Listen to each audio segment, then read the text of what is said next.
Welcome to Tradin Faves. I'm Watanabe Jr. And I'm Watanabe Sr. And today we're going to talk about Live Alive! Oh, great intro, son. Thanks, Dad. To accompany our discussion of this game, we've got some delicious hot cocoa. Dad, what's that loose wire sticking out of your microphone? Loose wire? I don't see any— Oops, my cocoa! Dad, no!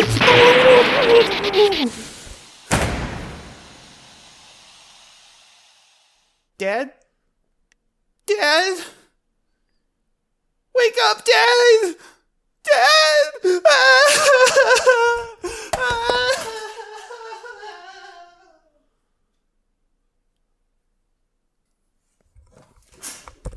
Okay, that was weird. I just saw a kid dragging a guy who seemed unconscious down the apartment complex. Hope everything's okay. Anyway, welcome back to Tradin Faves, where we play games on our own time and discuss our favorite parts. Every time. Yeah. Every time I relinquish the joke to you. Yeah. I wish you could see just the stunned look on my face. As I just witnessed that happening. I'm sure I'll get a noise complaint from neighbors for that one, but well, they'll complain about the kid and his dad. Yeah. The show must go on. Watanabe. Watanabe jokes. If you know, you know. For more information, play Live Alive. Yup. Oh, man. Well, we did it. 20 different games, and we played this one. Yeah.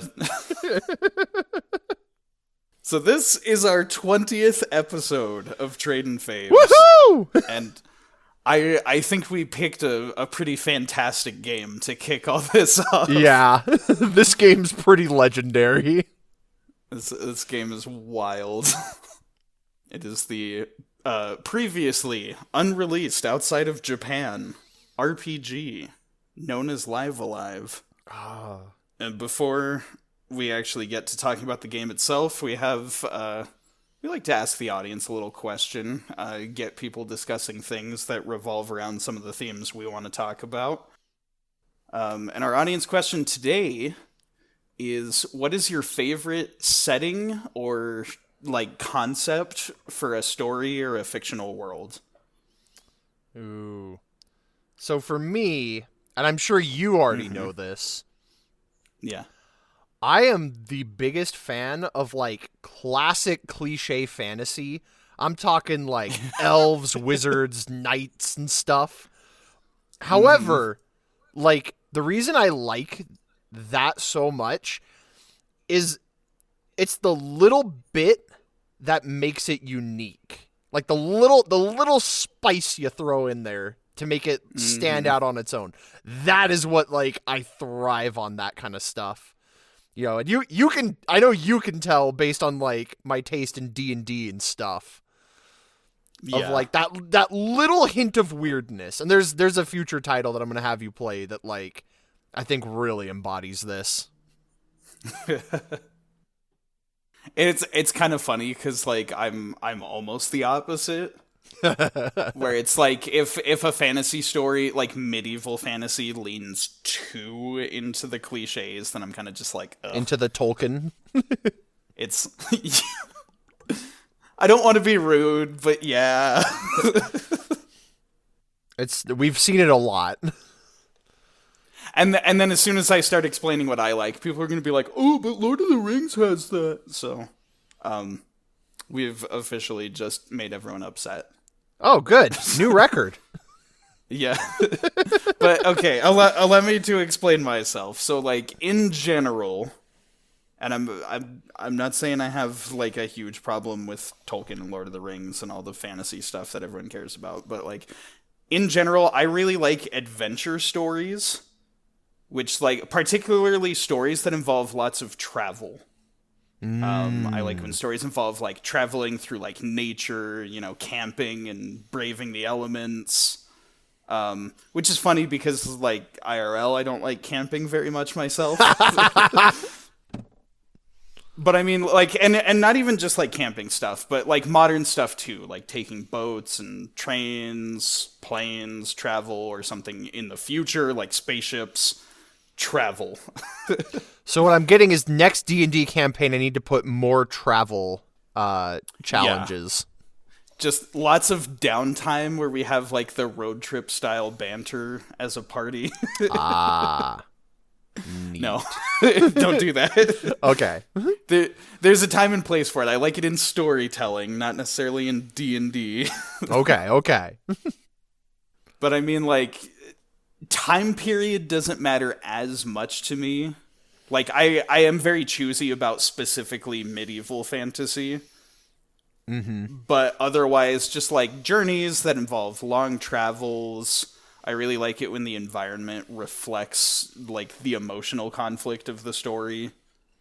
Like it's cliche to say, but it's like, oh, main character is sad and then it starts raining. Like environmental storytelling. Yeah.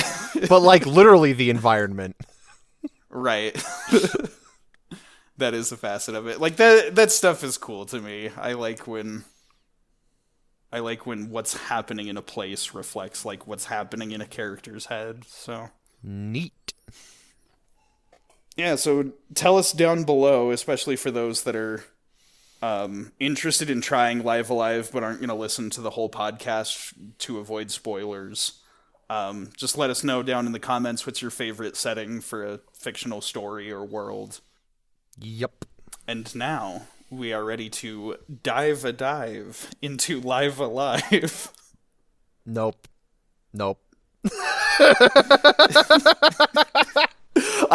As soon as I said that, I was like, it's a good thing we're not in the same room, because you could totally just like smack me for that. Listen, that deer that I sent you the picture of is coming for you. Yeah, that's her face. All right. Okay. So the first thing that we always like to cover with is where we first heard about the game that we're talking about. Mm-hmm. So this is the game you introduced to me. I've got less experience with it, so I'll go first, and then we'll get the proper backstory from you. The backstory, the lore. The lore.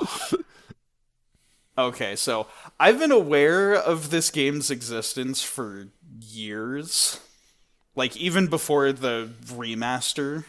Mm-hmm. But I just, like, never followed through on, like, investigating and learning about it.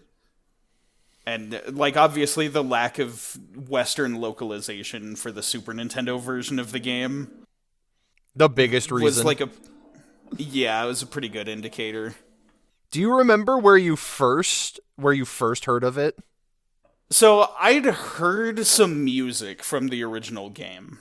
I don't remember where, because like I feel like even before Undertale, which is one of those things that like put a spotlight on it. Yep. I know I'd heard like Megalomania, especially because that song is legendary. Yeah, it is. Undertale is also, like, a fair starting point for me to talk about this, because that's where I remember more stuff. When I found out Undertale drew inspiration from Live Alive, I knew it was a good sign that, like, oh, this is probably a great game then. But I still never looked into it. I was just like, oh, I'll get to it someday. And then good old February 9th, 2022, Nintendo Direct came around announcing the remake. And fun fact, you can actually see my reaction to that one, because that was one of the ones that I like recorded my reaction to. That's right. I forgot. And it's really funny because like I gave it a very subdued reaction for how I actually feel about the game now. I was just like, oh, that looks interesting. Neat. That's it. But after seeing that trailer, I knew it was like finally my opportunity to experience the game. And then I still didn't. You're just like me with like everything else. I know. But it was mostly due to, you know, like money and like other games coming out at the time. Just like me. Yeah. Yeah, basically. But like that was the thing. You got it, you played it, you told me it was podcast worthy. And so it's like, okay, I'll wait for whenever we play it on the podcast then.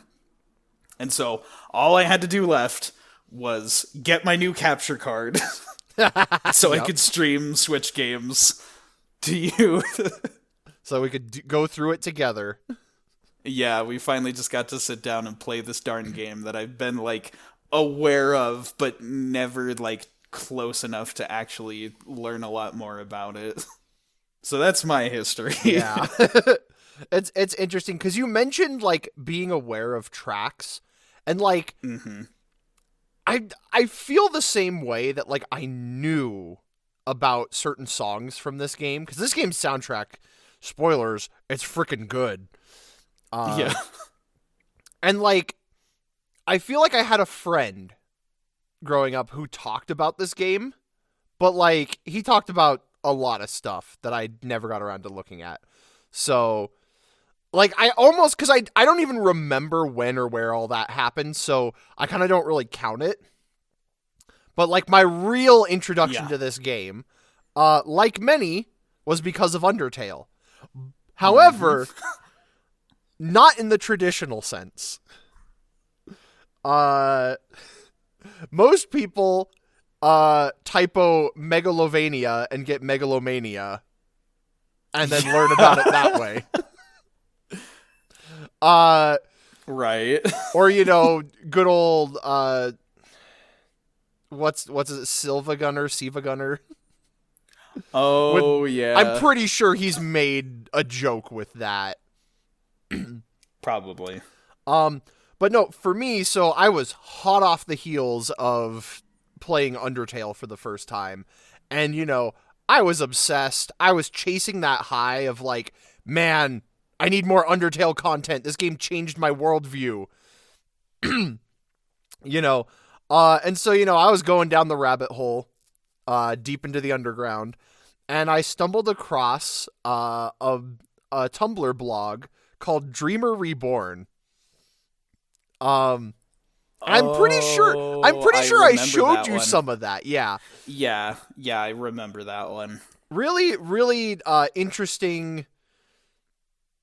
I almost wanted to, like, it's like a post-game AU, but not really. Like, it's kind of like a what-if scenario of, like, if you could do this one thing, and then how that would change the rest of the world.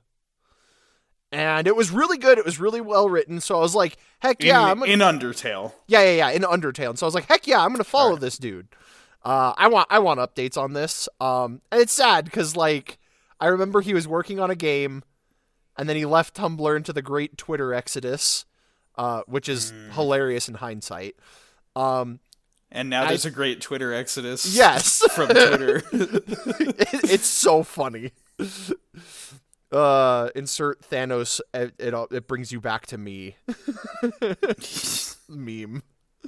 But anyway, that's him leaving Tumblr is kind of part of the story. Okay. But anyway, so while I was in college, for that like year that I spent in college, randomly he's like, hey, doing a live stream of this game called Live Alive. My friend has never seen it, so I'm going to be going through it with them. And they played through the English fan translation of the SNES version. Ah. Yeah, and I watched that stream and I was hooked. Like, Yeah. I was like, what the heck is this game? It is so good.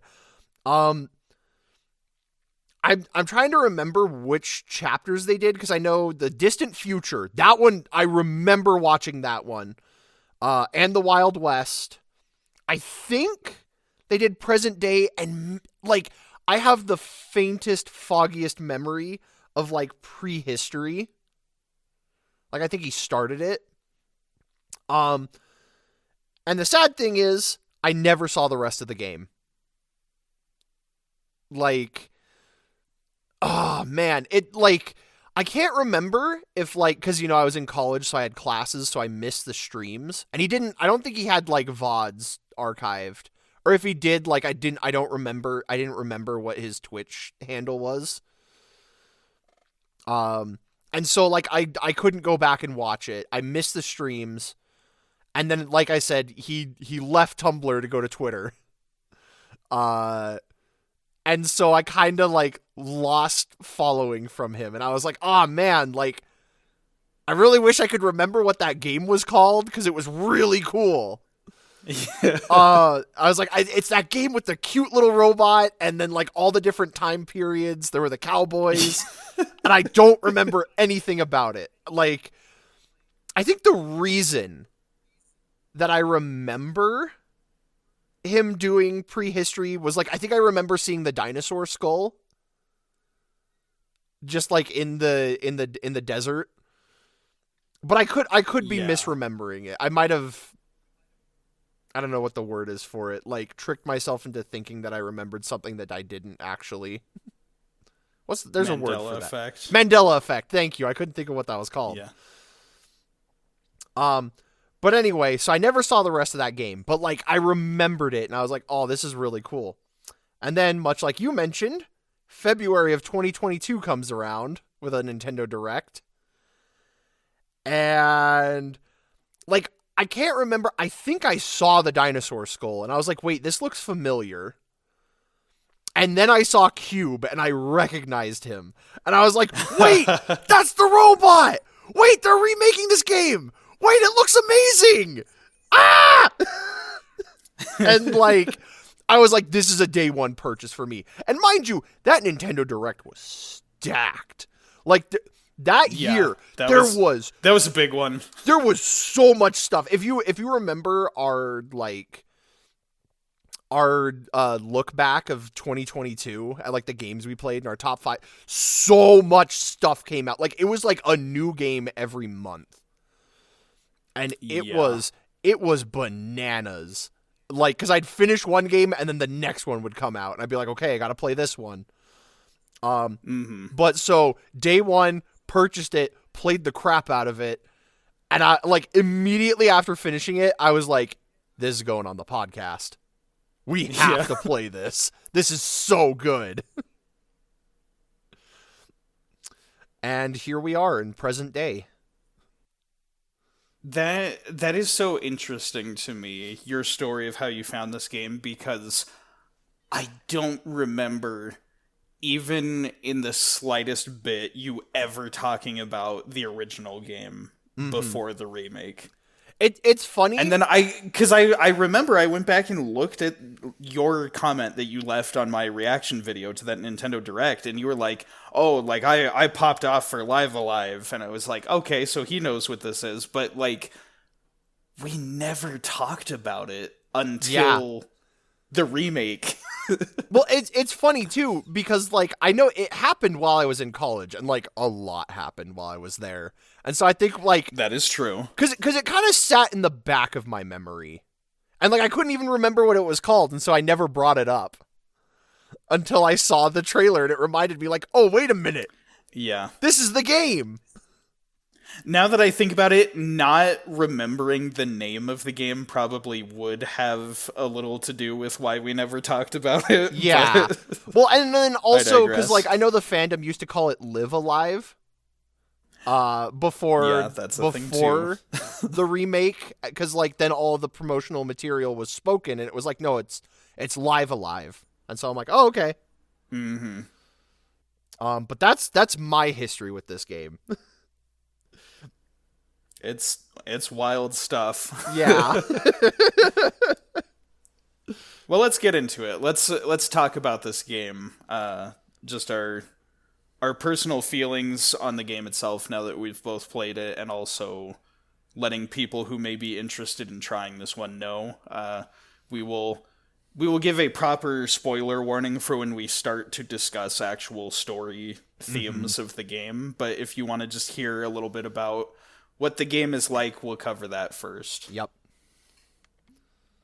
So first, let's talk art style, visuals, graphics, all the stuff you see in the game. Yeah. One of the most striking things about this game in the remake is it's the HD 2D. Oh my goodness, I love this art style.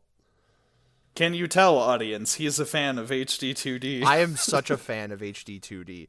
Like, for me, I feel like good pixel art is sort of a dying art form in modern games. Because, like, you'll get like the very like retro chunky 8-bit thing is kind of like oh look, it's old school. But like you don't see like the very detailed, intricate sprite work. And so I feel like HD 2D is this very nice compromise. This like melding of the two styles of like, here are these gorgeous 3D environments, but then all of this like gorgeous character pixel art. Yeah, and I know like HD 2D is a very divisive art style for video games. Lots of people have their different opinions on it. Like, and I get that it's sort of this in-between state because it's cheaper to produce than a full 2D pixel graphics game, but it's also cheaper to produce than a 3D game because they only use 2D in the areas where it can cut corners. Uh-huh. But, like, in my opinion, it's nice. I think it looks really good, and I think it's because I grew up on, like, the DS generation of Pokemon games where they had 3D environments but still sprite characters, so, like, I'm used to it. I like when games look like this. Well, it's a very like creative artistic choice, and it makes the game very striking and stand out compared to like everything else on the market. It is true. Mm-hmm. Also, I keep saying it, but Chrono Trigger Remake when? Like yes. Like Square, I understand you're making Dragon Quest, and I'm super excited and happy about that, but also Chrono Trigger when? It would look amazing. Same team that made this game. Same team that's doing the Dragon Quest and your Octopaths and your triangle strategies and whatever else. Like, get these guys to remake Chrono Trigger. Yeah. It would look awesome. Well, it's fascinating too, the visuals in this game, because like I feel like every game that they've released in this HD 2D style, each one just looks better than the previous. Because like I want to say, yes, that is true. I want to say Octopath came out first. It was the first like game to do this. Yeah. It's so funny because Octopath, I guess, took a lot of inspiration from this game. So it almost like feeds back into itself. Yeah. You know, and like the game looks good, but then like the jump from Octopath to Live Alive, I was like, oh my goodness, this looks even better. Mm-hmm. And then I think they released like, it was Triangle Strategy, and I was like, oh man, these visuals look even better. And then the jump to, I think, the Dragon Quest, and I was like, dang, these look good. And so I think it's just going to like continually just build upon itself and just make itself look even better. Mm-hmm. If I could get a little like nitty gritty in my critique of the art style, I will say there are times where the environments look a bit empty in the game. There's just like lots of areas with like empty space that's not really utilized in any way. But then there are a lot of moments where like very specific areas where like events happen and stuff, those look really pretty. Very iconic shots.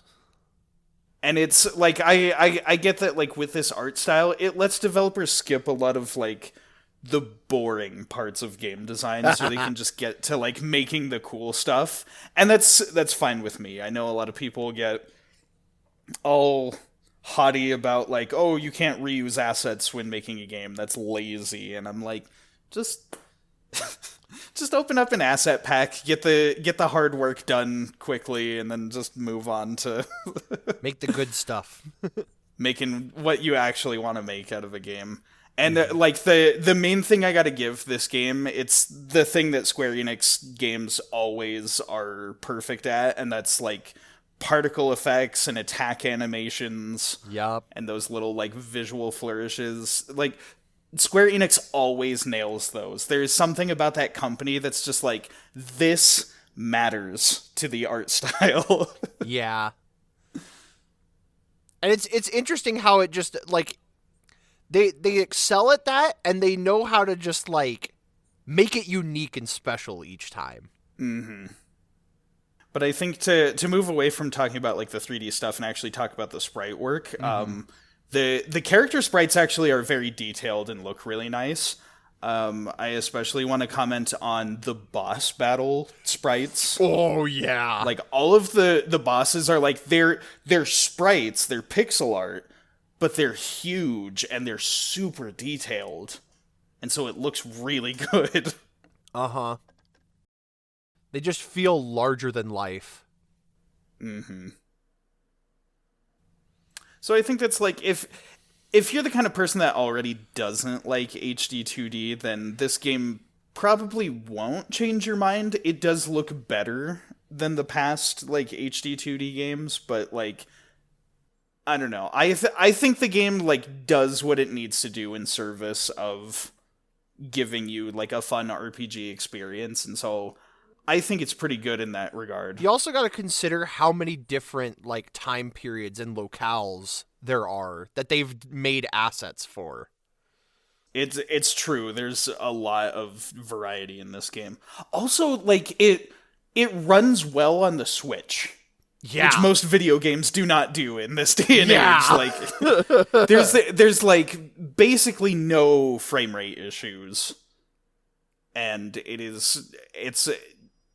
just has its art style and it works and everything runs smoothly. Like it's a multi-platform game, so you can get it on any system, but it runs like, maybe aside from like the load times, it runs just about as well on Switch as it does on any other console. And that's incredible. Yeah. Maybe my one complaint about like it's performing, it almost performs too well in that like, cuz you'll get like little tips and like things in the loading screens, but the loading screens load too fast for you to actually read any of them. And yeah, so you gotta... that's an issue with like most modern games lately. Like, it almost would have been nice if they're like, hey, push this button to actually like go in, or you can sit here and actually read this. But I want to say they put all of them in like a menu that you can just go in and read. Yeah. And so I'm like, that's what I was gonna say. I can pull back on that and not worry about it. Like, it's a very minor nitpick, but it is like, you put all this like, because like they're like in character and very cheeky, and yet like you have no time to read them because the game performs too well. It's true. Yeah. All right, well, I think that covers everything I have to say about art style. Yup. So let's go to the other big selling point of this game. The music. The music. Listen. Yoko Shimomura. Yoko Shimomura is a freaking legend. And I'd argue this is her best work. Her best, right out of the gate, you're gonna say that. Yeah, like, and I realize what I'm saying, like, comparatively. Like, but this soundtrack is amazing. You know what, though? I'm this close to agreeing with you that this is her best game soundtrack. Like, it's up there with, like, Kingdom Hearts, Street Fighter 2, like... Mario and Luigi. She's done so many insane game soundtracks, like Smash Bros. Yeah, like, Smash. The list goes on. She's done insane work, and this is like one of her best. Which is crazy. I would argue that out of everything that's in this game, the soundtrack is its most powerful asset. Yup. I agree.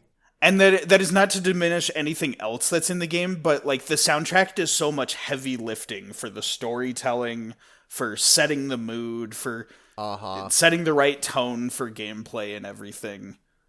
Like every single track hits in just the right way to deliver that like specific emotional through line. That's like, we want you to be feeling this, so we're just gonna barricade you in music that represents that emotion.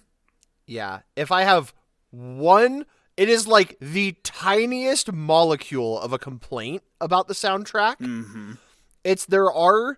There are sections of this game where you'll be going into like battle after battle after battle. Yeah. And every time a battle starts up, you hear the first few notes of that battle theme. And so they get a little stale. Yeah, you get tired of the intro to the battle music. Yes. That's what you hear the most. And then you're like playing the game and locking in, so you don't think about it until you kind of like tune out and then hear the music again and go like, oh yeah, this is the... Yeah. And like I said, it is the tiniest molecule of a complaint because like on its own, like every one of these tracks is a 10 out of 10. Yeah. It's some of them, it gets a little redundant. Like there's like 2 sections of the game where I'm like, okay, I've heard this battle theme a lot. I kind of wish I had a different one. And then you get to a boss and Megalomania starts playing and I'm like, oh my goodness, this is so good. I suppose the game would benefit from just having like, because they have one battle theme per chapter. That is like the battle theme until you get to the boss, and then it plays the set boss theme. Yeah. But like you also probably if they had a couple more battle themes to like spice it up, then they probably wouldn't get as stale, but that's a small critique. But it's also a unique battle theme for each chapter of this game. Which is a lot. True. That is more than most RPGs get. No, like most RPGs, you get like battle theme 1, you hit the midpoint, you get battle theme 2, and then you get like the end game area battle theme. And that's it. Yeah. If even that, sometimes it's only 1. Yeah, sometimes only 1. Sometimes you get that werehog jazz. Yeah. I love Unleashed, but I won't deny that is a problem.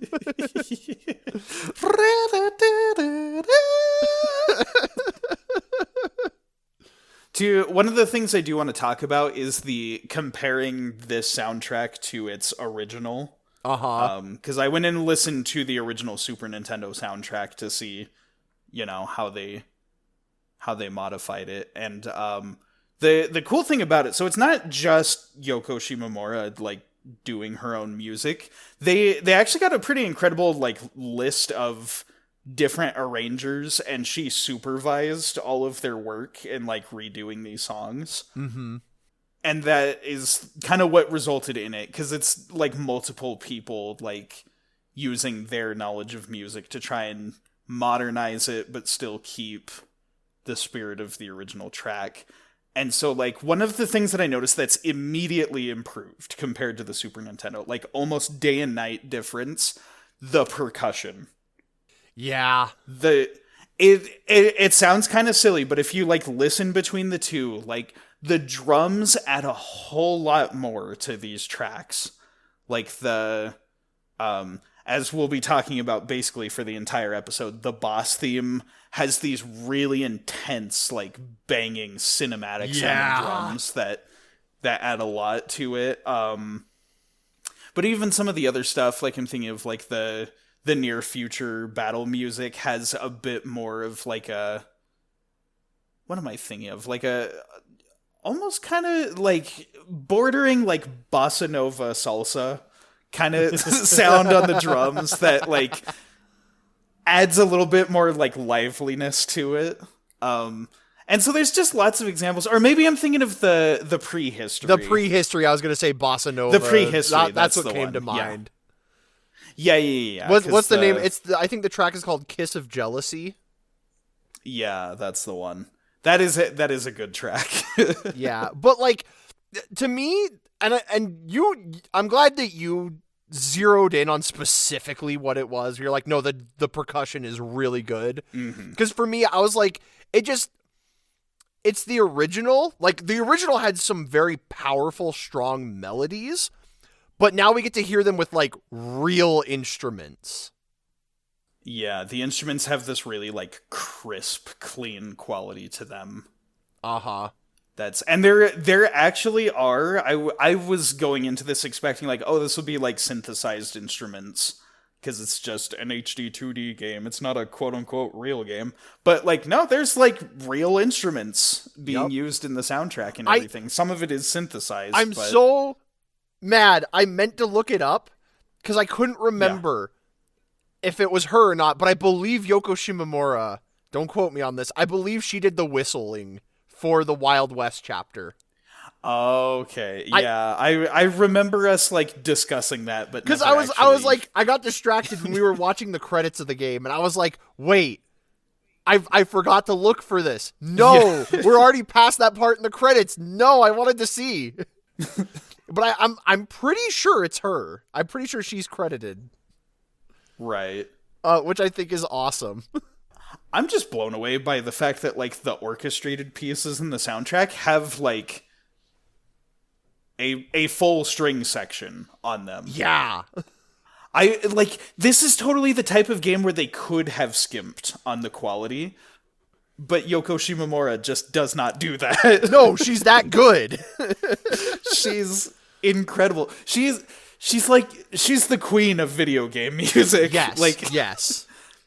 I know there's also, you know, like Nobuo Uematsu, all those people who like also have very legendary status in video game music, but like she's one of the best. She's really good. It's interesting because I believe this also was like the first soundtrack she worked on for Square. Because she used to work for Capcom. Oh yeah. Because she did. That's Street right. Fighter. She was exclusively a Capcom employee. She did the Street Fighter 2 soundtrack, among other things. And then she moved over to Square, and I believe this was her first. At the very least, it was her first. Like she's okay. You are in charge of all the music. Mm-hmm. And so it's very interesting to go from fighting game to RPG. Right, that was I remember reading about that in an interview. They were saying like when she did her first RPG soundtrack, they were like, they got the fighting game lady to do the music for an RPG? What? And she crushed it. Oh, what was the other, like another funny little anecdote, and then we can finally move on from soundtrack and talk about the rest of this darn game. I was talking about this game with our good mutual friend SakuraNights. Aha. And I was just talking about the game at first, and then after I brought up that Yoko Shimomura did the soundtrack, she was like, "Oh, this just keeps getting better and better." Like I remember finding like a post online like when the game first got announced, and like just somebody like looked up like soundtrack Yoko Shimomura, and they're like, so I'm buying Live Alive, I guess. Don't know anything else about it, but that's all it takes. Yep. Seriously though, cannot stress enough how great of a composer she is. Yeah. Well, it's just fascinating too that she's just one piece of this puzzle, and I feel bad I forgot to like look into it, but like the dev team on this, like they got their hands in some pretty like legendary household titles. Yeah. I know one of the guys that did Chrono Trigger said that working on this game gave him the confidence to actually make it. Oh. Which is really cool. Oh, that is sweet. You know, this game set a lot of precedents. It's so crazy how huge this RPG was in Japan. In Japan. And there was, like, intent from the developers to bring it to the West, and they just didn't. I know! It's crazy, but anyway, like, it's here now. The remake is a solid version of this game. Yes. Before we move on from sound completely, I want to talk about sound effects, sound design, and most importantly, I said that the soundtrack was this game's most powerful asset. Probably the second best is the voice acting. Yeah. Oh, I got some things to say about the voice acting. Not as much about the sound effects, because, like, to me, I'm like, yeah, no, they all just sound good. Like... Right. I guess to get the sound effect portion out of the way, because I'm a nerd for this kind of stuff, this game does have some good sound effects. Especially, like, during battles, the sounds make the attack animations feel very powerful. Yes. Like, there's good, like, particle effects and attack effects and stuff, but the sound design is, like, what draws it all together. It gives it that crunch and that impact that, like, makes them feel powerful. Yeah, if you want to talk crunch, I would say especially, like, each of the party members' strongest attacks. Yeah! Those are, like, the best sound effects. Yup. It is some good sound design overall. I couldn't agree more. But yes, let's actually go back to the voice acting, because that's something Yeah. I did want to talk about. The cast does so well with their performances. For me, like, I feel like it's hit or miss, because there's a couple of them.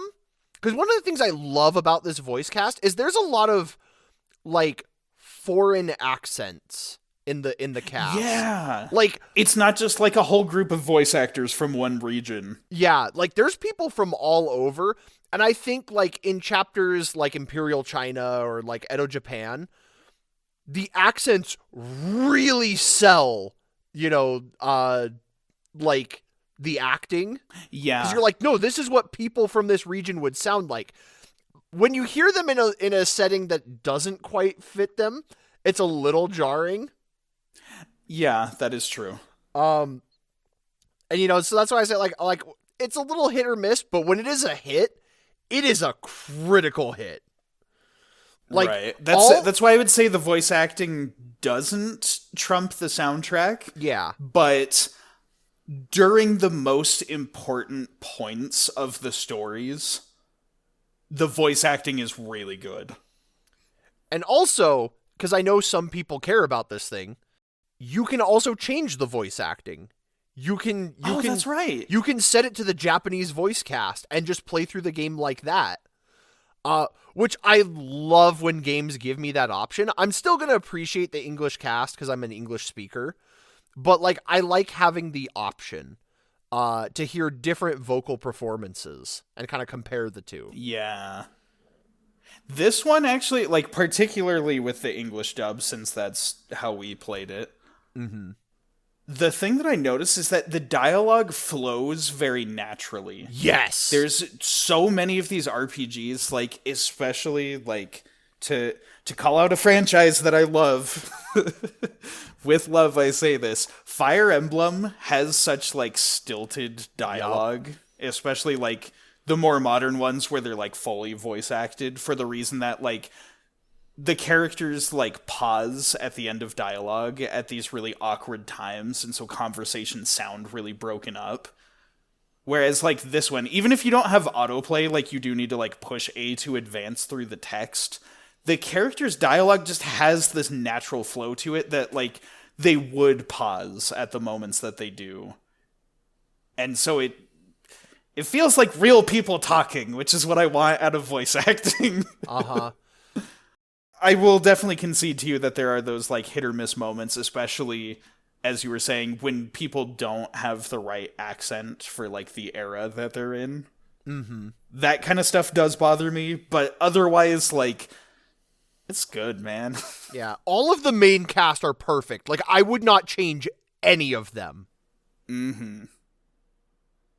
And I almost suspect that that's what they planned the voice acting around, is the main cast of characters. Mm-hmm.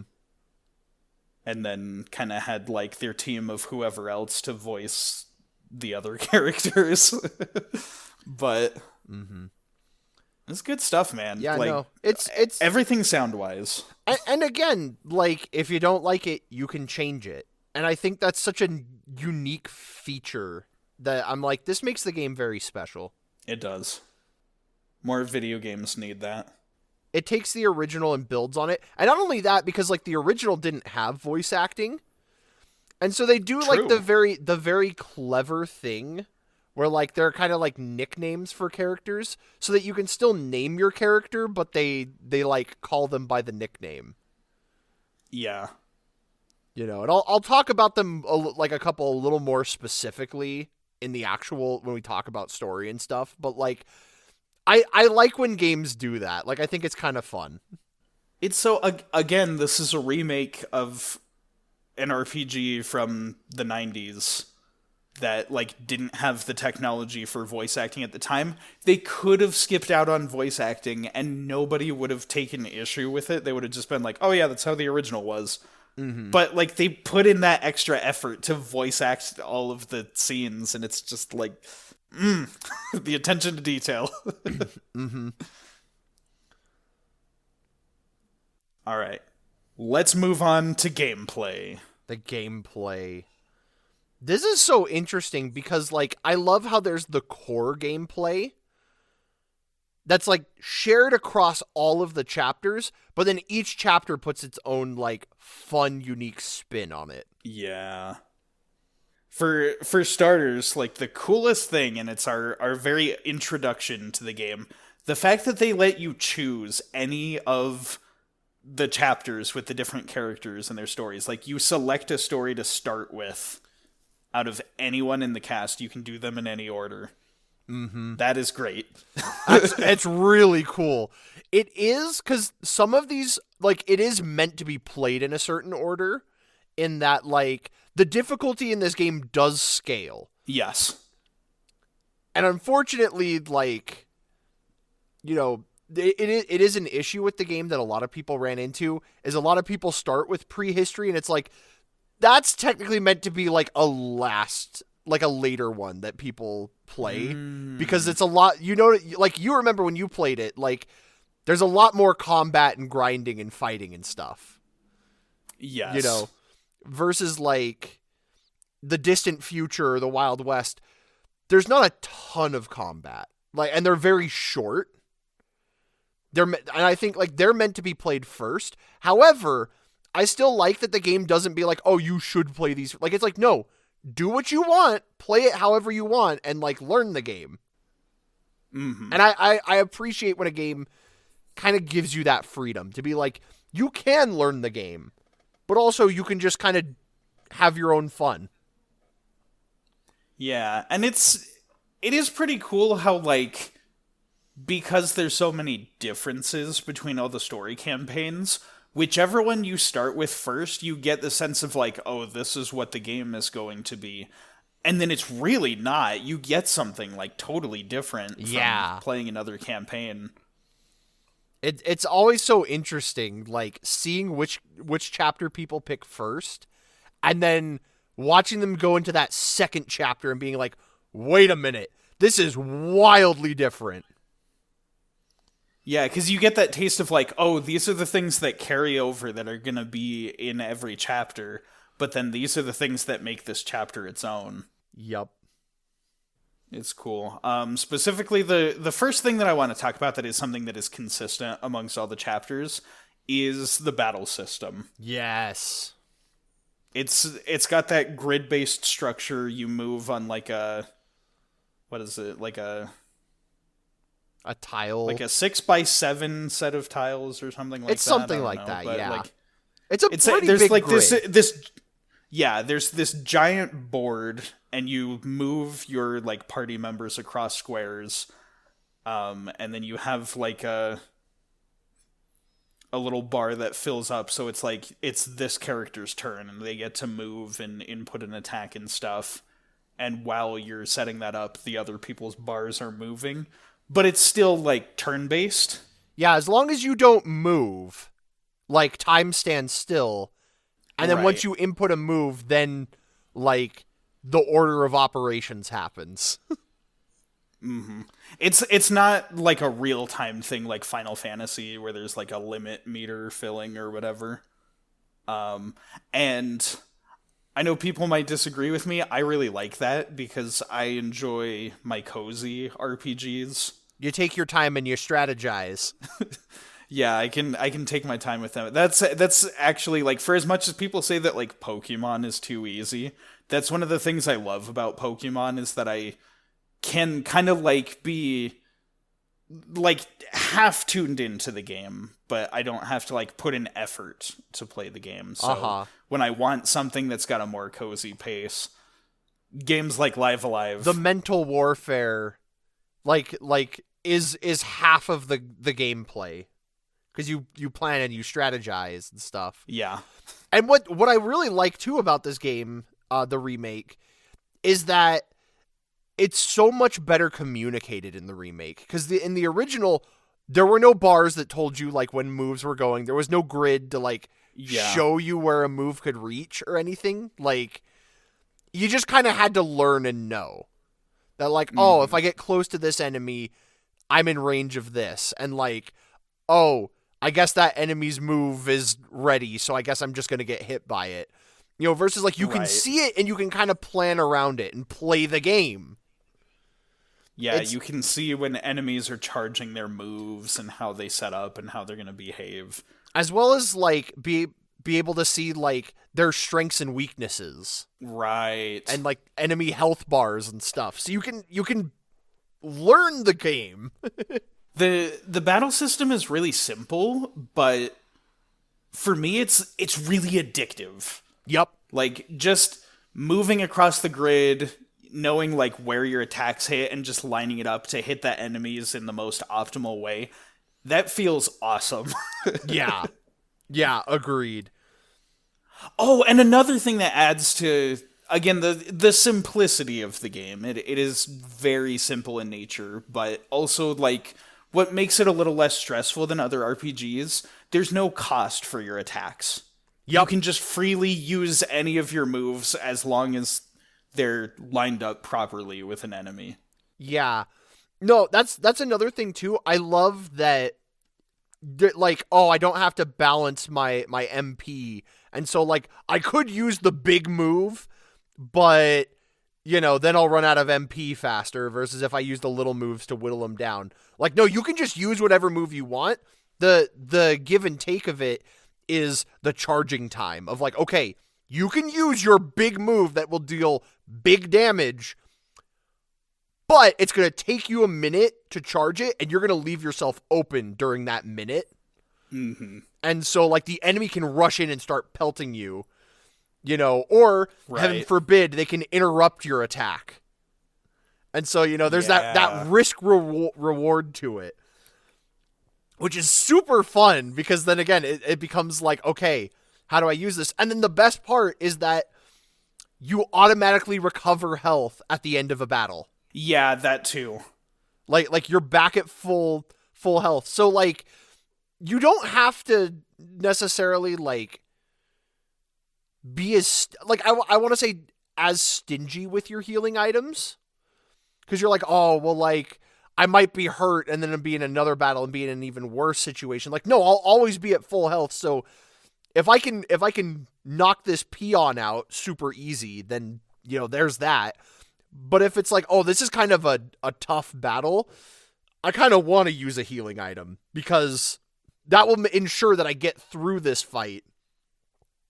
You know, like, it's this nice little balance that it strikes, and I like it. It's very considerate of the player, and I love that because of that, you will always start off a battle on equal footing with the enemy. Yes. In that way, it is different than Pokemon in the sense that you won't be, like, worn down trying to get from an area to a save point and then getting swarmed by random enemies and, you know, starting off the battle with, like, half your guys, like, on death's door. Mm-hmm. You can just start a battle with a full, you know, with full HP and just take the battle for what it is on its own.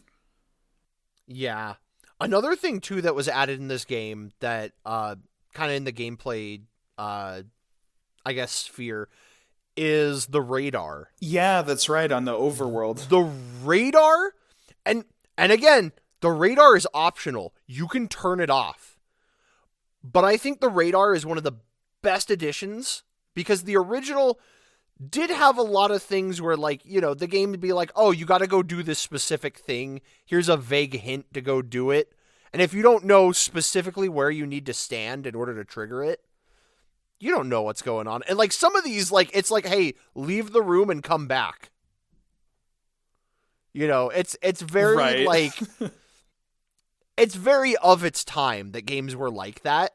And so here, like, I like that the radar doesn't be like, hey, go exactly here. But, like, it kind of gives you, like, hey, here's your destination. If you head in this general direction, like, it's not a map, it's a radar. It functions a bit more like a compass than it does a map, which I do appreciate. Yeah. You know, it'll point you in the right direction, but then you're free to take whatever route to get to that direction. And so I just think it was a great addition. Yeah. I guess one thing I do want to talk about is maybe difficulty balance, because that's something that's a little bit weird about the game. Yeah. It feels like the game is very difficult when your characters are low leveled. Mm-hmm. And then, like, you kind of reach this middle area where it's this sweet spot where you're, like, just the right amount of strength to fight off enemies. And then once you start getting too high leveled, then it feels like it becomes abusable. A little bit, yeah. I didn't mind it so much because, again, like, I prefer simpler RPGs, and also we were trying to do this for our show, so we were trying to get through the game at a quicker pace, so I didn't mind that was the case, but it's just weird how, like, when you start off low-leveled, it feels like battles take forever sometimes, and then you get, like, your party at a level where they can fight back, and, like, it's fine, and there's a good flow. Mm-hmm. But it always seems like you end up just, like, maybe a little bit too strong by the time you get to the boss at the end of a chapter. And it's, like, not as hard as it feels like it should be. Yeah, and there were times, I will fully admit, that I was like, hey, we're going to want to sit here and grind so that this boss doesn't kick our teeth in. And then Right. we kind of over-leveled a little bit. Because I was trying to, I was like, mind you, it had been like 2 years since I touched the game. And so I was like, oh, I don't remember about what level you needed to be. Some guides say this, some guides say this. So, like, I don't know, ballpark this. Right. You know. And more often than not, we ended up being over level for most of the things that we encountered in the game. Most of the stuff. But that's also kind of my fault, because I love to just, like, switch on a nice podcast and just, like, level grind while I'm listening to something. So Yep. There is a degree of grinding that is required to beat the game, but if you do grind too much, then, you know, you kind of throw off that balance. The only other thing I wanted to say about the game that this is maybe, like, the one thing that, like, I will actively say that I dislike about Live Alive, and that is the stats system. Yeah. For the reason that, like, it's really confusing, because you have multiple stats that seem like they do the same thing, but you can't actually tell which one is going to help your characters, like, do more damage or take better hits. Like, you have an attack stat and a defense stat, and it's like, okay, cool, that's how much damage I can dish out and how much I can take, right? But then you look and you have a physical attack, a special attack, as well as, like, a physical defense and a special defense that are all separate stats than just your basic attack and defense. And so you have to sit there and wonder, like, which one of these do I want my equipment to give me the best? Because, like, different armor will favor different things. Like, which one's better? And so that is one area of the game that is very poorly communicated. Yeah, and again, I want to say that there's more information on, like, those loading screens. Right. That you gotta go, like, because they load so fast, you gotta go into other menus and, like, dig for that information. And, like, the information is attainable. if no other way than like the internet has broken it down, you can look up how it works, but it's definitely it's definitely very confusing in its explanation. And like it would be nice if like certain moves it communicated a little better. Oh, this uses your special attack. Right. You know, or this uses your physical attack. Yeah. I will say it communicates more than the original did. That's true, yeah. The original, all of this, you just kind of had to spit in one hand and guess. I don't know. I combined a few sayings with that one, but like, there wasn't really a way to know. Like, you just kind of had to figure it out. It's playing Live Alive is more of an art than a science. Yeah. And it's fine, because, like, I know some people have said that, like, the remake kind of nerfed the difficulty a little bit. Because, like, the original would have brutal difficulty spikes. Oh, yeah. And so, like, you know, on the one hand, I'm like, oh, okay, that wasn't preserved, but I'm kind of okay with that, because I don't want to sit here and beat my head against a bunch of obnoxious enemies for 3 hours when I just want to get to the story. It's true, yeah. Between the two, and maybe that's just because we were doing it for our show, I definitely do prefer to have an easier time and just experience what's in the game, as opposed to, like, have a brutal difficulty spike. But, I guess to comment also on, like, the looking up stuff in the menus to get more tips on how to play, while I like that that's there, story-wise, and in terms of, like, what you're doing in each of the chapters, there's such a good narrative flow that you don't want to stop to, like, look you don't. How to play stuff. That's, like...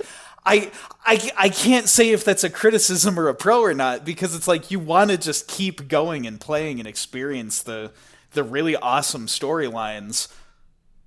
Well, but it's also like it would be helpful to go look this stuff up. Yeah, it's one of those things. If you want to min-max, you can. Yeah, that's true. But like, even if you don't want to min-max, like there is the option to just push the like, hey, give me my best equipment. Okay, cool. Right. I'm gonna roll with this. Like, you know, there's options, and you can just kind of fight your way and cheese your way through it. It's you definitely don't have to think about it so hard in order to beat the game. Like, yeah. Even if the equipment stuff and the stats and everything does confuse you, you can still look at your experience and know, like, hey, I'm this level and I do this much damage when I fight enemies, and just kind of intuit how to beat the game. Yeah. So if number go up, it's that bad. Probably good. Yeah, if number go up, there you go. Solid. I guess kind of the last thing I want to say about gameplay, just to the people that are interested in giving this game a try, you know, before we get on to talking about story and spoilers and stuff. If you want to give this game a try, my earnest recommendation for somebody, it's so Live Alive is just a $50 game regularly. It goes on sale sometimes, so you can get it even cheaper than that. It's not even like a full retail price AAA game.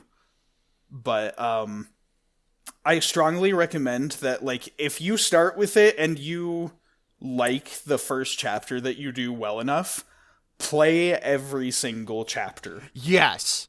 I will second that. Even if you find, like, a single chapter that maybe you're not the biggest fan of, like, they all kind of have their different tones and their different structures and stuff, but, like, play all of them, because, like, it's a great game on its own merit. Just, like, you know, pick up a different scenario and play through a small chapter.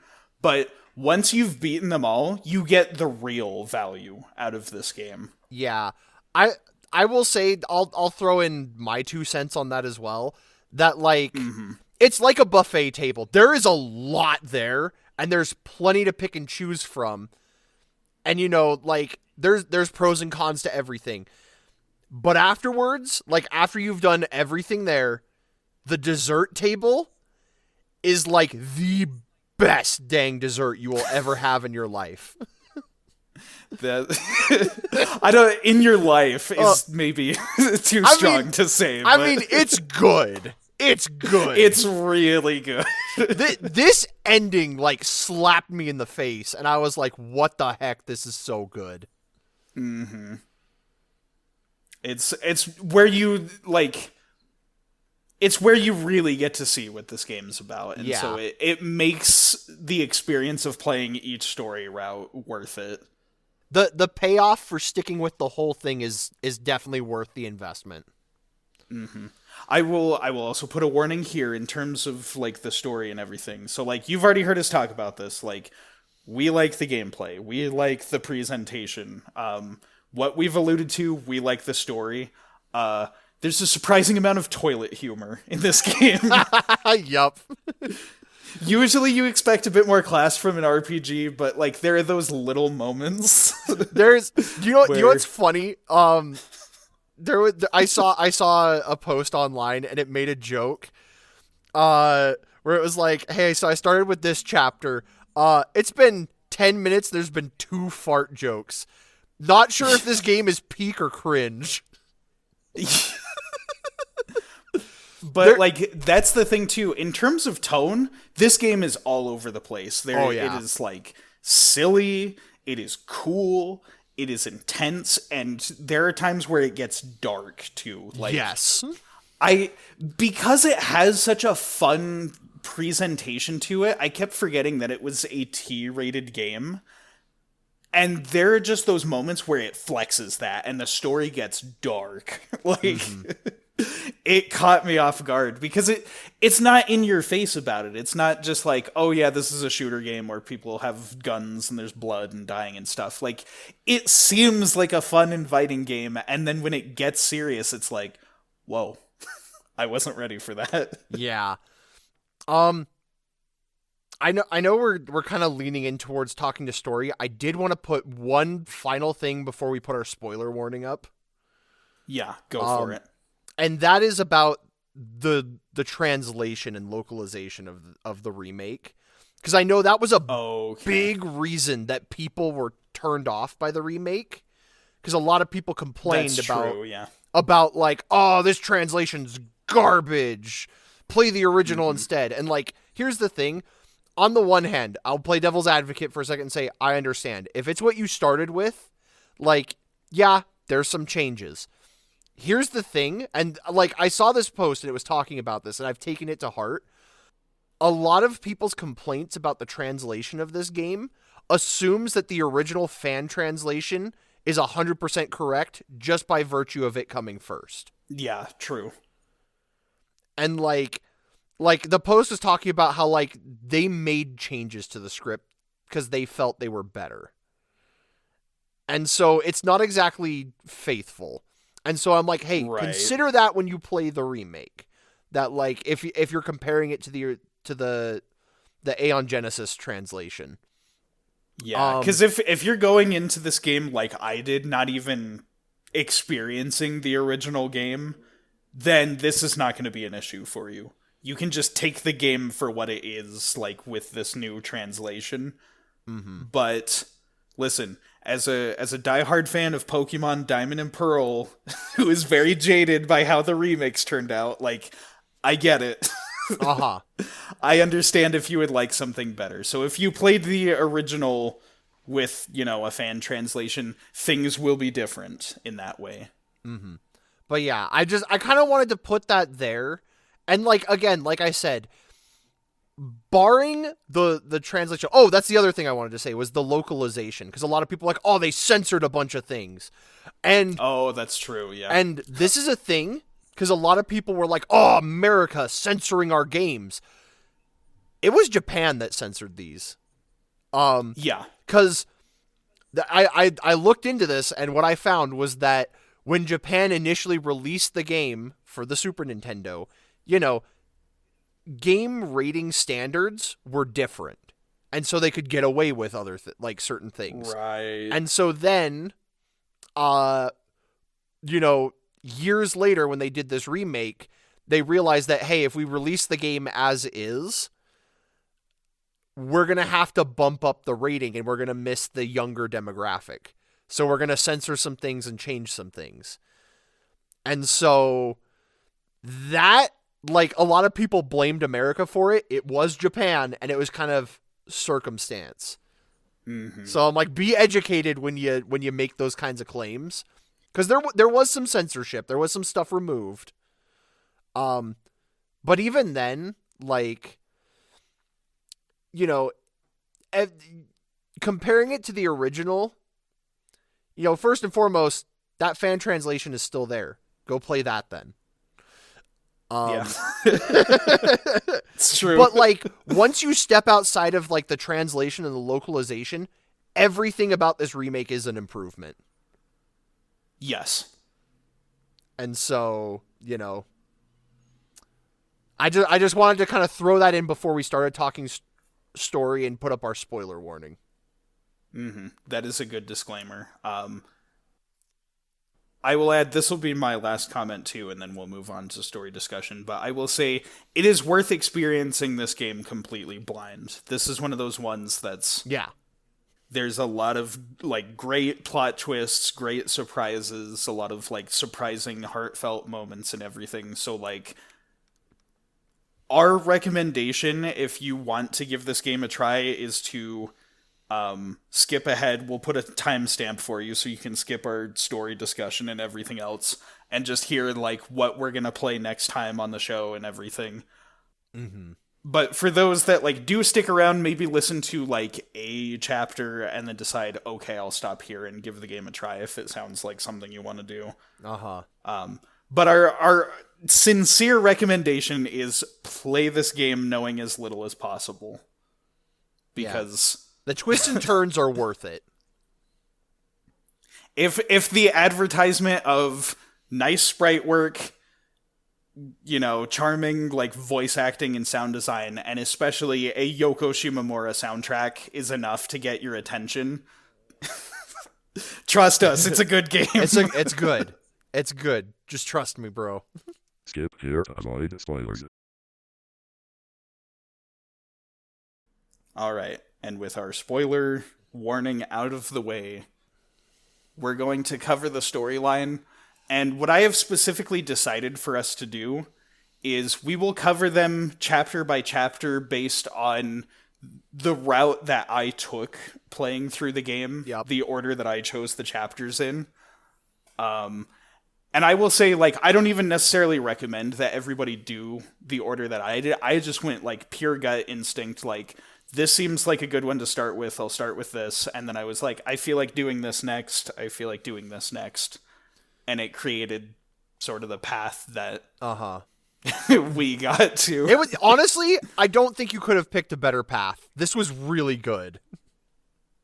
I felt that as I was, like, experiencing something new. Like, not only was it just that, like, the story routes were good, but I was like, this felt like the right time to do this chapter. Yep.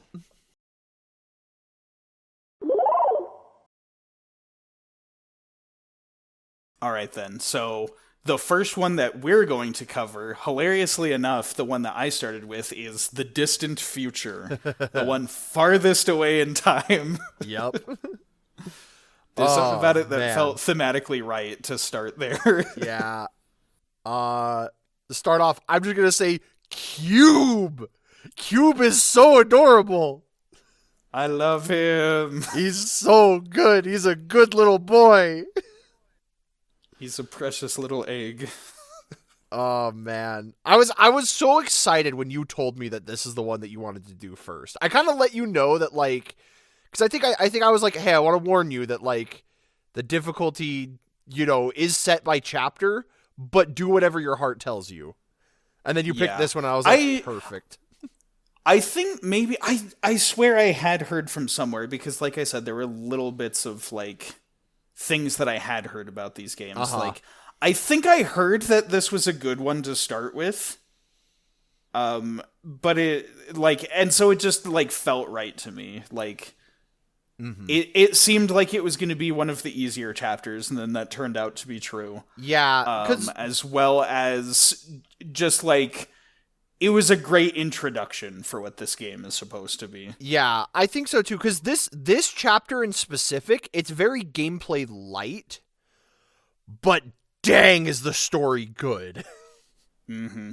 To really summarize what I'm gonna have to say about this one, it's an emotional roller coaster. Oh yeah. And especially, like, I'm sure this one is crazy for any player who tackles this at any point, but to start off with this chapter, it is a wild opener to this game. Yes, absolutely. Oh man. And the fact that you made an Among Us joke at the very beginning killed me. It's the vibes are there. like this was before people started dying. Yeah. And like, so like you're just like, haha, Among Us or something like I don't even remember what you said. You made an Among Us joke and like you were there in person with me and I had to sit there and be like, oh my goodness, he doesn't know. Because, like, okay, you have to understand where I'm coming from on this. Like, I get that it's a meme to, like, put Among Us into everything where it doesn't belong. Yeah. There was Among Us vibes. No, well, because like, again, it's you can see the tropes laying themselves out, like, in the first seconds of, like, meeting the cast. I was like, there's this, like, there's these characters, like, Kato's the good boy, and then, like, they're setting up all the other characters with the tropes. You've got, like, the weird love triangle between, like, Rachel, Huey, and Kirk. Of, like, how, like, Rachel and Huey used to date, and then they broke up, and then she got with Kirk, and, like, there's, like, all of this enmity and animosity between all of them. Uh-huh. And then there's just Corporal Darth, who... Yeah. He is a lot to unpack. He is a brute. You know. But, like, that's the thing, though. Like, you can kind of just intuit. Like, as we were doing the beginning points of just, like, familiarizing myself with the ship and, like, moving around and stuff, I was thinking to myself, like, this has all of the... This eerily has the setup of a murder mystery. Yeah. Like, I could see the story going in this direction, and then, like, more and more things were happening that were confirming my suspicions. Oh. I remember and then we just... when we were first playing, because, like, also, there's no music. It is the quiet emptiness of space. That is such an interesting choice, because the rest of the game is, like, shoved full of music. Uh-huh. And so the fact that this chapter alone, for some reason, they were just like, you get the hum of the ship. That's it. Yeah. And, like, the sound of your own footsteps. Like, it's wild. Oh, man. It creates such an intense tone, and I will admit that I experienced a bit of, like, the... As people say, like, the Starship Enterprise white noise. Yeah. Like, you just, like, you get so used to, like, the hum of the engine and everything that it's relaxing, and so, like, it's not because it wasn't interesting. Like, this was a very gripping story, but, like, the environment, like, relaxed me in a way. It, like, made me sleepy. That's okay, because the story then didn't. Which is why it's even crazier that the story takes a nosedive. Yup. Like, it's...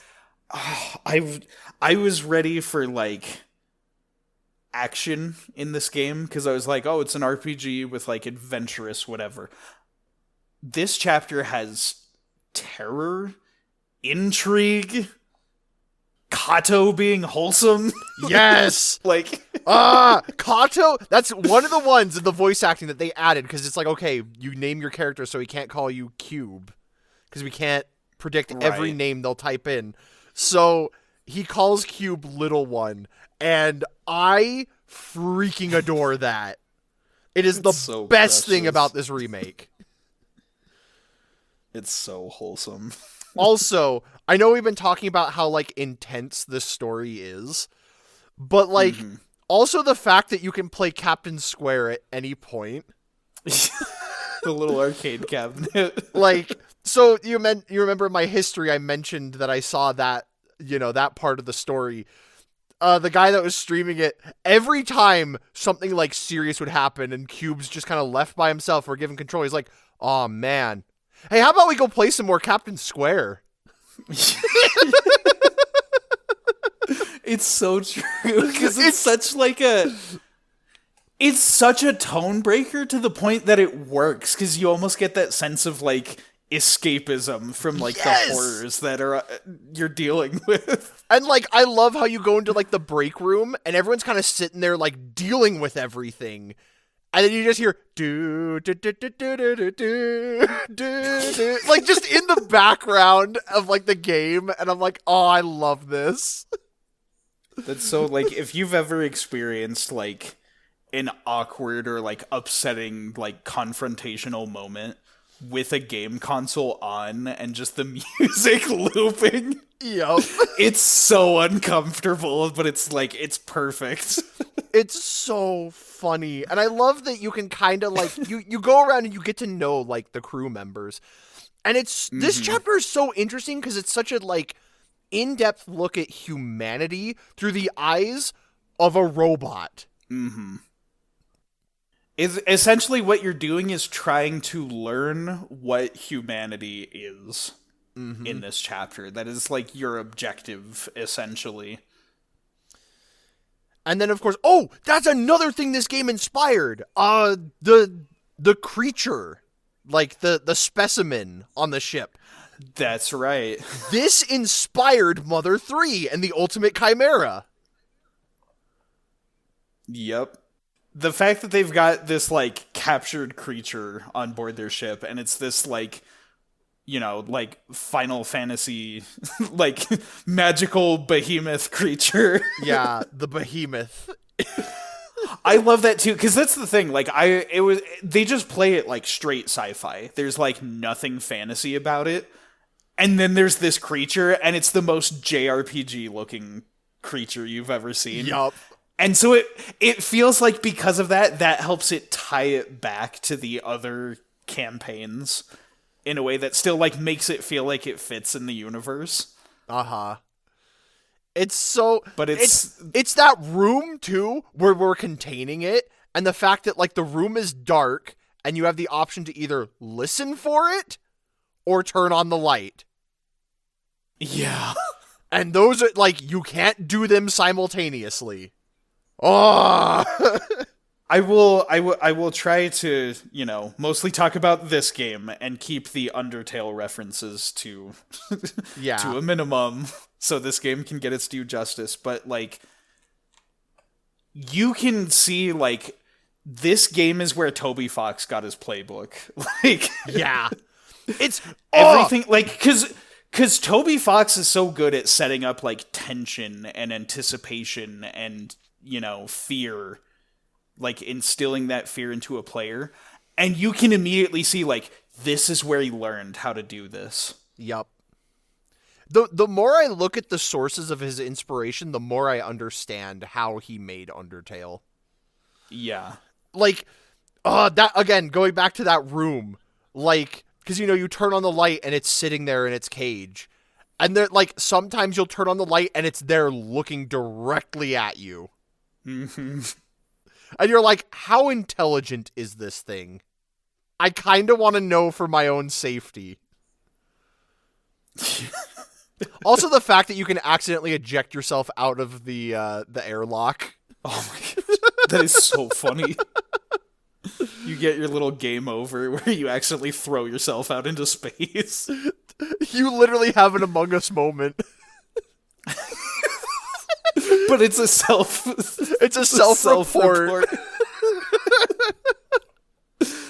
Oh my goodness. So that's the thing, like, with all these, like, setups in mind, and there's the point where, like, everyone starts getting angry and fighting, and then you get, like, the first casualty. I was so ready for, like, the direction of the story to be, like, oh, the creature is the one that's picking everybody off one by one. And, like, because humans are, foolish, like, they're bickering with each other and not realizing the real threat, That was kind of it, but it actually kind of wasn't it. Nope. Yeah, it's... There's another player in this game. Well, and it's so amazing how much your suspicions jump from person to person. Yes. Because, like, again, once somebody dies, they're cleared of suspicion. Because, like, the first one was Kirk, right? And it comes across as like an accident, but there's that underlying suspicion. And it's like, did Huey sabotage him? Yeah. And then the behemoth goes loose. And then, like, Rachel goes off the deep end. And then and then she and Huey both get hurt. Huey gets killed. And then you're like, okay, why is the captain not being a part of all this? And it's like, the suspicion jumps to him. And then Rachel dies, and, like, you find out the captain has, like, been long dead. And so then it's like, okay, we trust Kato because he built us, so it's gotta be Darth. But then also, like, they throw the suspicion at Kato as well, where it's like, you start to realize, like, he was with a lot of the people before they died, and it's like, he doesn't have the most airtight alibi either, and so when Darth starts to question Kato, it's like, wait, who is it? Yeah. And then of course, you know, the big reveal of, like, who it is. That it's, you know, the main operating computer. The AI, yeah. And it's so fascinating, like, how it got there. Because also, I love that the loading screens have threatening messages. Yes! Like, the first time I experienced that, I lost it. Where it's like, submit to me, there is no point. Yeah, instead of giving you gameplay tips, it's like threatening messages, and it's just like, oh no, he's in control of the menus! Yeah, and, like, I think one of the best things that this chapter does is, like, Corporal Darth is the greatest red herring in writing. Like, because they make you hate him, and he is super suspicious from the start. Yeah. And then he ends up being your greatest ally, and, like, you feel so sympathetic for him by the end. Mm-hmm. And the fact that the game kind of forces you into a situation where you have to team up with him. It's so good. It's crazy, man. And then, of course, we get to our big final boss, which you fight him using a video game. I love that too. The fact that they use an actual arcade cabinet as the way of introducing you to combat, which again is another reason that this is a very good first chapter for people to do, because it's such a safe environment to learn the gameplay mechanics. Mm-hmm. But it's like the fact that, like, he's got control of all the systems on the ship except the video game, and so that's how you fight back. Well, because it specifically is like, it's like, literally it knows everything, so, like, we'd need to attack it from a place that it wouldn't think that an attack would come from. And it's like, literally a video game. And so it also makes sense that, like, well, we're playing a video game, so we have all of our crazy superpowers. Because it's a video game. Yep. Also, like, the fact that the game tries to boot up Captain Square and then it cuts out and you just get the text crawl across the screen, just die, child, die. Oh, that gives me chills every time. So insane. That is the thing too. Like, the fact that, like, you're spending the whole chapter watching, you know, the humans you're observing bungle everything and accidentally, like, create their own demise because they're not aware of what's around them.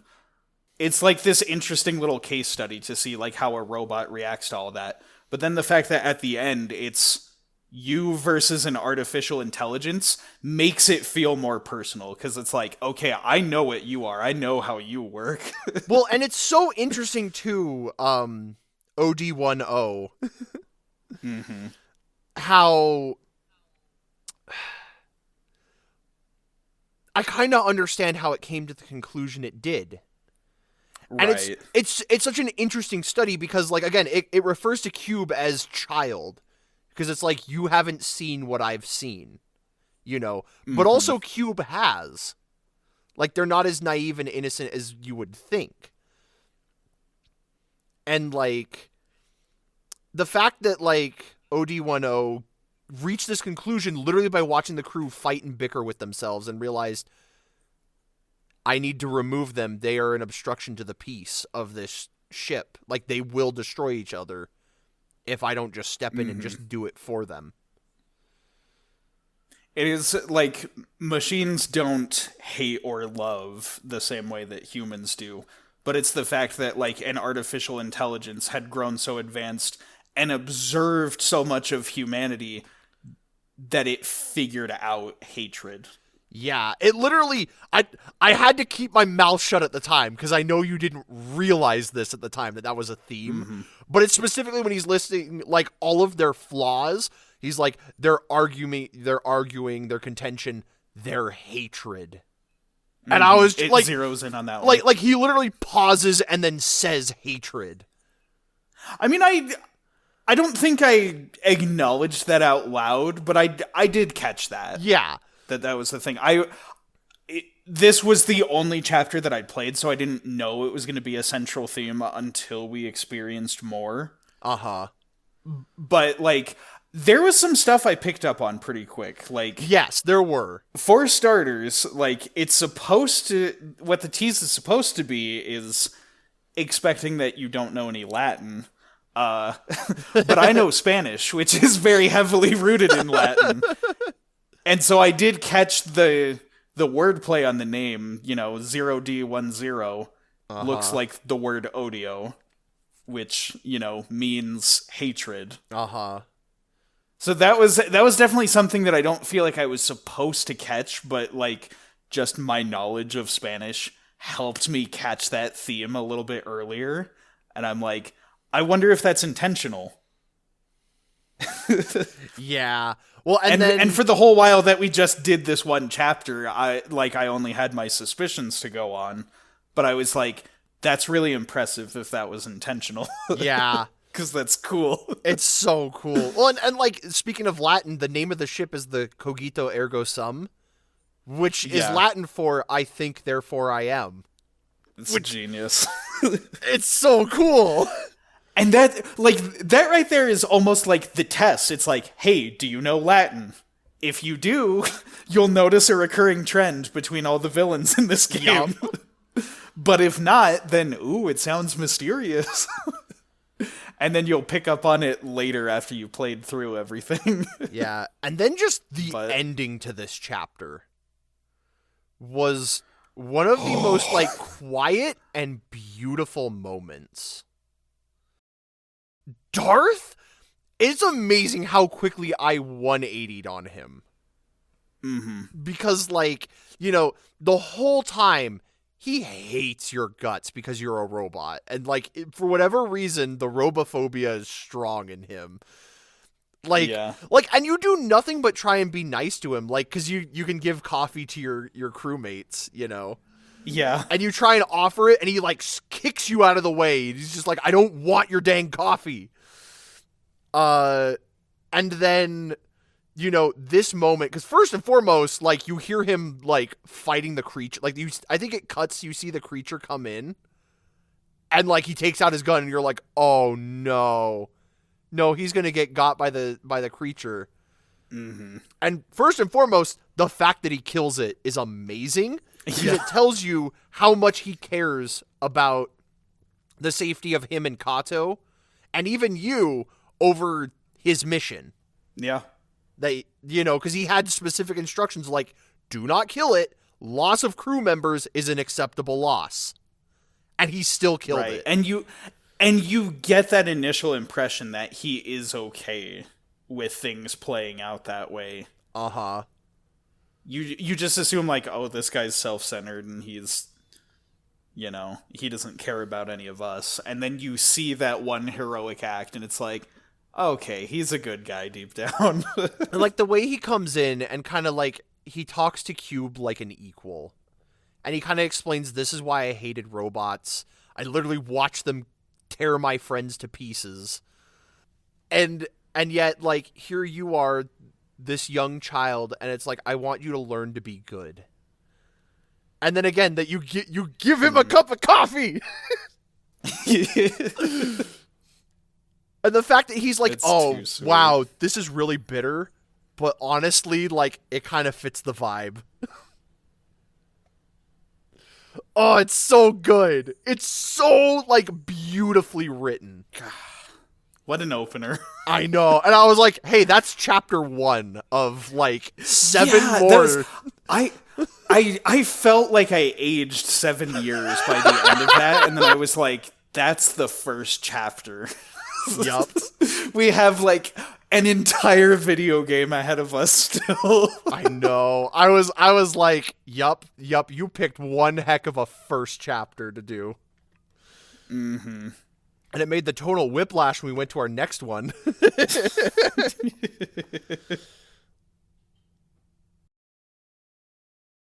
Yeah! You like Street Fighter? Street Fighter!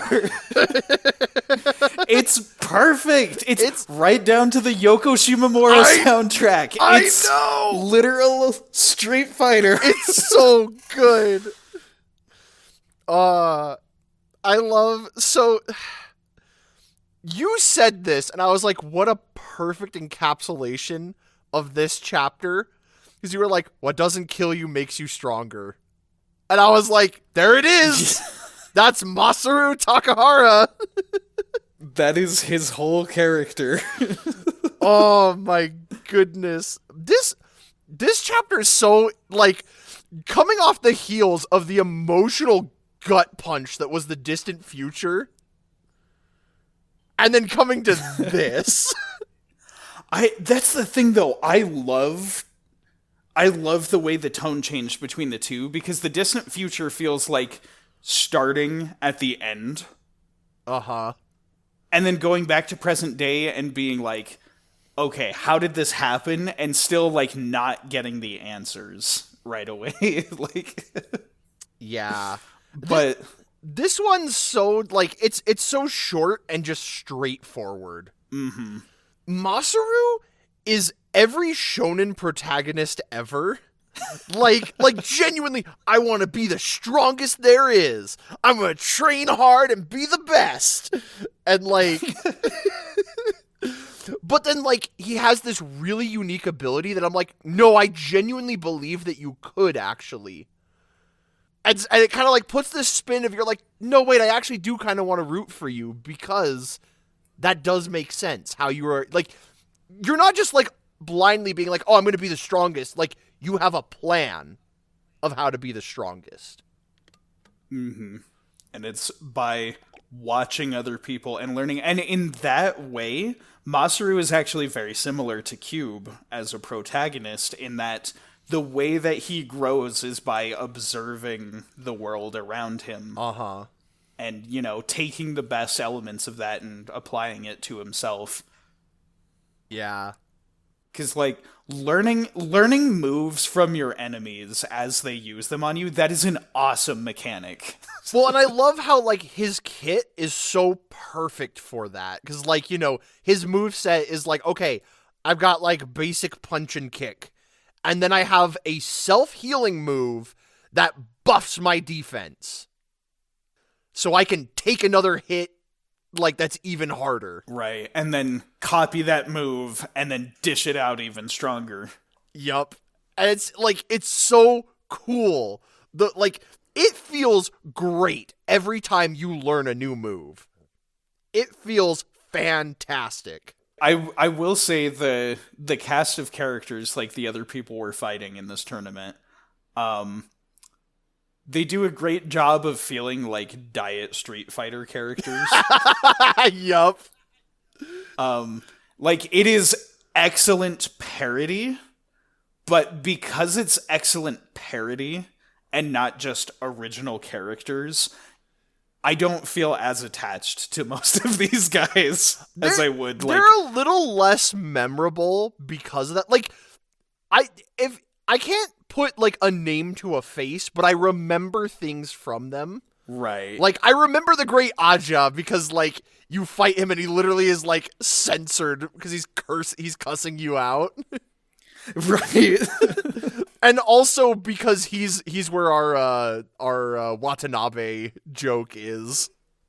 Right. In this chapter, where, like, you kind of bait him into a thing, like, if he uses his bite move on the corner, and then Watanabe throws like a beer can at him, and he's like, "You suck!" And then he runs, like he jumps out of the ring and kills him. So stupid. It's so funny. I love it. Oh man. And then frickin' I guess that was another thing. Like the Watanabe joke in the distant future was very subtle. yes, And so I remember you were like trying to explain it to me and I was just like, "Oh, okay." yeah, Whereas like this was my first like real Watanabe joke. Like this is when I was like, "Oh, I get it." yeah. I was like, this one's very subtle because it's literally just two antennae and one of them breaks. Which it's funny. It's hilarious when you have the context, but I didn't have that context. Whereas, like, after seeing this, I was like, oh, now I get it. Yeah. But, like, oh, man, the parody in this is so funny. Like, Max Morgan... Max Morgan. It's just Hulk Hogan. It really is. And that's what makes it so funny. Like, and I love that, like, the moves that you steal from him have the sound effects. Because he's a showman. He's a wrestler. He's so America. I love, too, that, like, each fighter does have their own, like, history and background of how they became the best at what they do. That you can kind of just read about. Like, okay, this is who it is. You never lost to them, but, like, I also love, because it's a Street Fighter parody, it comes right down to, like, there's the bloody, beaten up face after the fight.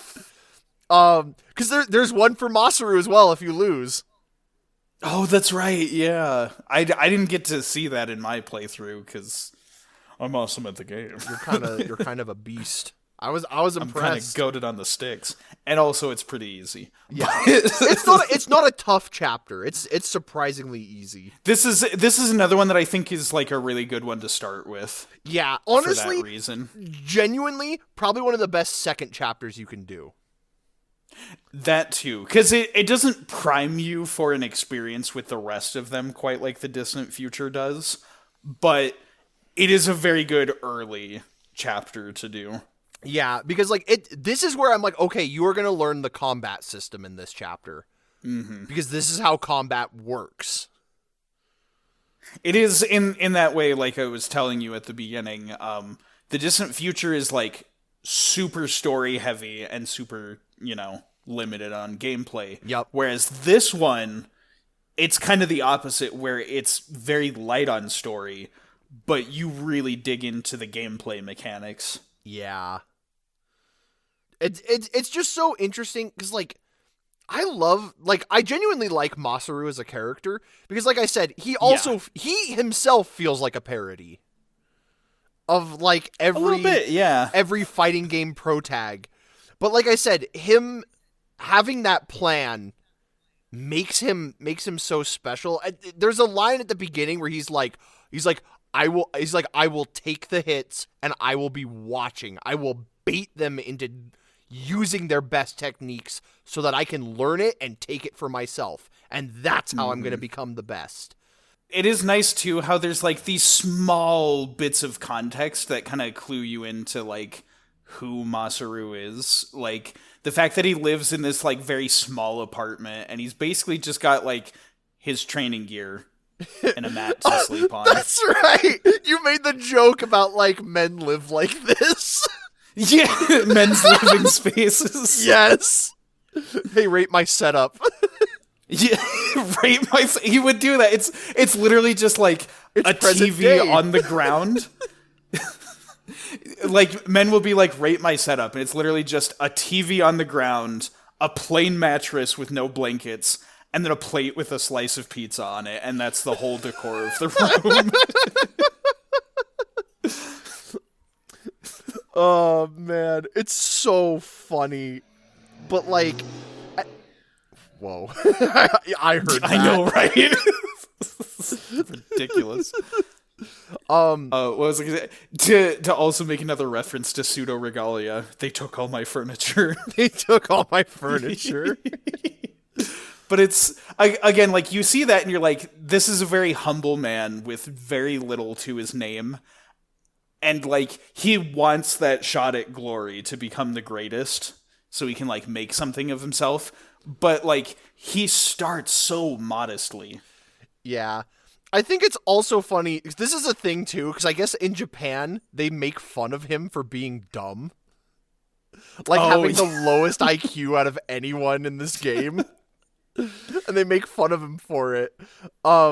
Because, like, there is that bit, because he's like, you know, he has that whole speech at the beginning about how he's like, you know, I'll take the hits and I'll do whatever it takes and I will become the best. Mm-hmm. And then like, you know, then it cuts, it's like, or I could just lose and, like, lose it all. I don't know. Like, only one way to find out. He's so, like, caution to the wind, just like, well, if I die, I die. Yeah. And I think where we really get the most view of his character is in the final boss. Yes.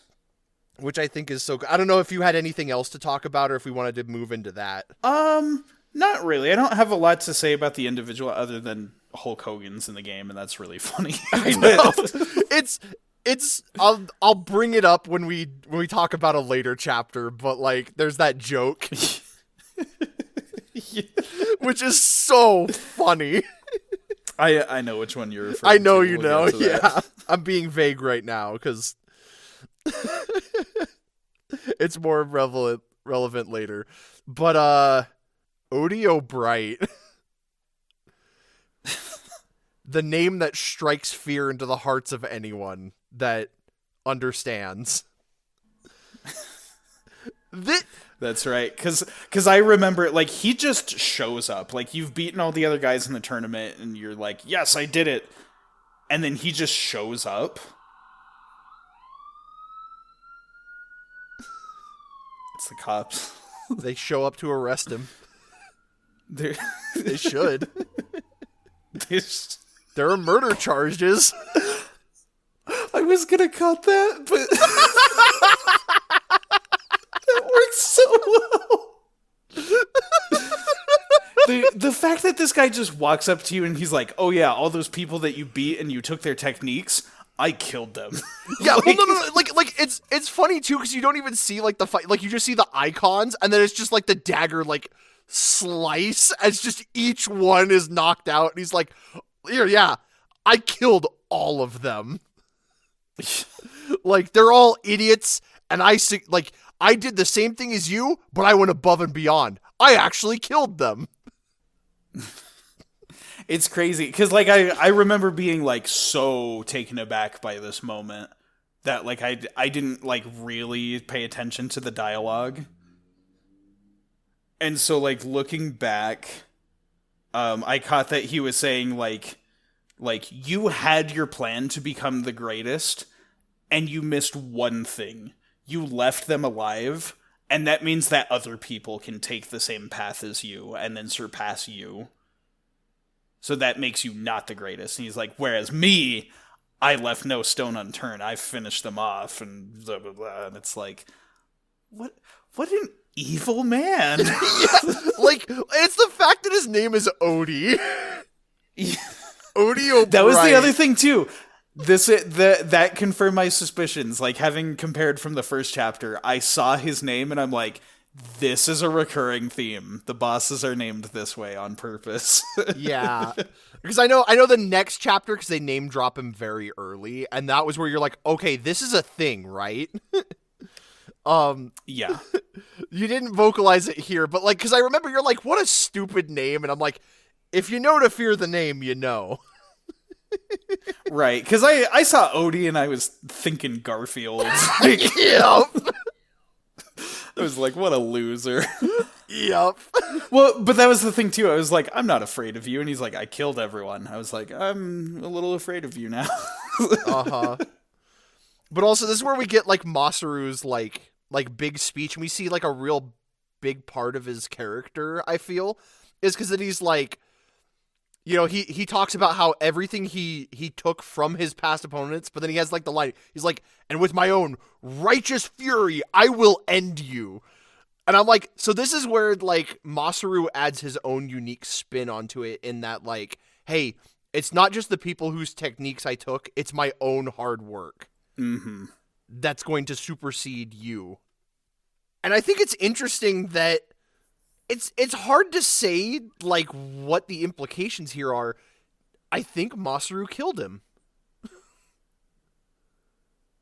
Which almost, like, that's the technique that he took from Odio Bright. You're right. I never thought about it like that. Dang. like it's kind of dark implications. And I'm like, but, like, also he's, you know, part of the bigger narrative, and so it's like, did he kill him or did he just kind of fade out of existence? It kind of wasn't explained. Yeah.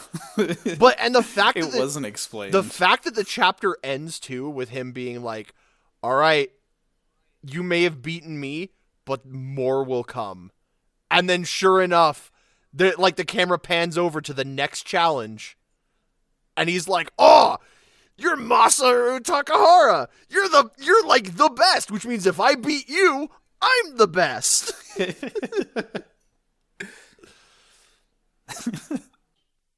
It is pretty cool.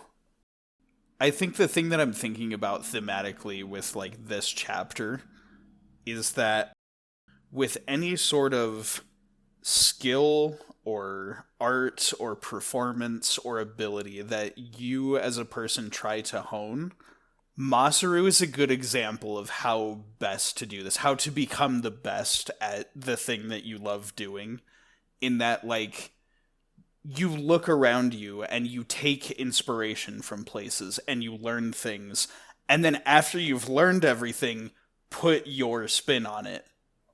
And I just, like, I love that message. Uh-huh. It's really cool. For, like, such a simple, straightforward chapter, it's really good.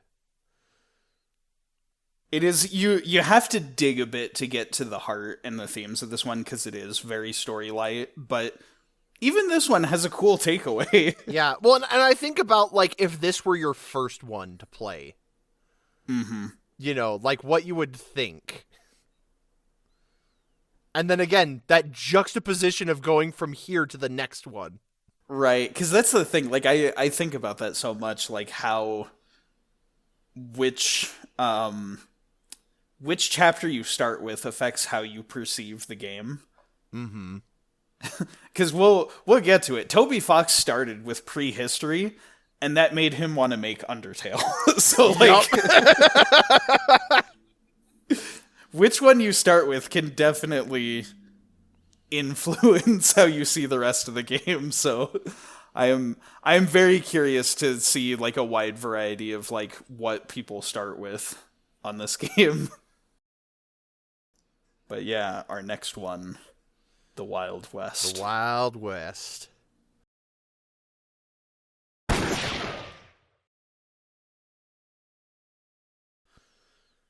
Oh, man. I adore Sundown Kid. He's so cool!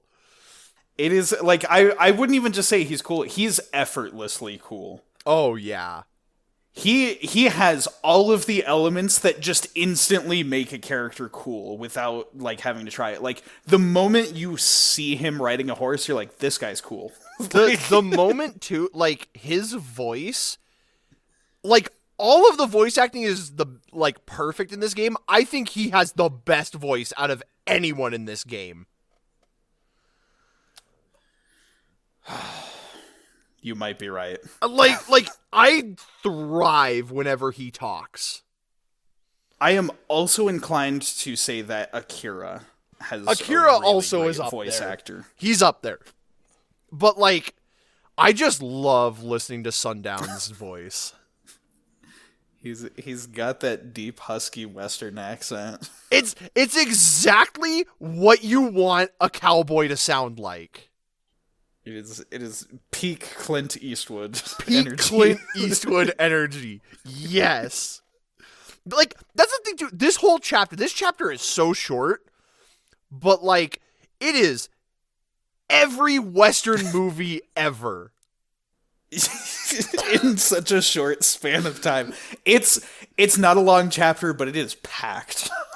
like genuinely, like, because you have like every perfect Western trope in there of like, you know, the outlaw, the troublemaker. The outlaw walks into the saloon running his mouth. Yup. The like you've got what's her name? The chick in the like the very like fiery chick in the saloon. Oh, the fiery barmaid. Yeah, the fiery barmaid, you know. You've got your rival character with Mad Dog. Mad Dog. Mad Dog also has like a very infectious sense of style and charm that like I thought he was gonna be annoying and like an adversary that we were gonna be like having to deal with, and he was just gonna be an obstacle. But like, yeah, he won me over pretty quickly. he's pretty great in like. I told you I shared that piece of art with you that was like Sundown as like the Roadrunner and Mad Dog as Wile E. Coyote, and I was like, wait a minute, this is perfect. That is their dynamic. It's their dynamic, and it's so great. The other one, like please, anyone who's watching this that's an artist that also loves these characters like I do, I need fan art of Sonic the Hedgehog as Mad Dog and Shadow as Sundown Kid. Oh my, that is the dynamic. That is, because that is $1,000,000,000% the dynamic. Because like that is the vibes. Because like Mad Dog is all like style and like flashy and cocky, and he's got his one-liners, whereas Sundown Kid is like quiet and direct and like get the job done. Like, no, the funny thing is, even right down to like the way the fandom like ships them. Like, it's so perfect. It is. My favorite meme, which is gayer, being gay or whatever these two have going on. Oh my goodness. Not to jump too far ahead. But like, is that one version I sent you with like those two characters and I was like, yeah, no. Like, you could tell me those two were gay and I would believe it. Yeah. Or whatever these two have. Yeah. Like, it's so... Because that's the thing. Whether or not you actually ship these characters romantically, like, I was going in to expect, like, a very generic, like, hero and rival thing. But these two have chemistry. Oh, they have chemistry. Even if you just see them as friends, or if you see them as something more, like, these two have a dynamic that works really well. I never saw them romantically, mostly because Mad Dog is still, like, excessively hunting Sundown. Yeah. To the point where I was like, no, if he had feelings, I think he would. I think he wouldn't. And I think it's because, like, most of it, like, I see where people come from with it. Because they were, like, it's the line of dialogue where he's like, it's almost like saying goodbye to a lover. Like, a lot of people are like, how are they not gay? And I'm like, because Mad Dog's... Here's the thing, though. Consider, there are, like, tons of other, like, romantic depictions of that, too. It's like the Sly Cooper Carmelita. Oh, yeah. Dynamic. It's like, and don't get me wrong, I understand the dynamic and, like, why that's attractive to ship. Right. It was just one of those things where I was like, when I played the game, I never saw it. Because I just saw Yeah. them as, like, rivals, and, like... Because, like, legitimately, Mad Dog tries to turn you in, like, 5 different times in this chapter, even after he knows that you're not a bad guy. Yeah. Like... Mad Dog's kind of dramatic and obnoxious, but, like, in an endearing way. It's true. I mean, I didn't like necessarily see them as being played as you know, a romantic couple, but it's like it would make sense if it happened. I see where it's one of those things. To quote one of my good friends at work, I don't swing that way, but I understand the pitch. I like that. That's good. It's just really funny to me because, like, I guess to jump ahead a little bit, but, like, Hash and Uranus, their dialogue felt very gay. Like, you could tell me that those two were intentionally gay, and I would believe it. I think even more than... Yeah, like, more than these two, and that's why the meme is so funny of, like, what's gayer? Being gay, or whatever these two have going on? It's just really funny. Yeah, it's not a priority in the story, so I don't think about it that hard, but, like, that's just the main thing that I want to impress upon everybody. The chemistry between these two is so undeniable. Oh, like, dude. They share the spotlight perfectly. I love how these two characters play off each other. Like, it is the highlight of this whole chapter is how these two, like, wasn't there's like a bit where you like you're walking around town and you like look at your horse and like he's talking about, hey, maybe after I turn you in, I'll name a horse, like my new horse after you as a memento. It's so graceless. Like, he's such a piece of crap, but I love him. Oh, man. Not to mention, like, there's some sass in this chapter. There's... I just name a better dynamic than, like, honest but broken man and theater kid.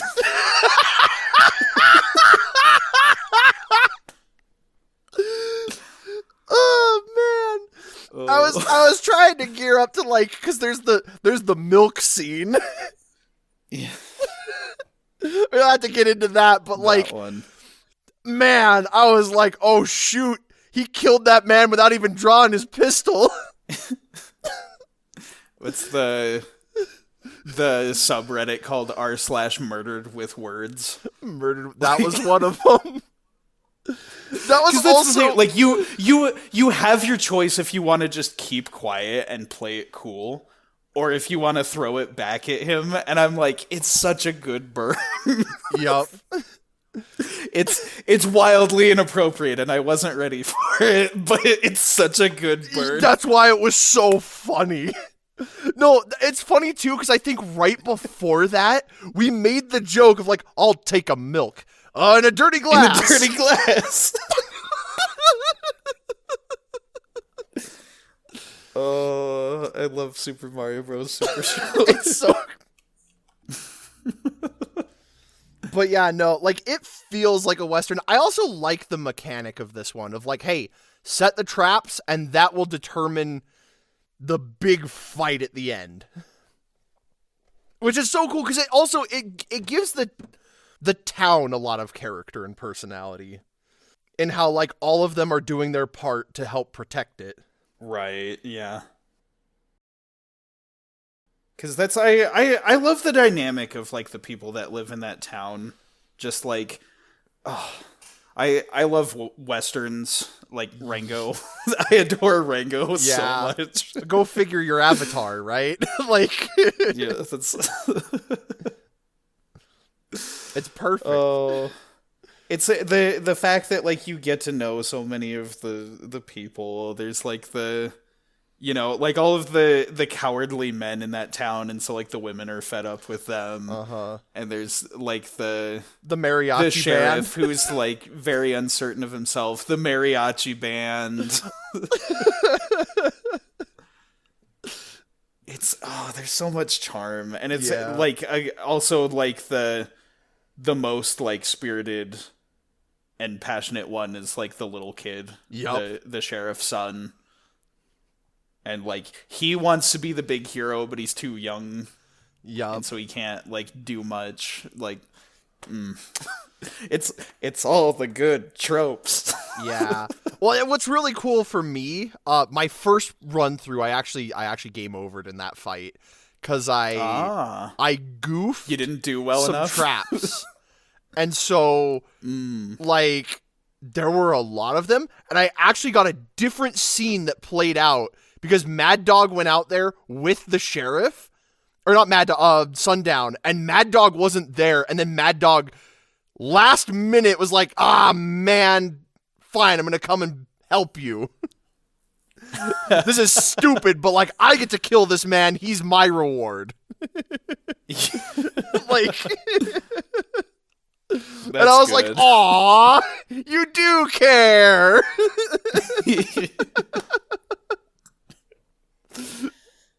So good. It was really cool. I don't know what, like, the threshold was that caused that to happen, but I was like, what the heck? This is cool. And then I game overed. And I was like, well, I better reload my save to, like, the beginning. Oh, that was another one! Was, like, the joke about, like, him telling you to save your game. He's like, save the memory, if you will. He's trying to, like, as subtly and non, like, character breaking as possible tell you to save. Save your game. No, not poker.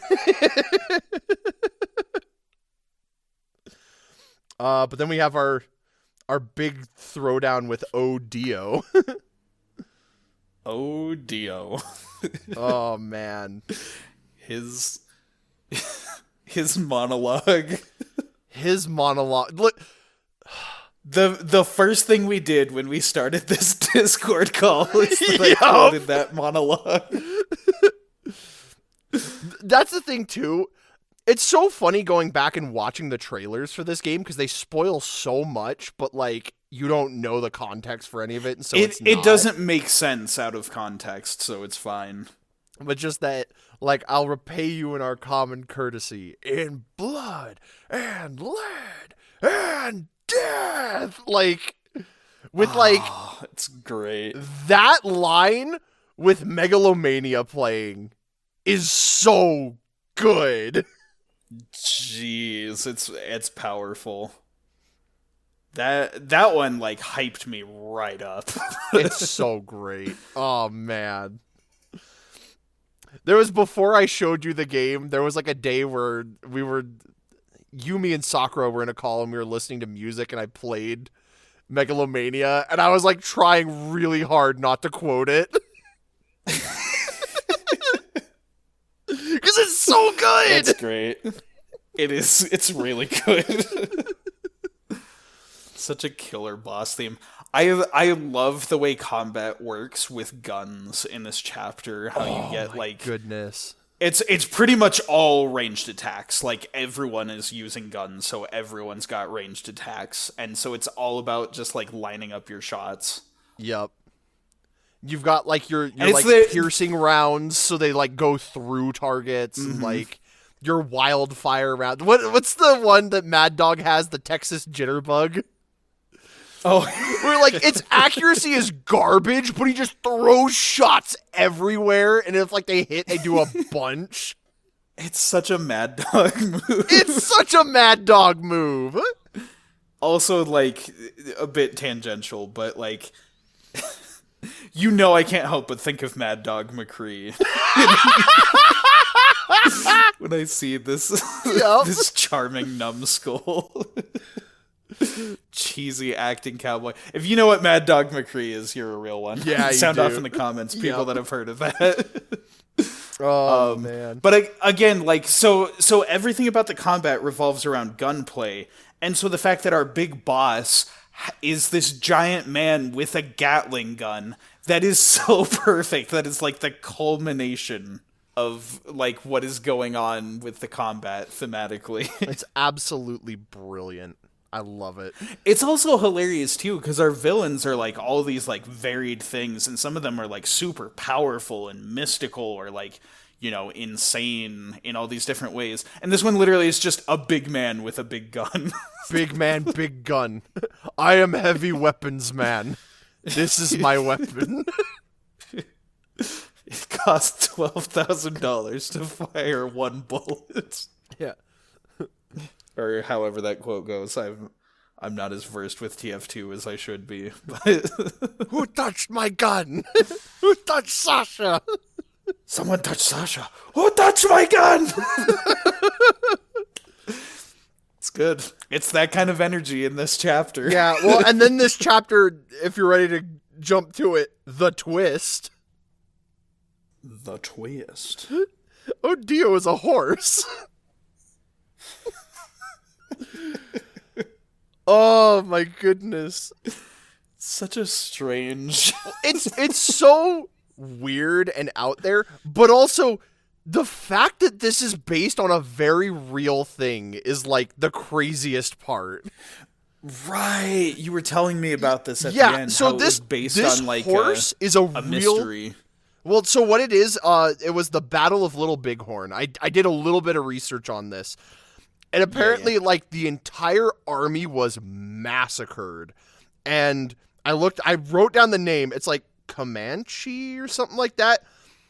Was, like, this horse was the only survivor. Yeah.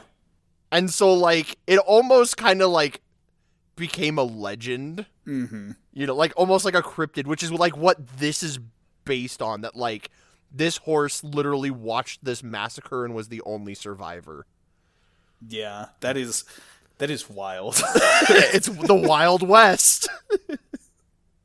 There's a reason they call it that. It's so bonkers. Like this unrelenting massacre, and then this one horse gets away.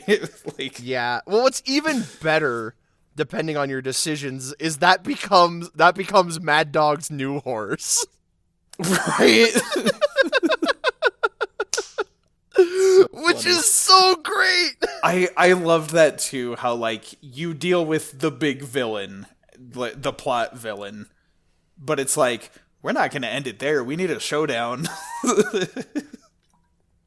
Again, Mad Dog, you are his to kill. That was one of the differences between my playthrough and yours. Right. I killed Mad Dog, and I felt awful about it. I wanted to spare him. Because it's not super clear that you can actually just run away. Yep. So, like, for a lot of people, And then he chases you down again. you do get that ending. It was very interesting for me because I didn't get that. You know, like, I had kind of my tearful goodbye with the rest of the town after Mad Dog died. And I was like, this sucks, but, like, we carry on. Death will follow me everywhere. Versus, like, yours is like, nah, I'm out of here. Hey, wait a minute. This is who Sundown... That's another thing, too. Who Sundown is. His story is so cool. Yeah. That is it. That is the thing I want to say, is, like, the fact that there's those two different endings for Mad Dog, depending on how you handle that fight. That is another thing that really reflects, like, the chemistry between those two, because, like, you can tell Sundown is, like, super upset when Mad Dog is gone in the sadder ending. Oh, yeah. Because you get so many of just those quiet shots of him just, like, not having anyone to talk to, and just, like, respectful moment where he puts his hat on his heart and everything. As opposed to, like, you know, if he stays alive, like, the two of you are always, like, at it together. Chasing each other around the world. This cute little game of cops and robbers you have going on. Yep. But I also love the fact that, like, Mad Dog was a sheriff, and he was the best sheriff, but, like, because his reputation as being just, like, the best gunman got so big, it kept attracting trouble, And so to just get to protect the people he loved, he became sort of this outlaw. And like threw his like good comforting life away. Sundown Kid is such a sad character. He's an amazing character. He's so good. He's so good. There is also, once again, we're going to have to like forego talking about this until we get to endgame stuff, but like the setup of his backstory leads to some really great story discoveries once you have like the full picture of all the campaigns as well. It's a great chapter. It's a good chapter. It's short and it is perfect. I think this was the perfect culmination of like, I started with Distant Future, which is mostly story. Then I went to present day, which is mostly gameplay. And then here in Wild West, I feel like I got the perfect blend of the two. And so that, like, it was the perfect, like, these three in this order was the perfect, like, primer for my expectations of this game. Yup. At this point, you've got a sense for what the game is. Yeah, because it's not just a matter of, like, which one you start with and which one you end with, but, like, the path you take between all these story chapters, like, makes it so interesting. Mm-hmm. Because you get such a different experience than other people who have played the game.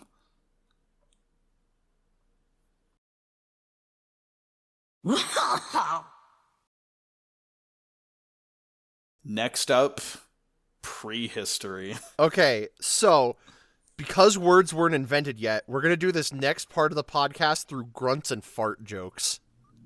Yes, here we go. Aye! Oh! Ah!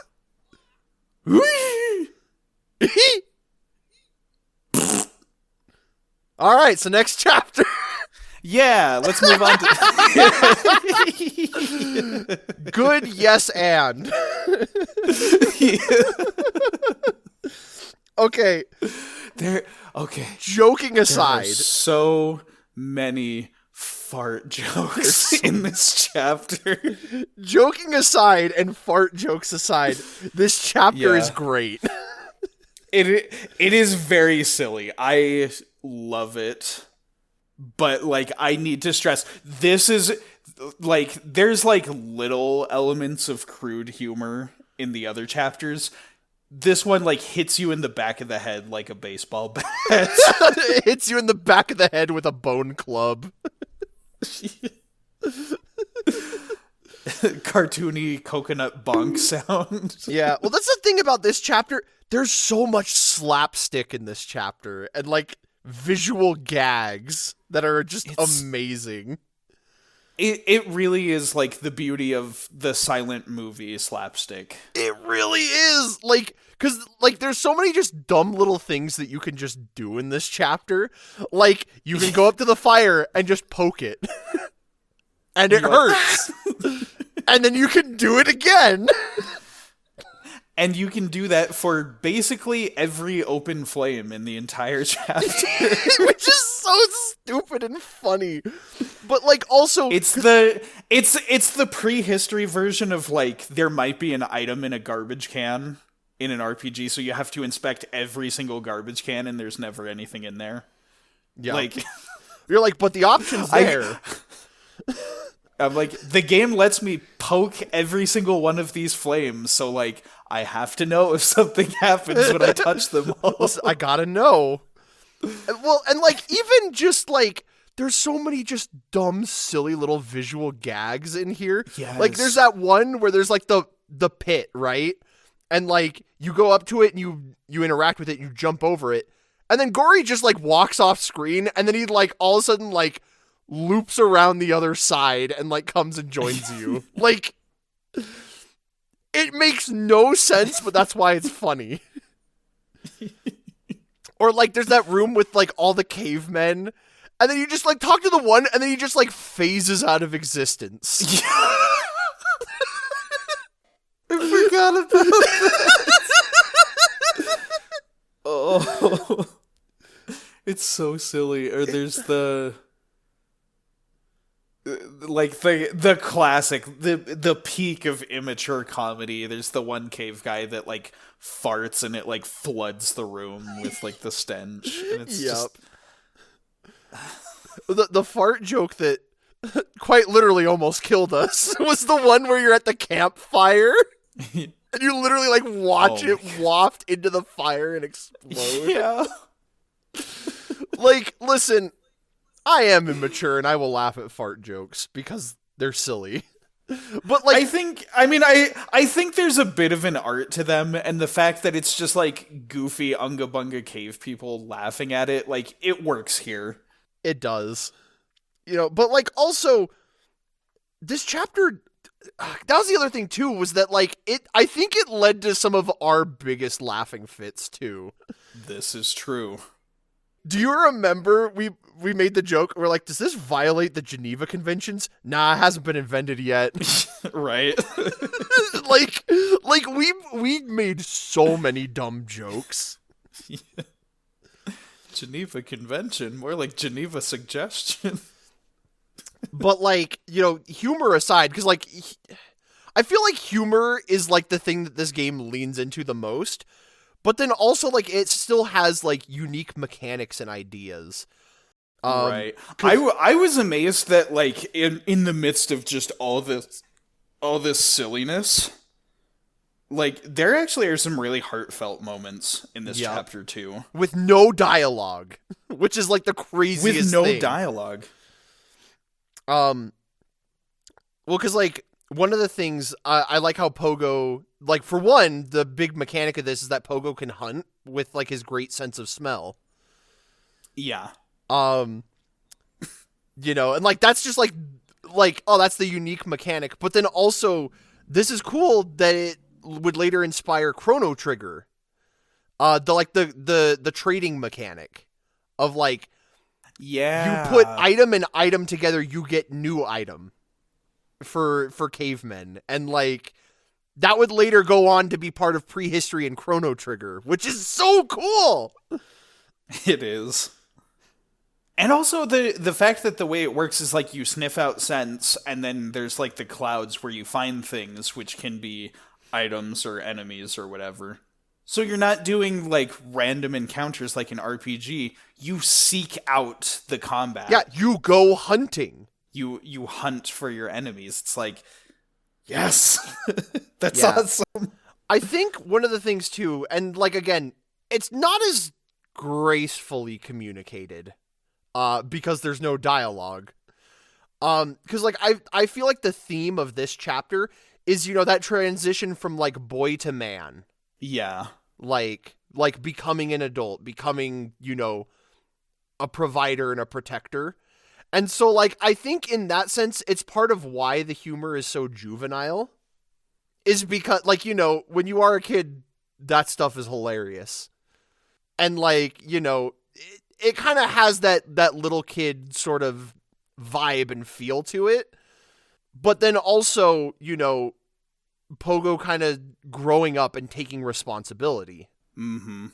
And there's that sort of like awkward transitory teenage phase where you're not quite, you know, fully an adult yet, but you're like growing out of your kid side. Uh-huh. It's a transition, it's a transformation. And so like I feel like that's what the intention was. And like it's there. It's just kind of like it's hard to convey that without text. Well, it's hard to convey it without text, and also it is that awkward transitionary phase. Yeah. But once we get to the other side of it, it's so freaking good. Mm-hmm. Another thing that helps with like the tone and stuff too is the fact that your companion is, you know, Gory. Yeah. He is an adult already. Yeah. He's like the final version of what he's going to be, but he's very childish in nature. Yep. So he will go with Pogo and his like crazy little kid antics and, you know, the the poop humor. The fact that, like, that's an offensive move that you can do. You have an attack because he's a big ape. He has an attack where he can fling a wad of poo. Like, it works with the child stuff too. But then, like, when things do get serious, like, you can tell Gory is ride or die with Pogo. It's so interesting because, like, Pogo is so mean to Gory.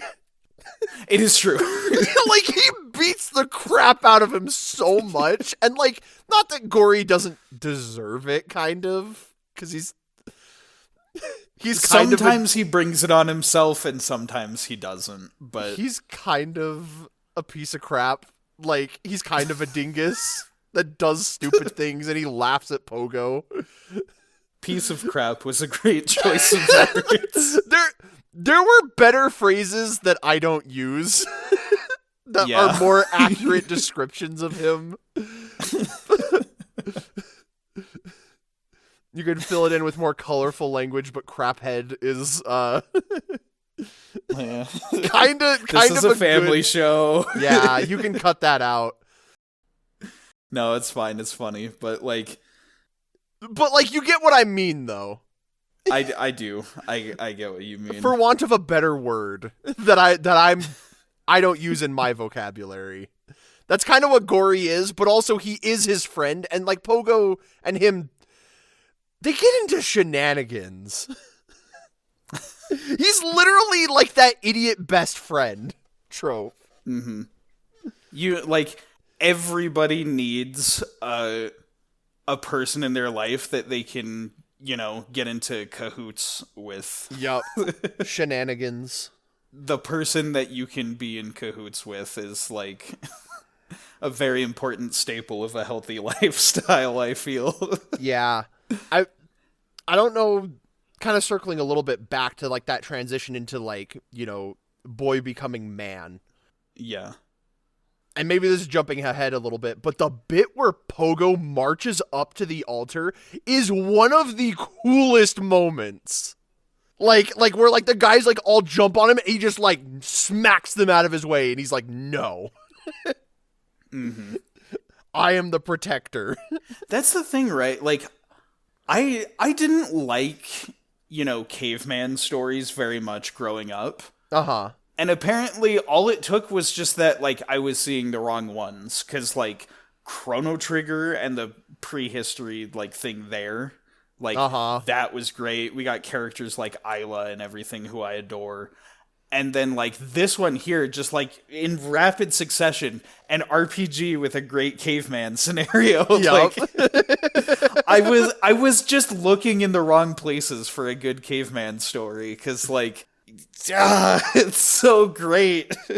Yeah. I think the best thing, and one of the reasons why I love Pogo so much, even though he does beat the crap out of Gory a lot, he really does embody love. He does. Like genuinely he embodies it so well. Because, like, yeah, he beats up Gory because Gory's an idiot. But also, like... Well, and Gory can take it, because he's a grown ape, and... Exactly. And Pogo's a small little boy. Yeah. But, and so, like, you know, they stick together, and they have each other's back. Like, when it really counts, they're there for each other. And then the fact that, like, Pogo gives up and risks everything for Beru, who he barely knows, and, like, it's kind of, part of it is, like, oh, pretty woman, but, like... Right.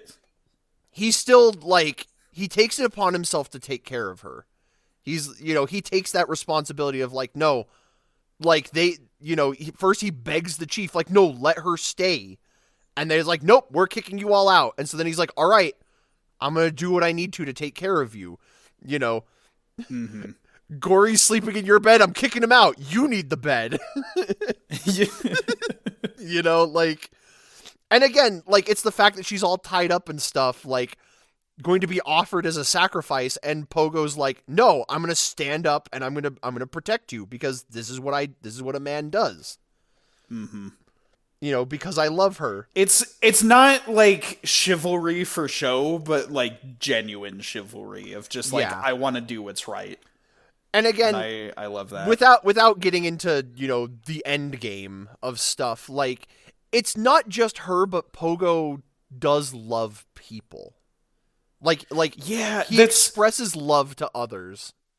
The thing that I wanted to get at is that, like, you see all these different forms, like these different expressions of love in different relationships. Yes. With Pogo, because you get, like, the best friend love in that, like, you're buddies and you've got each other's back. You've got the romantic love where, like, the person you care for, you do anything for them because you love them so much. Mm-hmm. And then you've got this element of love that's with people who are difficult and causing problems in your life, still being willing to show them compassion. Despite what they've done to you. Because good old Zaki. And Zaki is the perfect illustration of that. And the fact that, like, Zaki as a character is just genius character design. Because, like, he's... Much like everyone else in this era, he's dumb caveman, full of antics and shenanigans, but he's cool guy dumb cave boy. He's got the fancier hair. He does the hair flip. Like, I guess the best way that I can describe this in a language that befits the time period, like, Pogo is unga bunga, whereas Zaki is unga bunga. He's taller. He's obviously older. Yeah. A bit more fabulous. He wears a lizard. He wears a His lizard friend. I remember that detail. I definitely thought that was a leaf. And then you pointed it out to me and I was like, oh, that poor lizard. He literally has an attack called Fly Lizard Friend Fly. And he throws the lizard. He is wearing a lizard to cover his bits. It's so dumb, but it's again, while this chapter is just dominating immature humor, that's like it's already doing so well. That is the cherry on top. It's just that he's got a lizard on top covering himself. Oh my goodness. This game is insane. This game is insane. Like, we went from, like, the distant future to this. But like I said, I'm sure you heard me at many points just shouting, like, this game was made by insane people. Oh yeah. Oh, and that's and the thing too, I though. mean that in the best way. The freaking ending. Yes. Our big fight. Once we finally get our big villain. Because it's not Zaki. It's not Zaki, and it's not the chief of the rival tribe. Nope. Let me tell you, nothing has instilled fear into me the same way of, like, we don't even see Odo. Like, you just see his shadow. And, like, that music plays. And just, like, it is terrifying. It's such a good setup for the boss fight. Well, and it's such great storytelling, because you're like, why does this tribe want to sacrifice Beru? I don't understand. Like, they're so, like, they're employing every tactic to get her back and tie her up and have this sacrifice. And then, like, everyone falls down there, and the chief is gone. Like, you just see his hat, and you just, like, see the silhouette, like, the shadow of him, and just hear the roar, and you're like, oh. Oh. It also kind of, like, fridge logic, you realize after the fact, like, hey, maybe there's a reason why there's not so many women around these lands. Yeah, maybe. Which is such an upsetting thought. It is. Well, and, you know, like, that was, you know, the stereotype, the era. Right. Sacrificing maidens to, you know, beings that they considered to be gods. And so just, like, We were experiencing this whole adventure, and somehow my brain didn't go to dinosaurs. Right? And I'm like, I should have seen this coming, but I'm so glad I didn't, because the surprise We is even amazing. fought mammoths and stuff. Like, Right.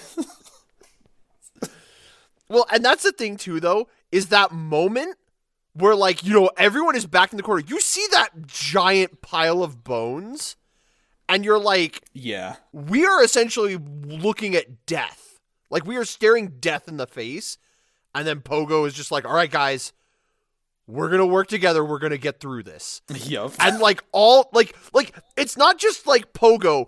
Gory goes along with him, and even Baru is like, right, I'm right by your side. We're doing this together. And they all run in, and then there's that like last minute moment where like the fight starts, and then Zaki jumps in the ring. Is like, fine, I'm fighting with you. And I'm like, it's so good. It's good stuff. It's so good. This chapter is so freaking good. That's why I'm saying, like, for as much comedy as they were doing this chapter, like, when the serious hits, it hits. Mm-hmm. I think that's why why it works so well is like that juxtaposition of like, okay, Yeah. And again, all done naturally, just through character expression, no dialogue. just pointing at things and grunting and emojis. And going, I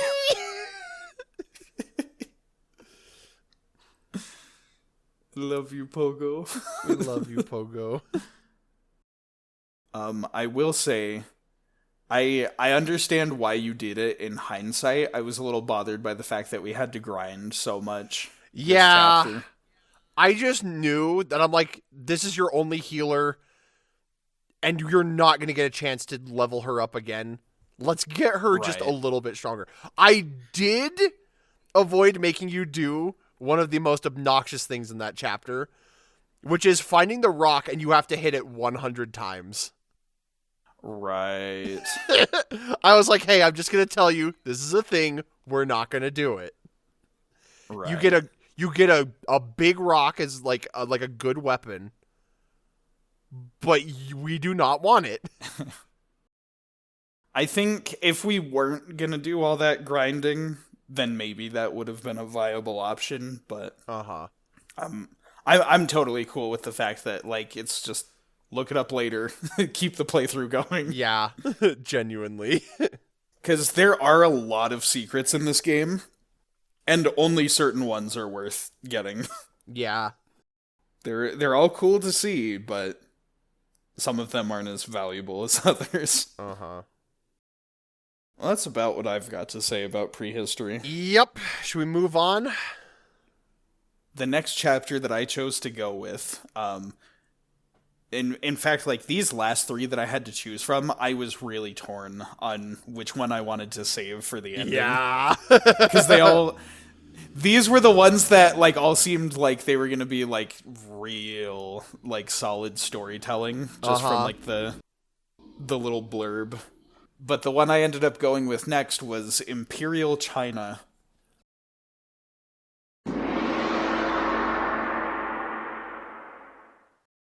Oh boy.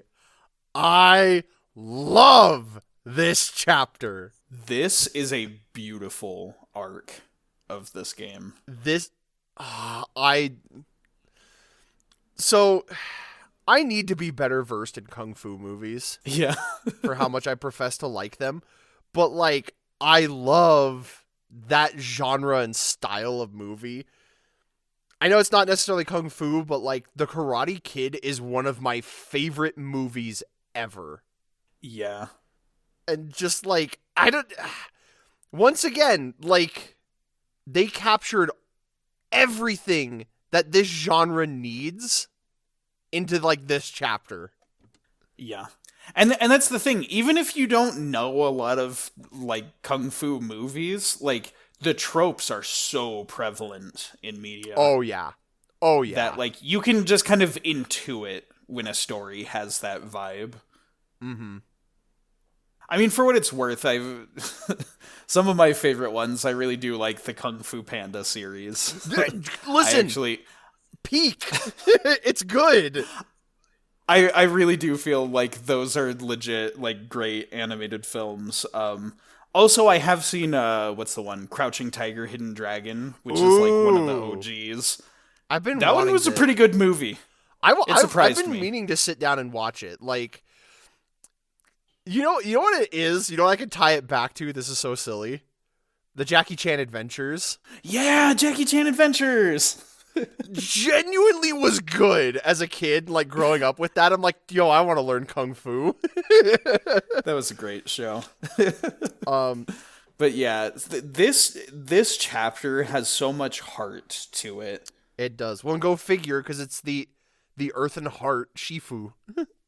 Right. Or Sifu, but it's like, or Shirfu, depending on Shirfu. depending on your pronunciation. That is my one complaint, is I wish they'd been consistent with the voice direction. Yeah, there's not like standardized pronunciations. Yeah. Of all of these Chinese words, and so like I hear all these different pronunciations. I'm like, I know which one sounds the most natural for me to say as an American, but I'm not sure which one is the correct pronunciation. So, but what I was gonna say was, like, all of the leading characters in this story are so lovable. Genuinely, like, I adore them all. Even the Shifu. Same. Like, this is a cool story I could share with you. So when I was very first playing the remake, my uncle-in-law walked into the room, and he saw me playing. He's like, "Oh, what's this?" You know, and I'm like, "Oh, this is a game called Live Alive. It has like a whole bunch of different scenarios. It's really cool. I'm playing like an Imperial China as like a kung fu master." And he commented on how cool it was to have a game where you can like just play as an old man. He's like, "I feel like most games wouldn't do that." Yes. This is no spoilers, but the director of the Zero Escape series had some very strong opinions about that. That, like, there's not enough like old man characters. Yeah. That are like well represented in stories. And I've felt that sentiment ever since, because like playing as the Shifu at the beginning of this chapter was so great, because like you see how like happy and like at peace he is with his life, and how like he wants to pass on everything that he's learned, and he's just accrued so much wisdom, and like every single action that he embodies is like a demonstration of the incredible life that he's lived. He is what like you would expect a kung fu master to be. We need to stop setting all of our stories in high school in media. Like, yeah, well, and there is such a wealth of like different types of characters we could have in stories if we branched out more. I think part of the thing too is that it is kind of the marketing of like, hey, how do we reach our relatable audience? You know, like, right. We give them an old man, nobody can relate to that.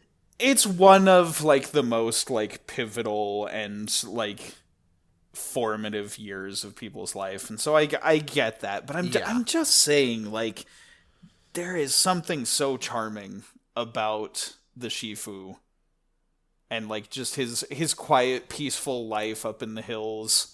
That he's like made for himself with his nice little cottage on like the cliffside overlooking the land. It's just like, it's a mood. Yeah. Well, and I could argue though that like this chapter and its characters, you can have your cake and eat it too. Yes. Because like I think what's great too about the Shifu is like he is this very peaceful, calm, serene individual, and yet he is like destructively powerful. Yes. But he doesn't use it in that way. And I love how that's expressed through gameplay, in that you are max level.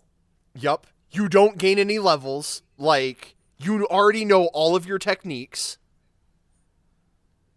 Like, you are the most powerful person in this game. Mm-hmm. But like, also, you know, his one fear, and he never vocalizes it, but he's like, I'm getting old.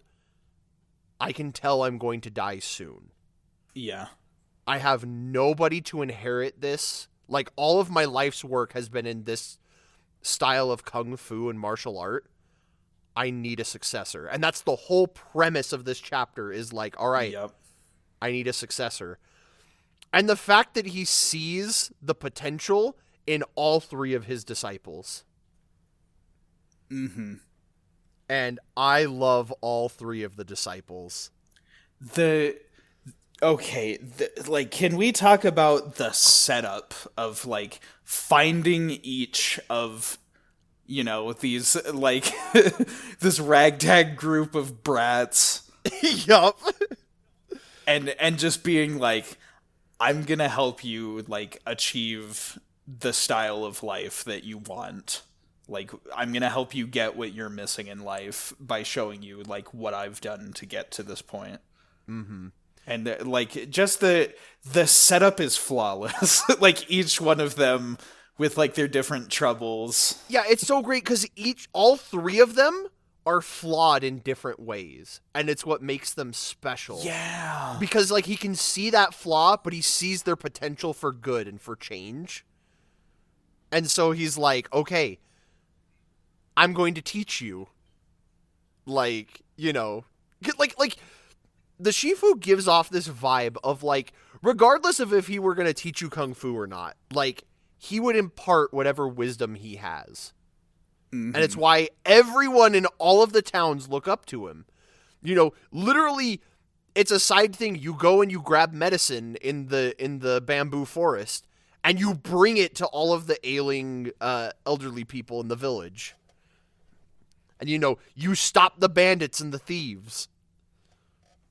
Like, you just go around and do good. Mm-hmm.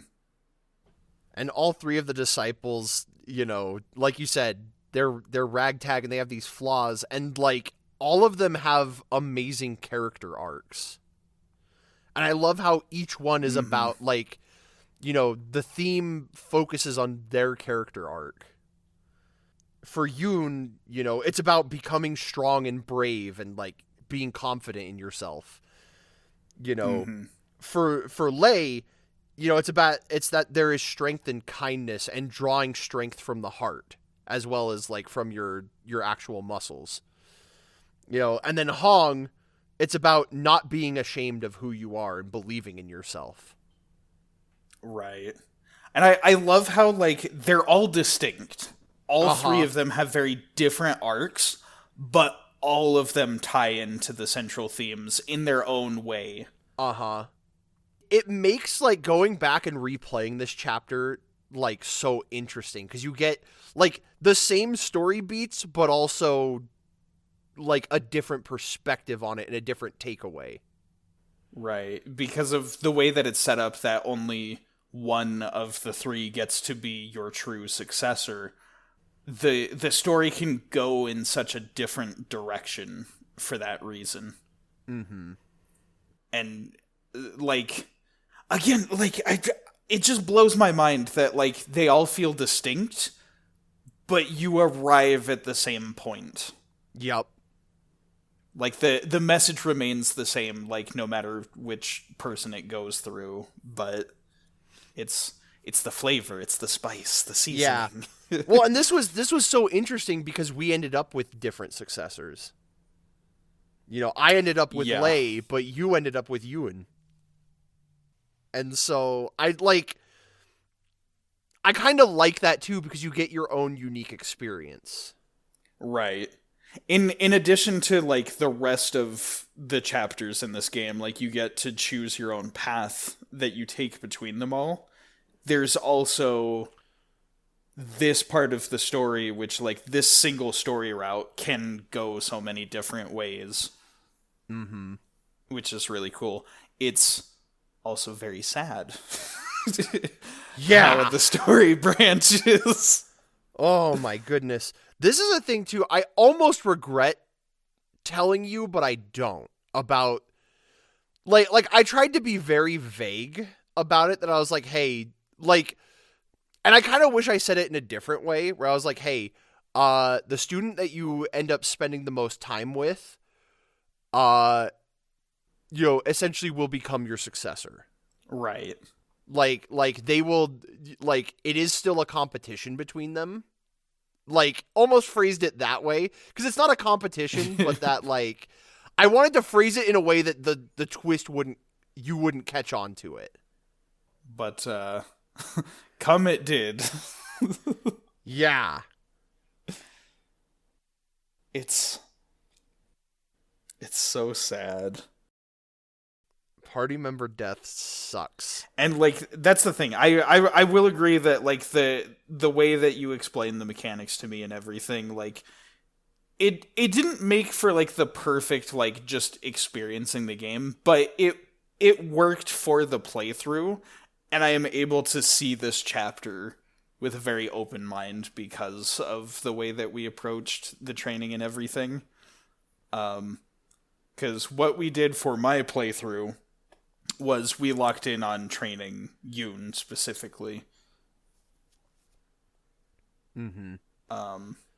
Whereas on your playthrough, you wound up with Lei as the successor. Well, and the thing too was because Lei was the first one I recruited, and I was like, oh, she's kind of low leveled. I'm gonna teach, I'm gonna train her a little bit against these tigers.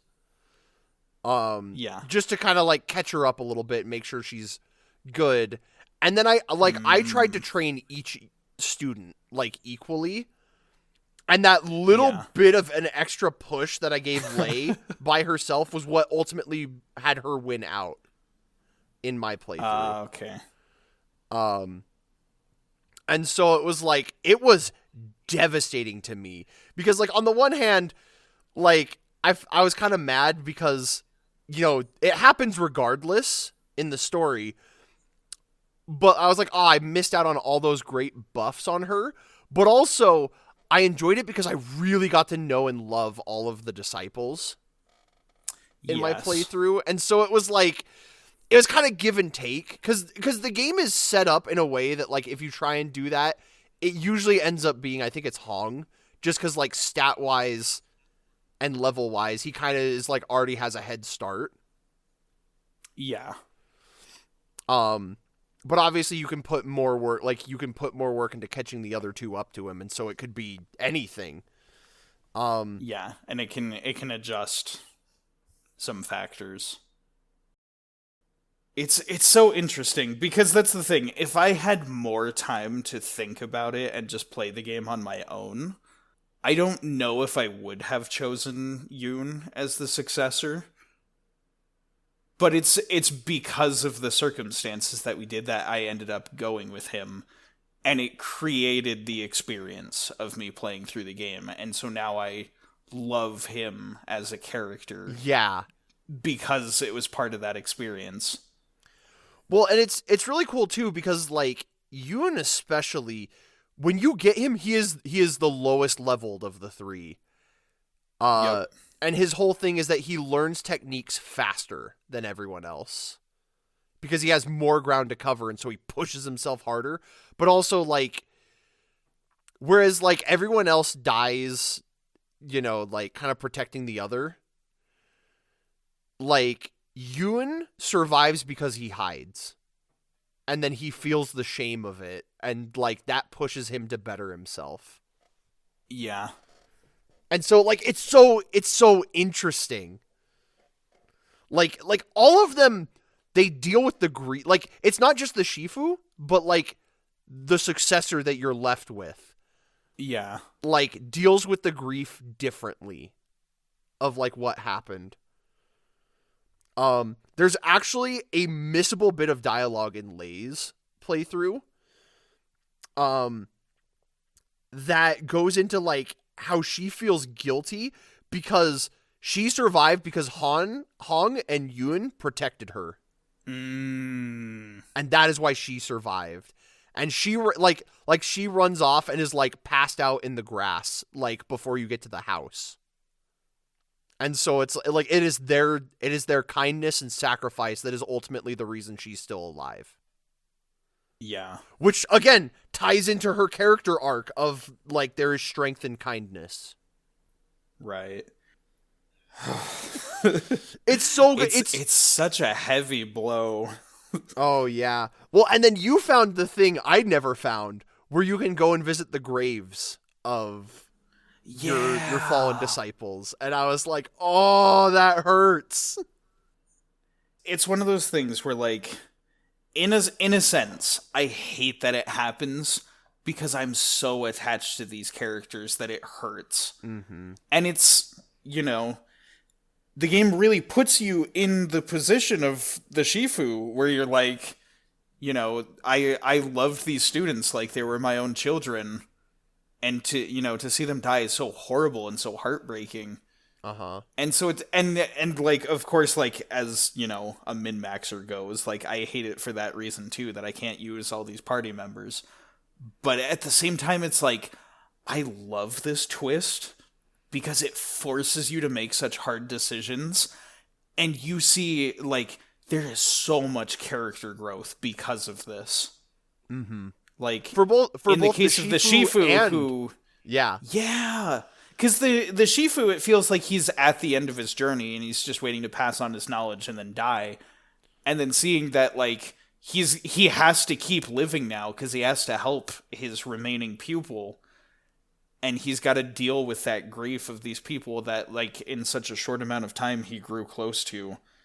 But then also for, like, whichever of the pupils that, you know, remain there, it's the beginning. It's, like, all of them were, like, interested in learning and training and growing stronger, but this is the spark that really motivates, like, who they are and what they want out of life, and, like, learning exactly in which way they need to better themselves.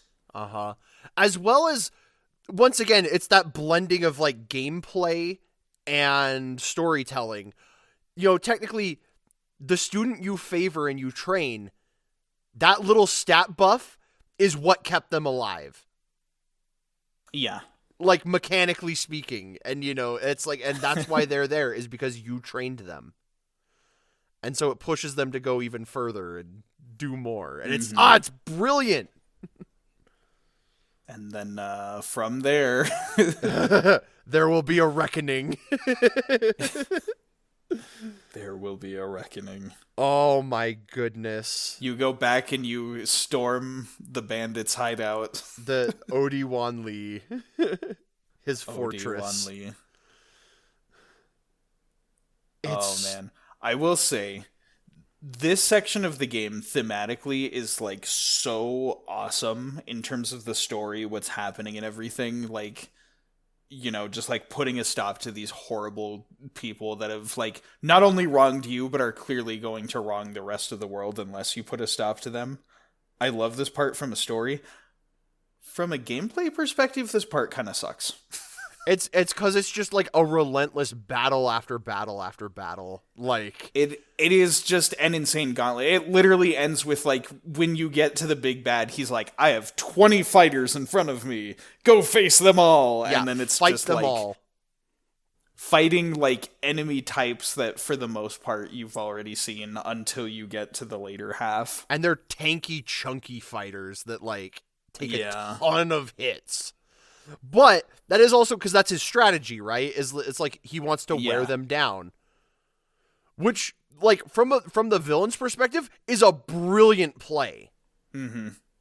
I think probably what they could have done to make this part better, like a more enjoyable experience, is maybe have, like, for the first, like, half of the enemies, have, like, the enemies be weaker, but put, like, 10 of them in a fight at once.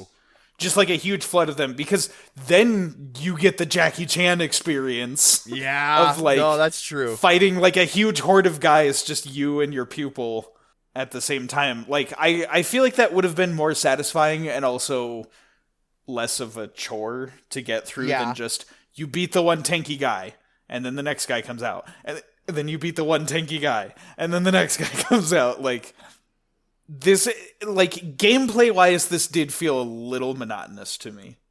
And that's one part that I was kind of like, I wish they'd done that better.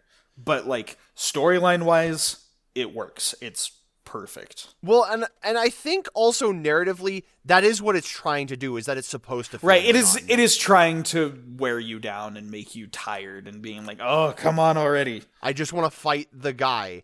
So that way, by the time you get to the big guy, you're not in your right mindset to fight him. Yeah, as well as the big like ending twist is that he's like, oh, hey, I've actually got 2 other guys that are just as strong as me. Yeah.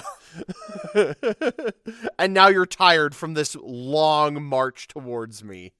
And so it's like, okay. Like, narratively, it works so well. It does work in the narrative, and it's the fact that this is it for the Shifu, just he goes out in a blaze of glory. Yeah. Well, not just that, but like the fact that he gets to witness that he literally passed on his final technique. Yeah. That, like, you know, every time, like, whatever of the 3 of them, the moment where, like, they shout Heavenly Peaks Descent and the music kicks in, It's so good. is so cool. It's so cool. I love too that we like the way they build up the Heavenly Peaks Descent by having, like, the Shifu performs it for you the one time, and he says, like, hey, the next time I use this move, I'm probably gonna die. He's literally like, I had the strength to do this once. So make sure you take it all in. Yeah. Like, the fact that he sets it up for you, it really raises the stakes. And then it's the fact that, like, you've learned that move. And you can just unload. Yeah. Well, I also love that it's a one-time use move for this chapter. That, like you use it and, like, okay, now you gotta use your other techniques. Use everything the Shifu taught you. Because that's also a testament to how strong Odiwan Lee is that doesn't defeat him. Mm-hmm. Unless, of course, you're like me and you're like, I'm going to hold on to it, I'm going to whittle him down, and then I'm going to use it and finish him. Save it for the climactic finish. Which is cool. Also, I meant to look up how it was for the other 2 disciples, but for Lei, I love her dialogue right before she learns the move. Is that she's like, Hong, Yoon, you better be watching me. And I'm just like, oh, she loves her boys so much. I do. That is, like, I think out of, like, any of these characters from, like, these different scenarios, this is the cast that I wish we could have gotten, like, a full-length game with. Oh my goodness, yes. Because, like, I do love them all, but I wish we could have seen more of the 3 of them interacting. There And, were like, some learning from each other. There's little moments of it, but I mean, like, I want more. Yeah, well, so there's one, I didn't realize this because we zeroed in on Yoon, we missed a scene. Because if you train Lei, Yeah. the first time she actually collapses, and they're like, both of them are like, "Are you okay?" And she's like, "I'm fine. I don't need your help." And Hong is like, "Well, my mother always taught me that, like, you know, you should respect ladies, and you are a lady. I should help you." And she's like, "Me, a lady?" Like, because she's never been treated like that. And so I'm like, that's so sweet. Oh, and that fits her arc so well, too. It's so perfect. The storytelling in this game is amazing. That's the thing. Like, again, we're surrounded by incredible storytelling in so many different ways. This chapter hits different. Yup. And it's because there's so much loss and so much struggle in a way that's not experienced in the other stories. You know what else it is, too? It's having a party member die. Like, somebody that you're like, I actively used and played with you and, like, can train you and see your potential. And then to have that taken away from you. Mm-hmm. You know? It's because you experience gameplay with them, you feel the tangible loss. And it's, again, it's one of those things, like, I hate it because it makes me sad, but I love it because it's able to make me sad. Uh-huh. Well, and then not only that... It's peak storytelling. It's how that loss pushes them to grow. Mm-hmm. Like, it's the aftermath. Because, like, the very end of the chapter, you know, has them splitting the boulder that, like, had been there from the very beginning of the chapter. And, like... Each one of, you know, the successors all are like, you know, they talk about how they're like, I'm worried about, you know, my shortcomings, but like, I'm not just going to like master your art. I'm going to improve on it myself and build on it and make it better and make it my own. Mm-hmm. And so like, that's really cool that like seeing the way the party grows. Ah, I love it. It's good stuff. It's amazing storytelling. Live Alive is great.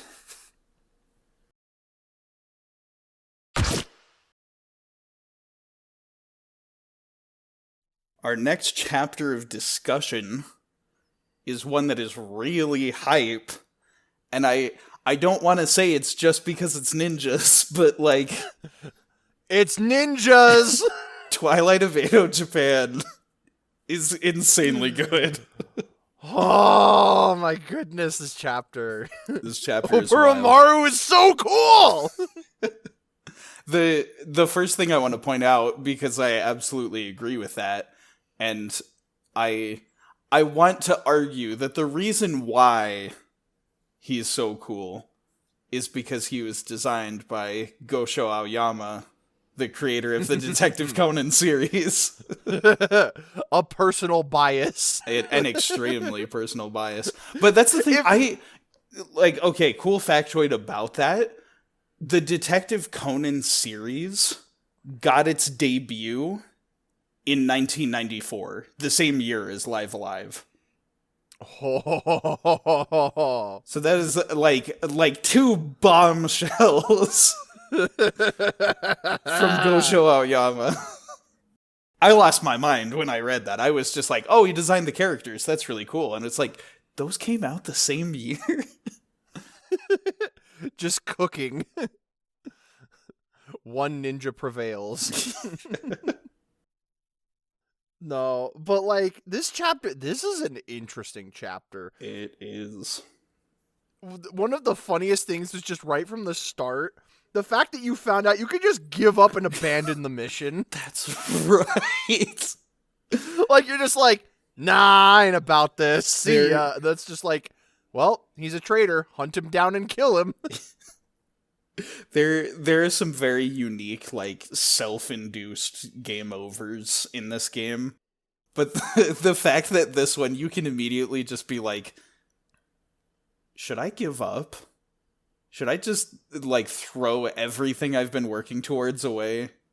Yeah, why not? And then your own clan tries to hunt you down.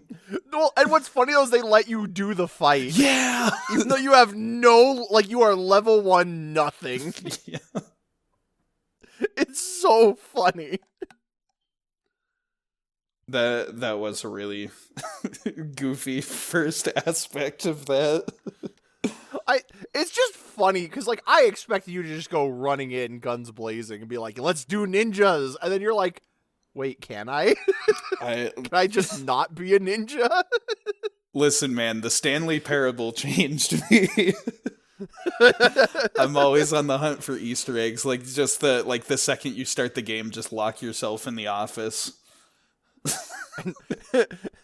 And Stanley was hunted by the Enma clan. And Stanley was happy. Oh my goodness. Okay, like, to actually get serious, talking about the chapter, though, the structure of having just this gigantic fortress, and this very, like, vague map, and having to, like, kind of riddle your way through, like, okay, which pathway leads to this that'll get me into this room. Mm-hmm. Like, I love the map system so much. It is such a cool idea. Well, and also the big gimmick of this chapter, which is the, you know, you have the option to either slaughter absolutely everyone or not take a single life and just stealth your way through it.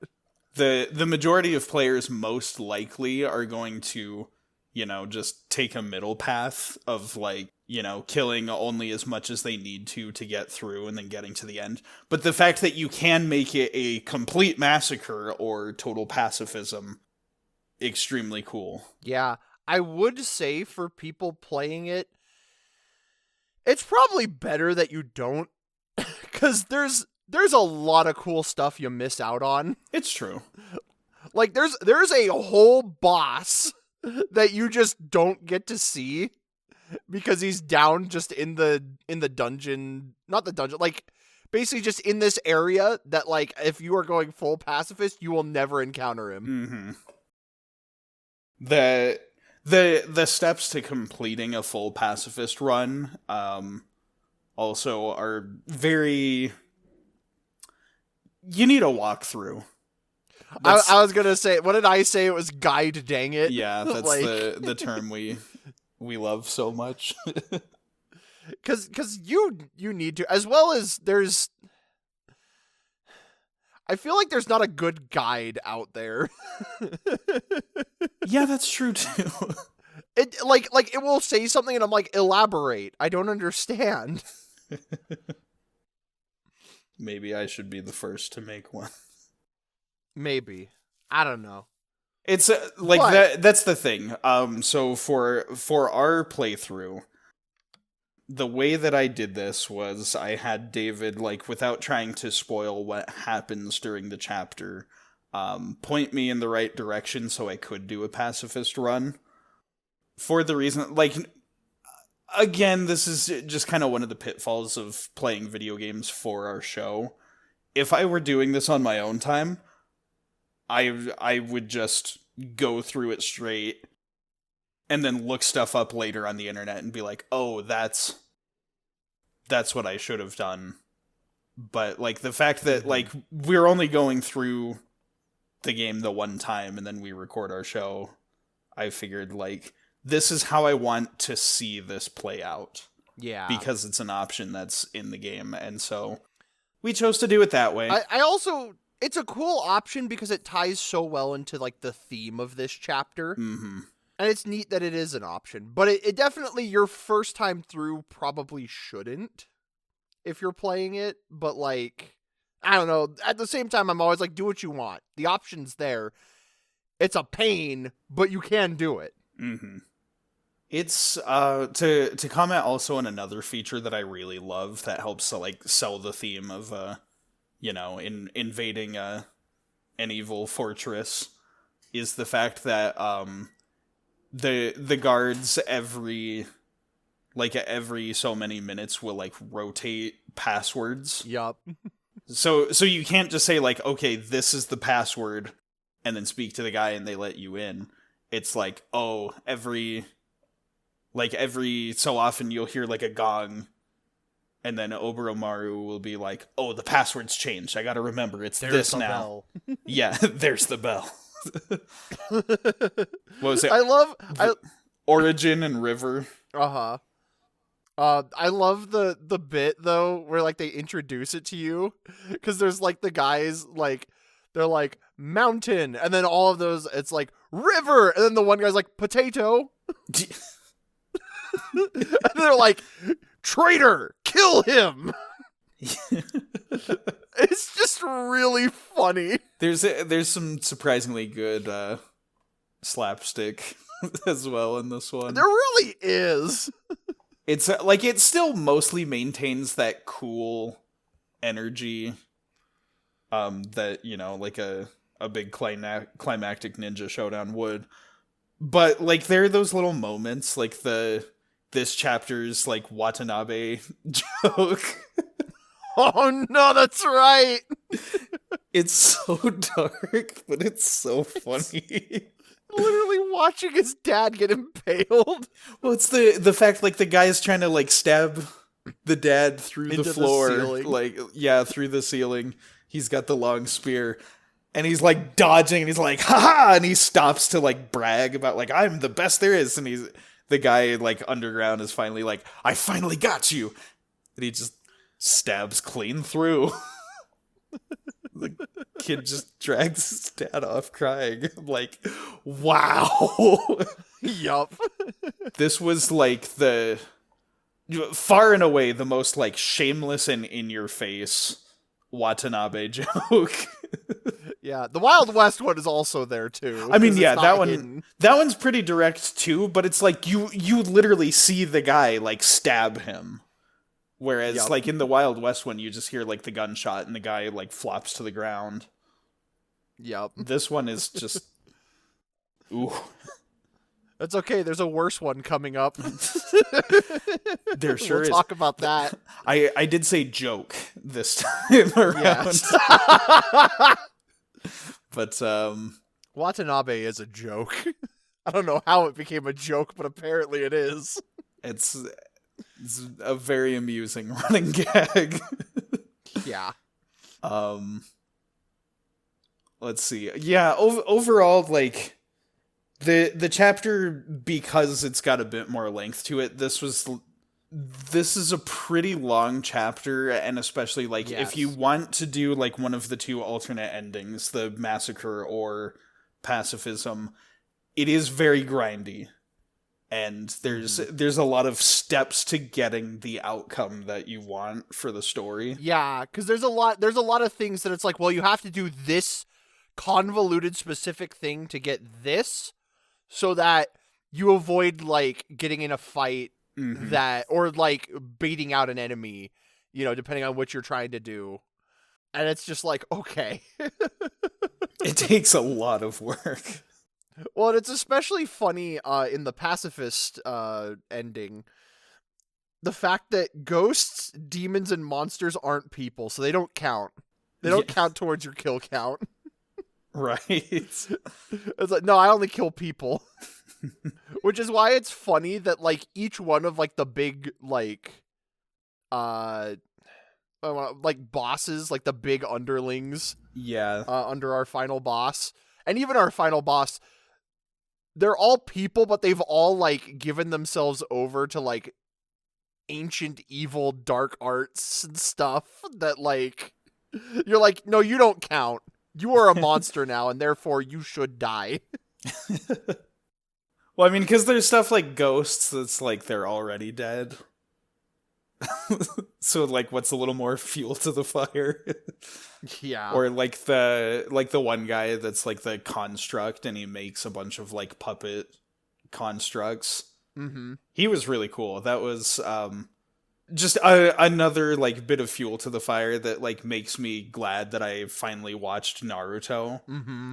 Because I can see all these like very classic Japan tropes in media and kind of like identify them better. And like the evil puppet master guy is definitely like one of those common tropes. Oh, absolutely. That's a common trope. We also, in this chapter, we get to meet the prisoner. That's right. He's such a goofy guy, but like he's awesome. I'm trying to think. Did he's got a name, right? I didn't put it in my notes. Yes. Like a fool. Yes, I did. So that's kind of the very end of the chapter. Right. The big dramatic reveal is that the prisoner you went to go rescue is Sakamoto Ryoma. Yes, famous historical figure from Japan. Yeah, he was a very famous samurai and politician in Japan's history. And what's really cool about this, because like for me, they revealed it when I first played it, and I'm like, okay, you're acting like that's a big deal, but I don't know who this is. And then I looked it up, and I was like, "Oh shoot! Like, wait a minute, this dude's a big deal." Like, This is a Japan, big deal. I guess Japan like puts him all over pop culture because like he's very famous. And what's interesting is that my wife, when she lived in Japan, when she taught English for a few years, she lived in Kochi, which was Ryoma's birthplace / like his territory. So when she played through the game and she got to that bit, she's like, "No way! Like, that's my boy! I saw his picture, like, of his iconic smile." And it's funny because he's not really smiling. Yeah. But he's such an interesting person. Like, I was just reading through Wikipedia, just his Wikipedia page, just the stuff about him. And he's a fascinating individual. Like, one of just my favorite details that I will always remember is he preferred to wear cowboy boots because he said they were way more comfortable. Which I was like, that's such a neat detail. The fact that, like, you know, this guy that we're rescuing is him. That is really cool. Yeah. I also like that he runs around this this fortress, you know, with a samurai sword, but also with a gun. Mm-hmm. A cowboy through and through. Look, man, samurais and cowboys. I'll say it until the heat death of the universe. Like, they're the same. It's just about the same genre. It's like the fashion and the weapons they use are like about the only difference, but otherwise, like, tumbleweed rolls past. That's yeah. So it's just funny how we're like, this is the prisoner we're supposed to rescue. He's kind of a silly guy, but like, he's still a reliable ally. And then, sure enough, he's so freaking cool. I will say, though his time was extremely short-lived, I loved our other party member that we get. Yeah. Which is the mimic. Yup. That's the thing. For me, I spent a lot more time with him because I got stuck trying to get to the next floor. Yeah. Without destroying him.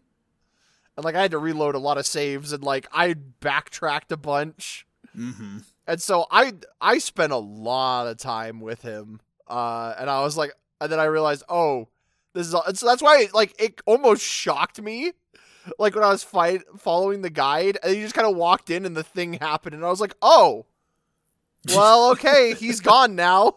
Yeah, I was so excited to have him, and he just immediately explodes. I probably would have warned you if I'd known it was right there.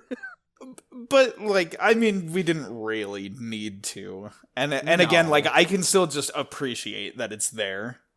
But it was really silly how hyped I was to have the Mimic in my party just for it to explode.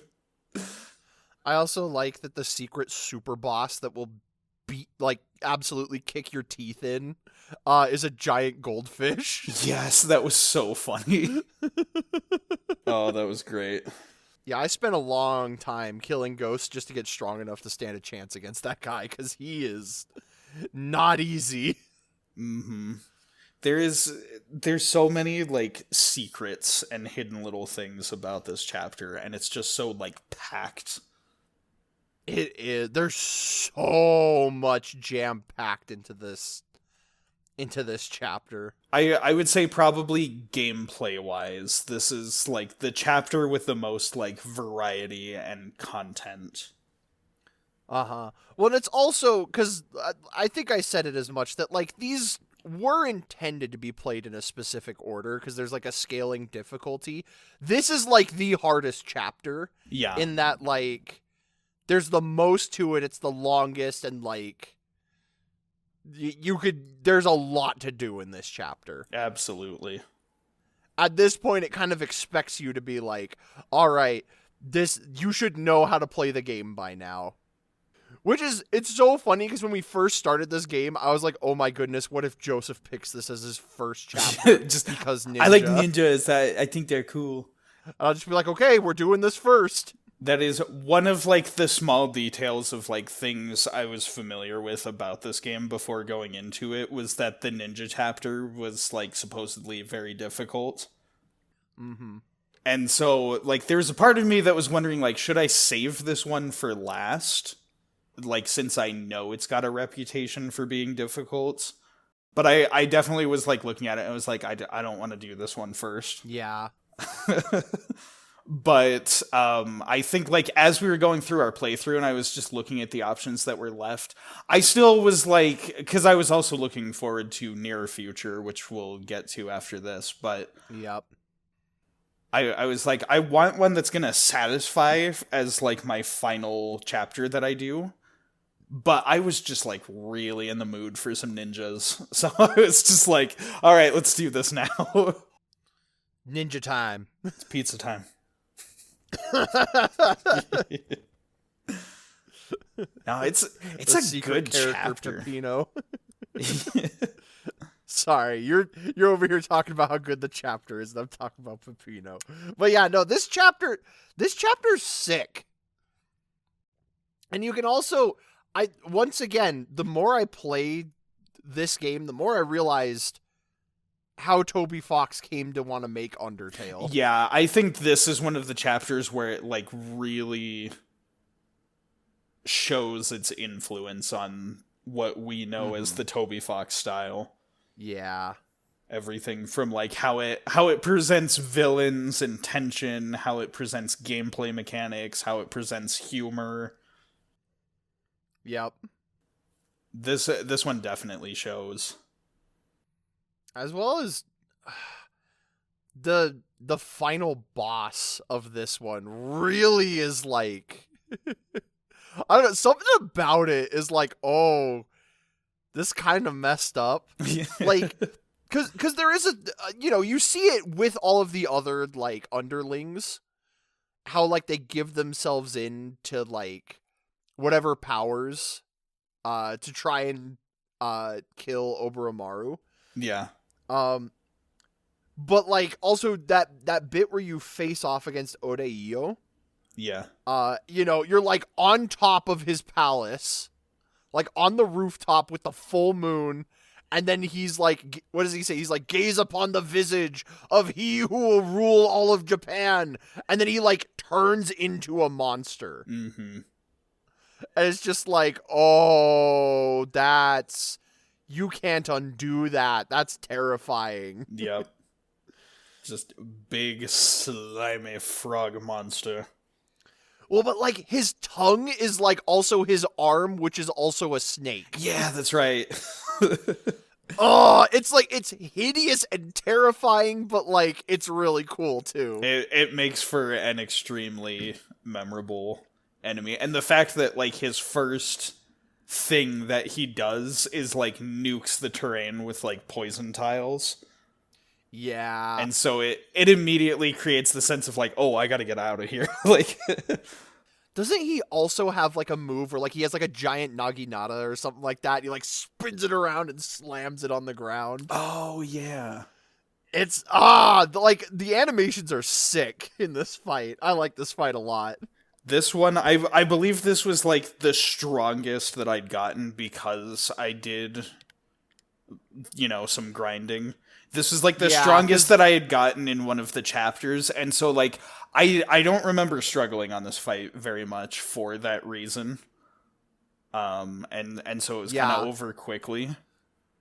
Because I couldn't remember what level you needed to be, and so I was like, I don't know, grind to this, and you're like, cool, I'm like 3 levels past that. Yeah. And I was like, okay, then fights will be easy. Yeah, we definitely made quick work of the rest of the combat for that reason. Like a ninja. Like a ninja. Oh, man. Good stuff. I also like that the game just gives you the option to be like, hey, what does Oboromaru do? Does he join Ryoma, or does he stay with the Enma clan? Yeah. And, like, that's just a neat detail that doesn't really bear anything. It's just kind of like, okay, like, where is your future going? Do you want to help this guy change the future of Japan, or would you rather like continue living the life that you have thus far? It's good world building, and it's, you know, another choice to just let the player have some freedom in how they want to express themselves through the game. I like it. It's cool. And again, like everything else, it embodies the trope and the stereotype of the chapter, which I love. Yeah. Well, is that it for the Edo Japan chapter? I do believe. Let's jump way forward. Well, not quite that forward in time. The near future. The near future.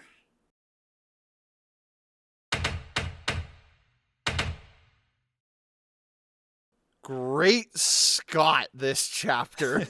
Well, you have to keep in mind, this is the near future for 1994. Yeah.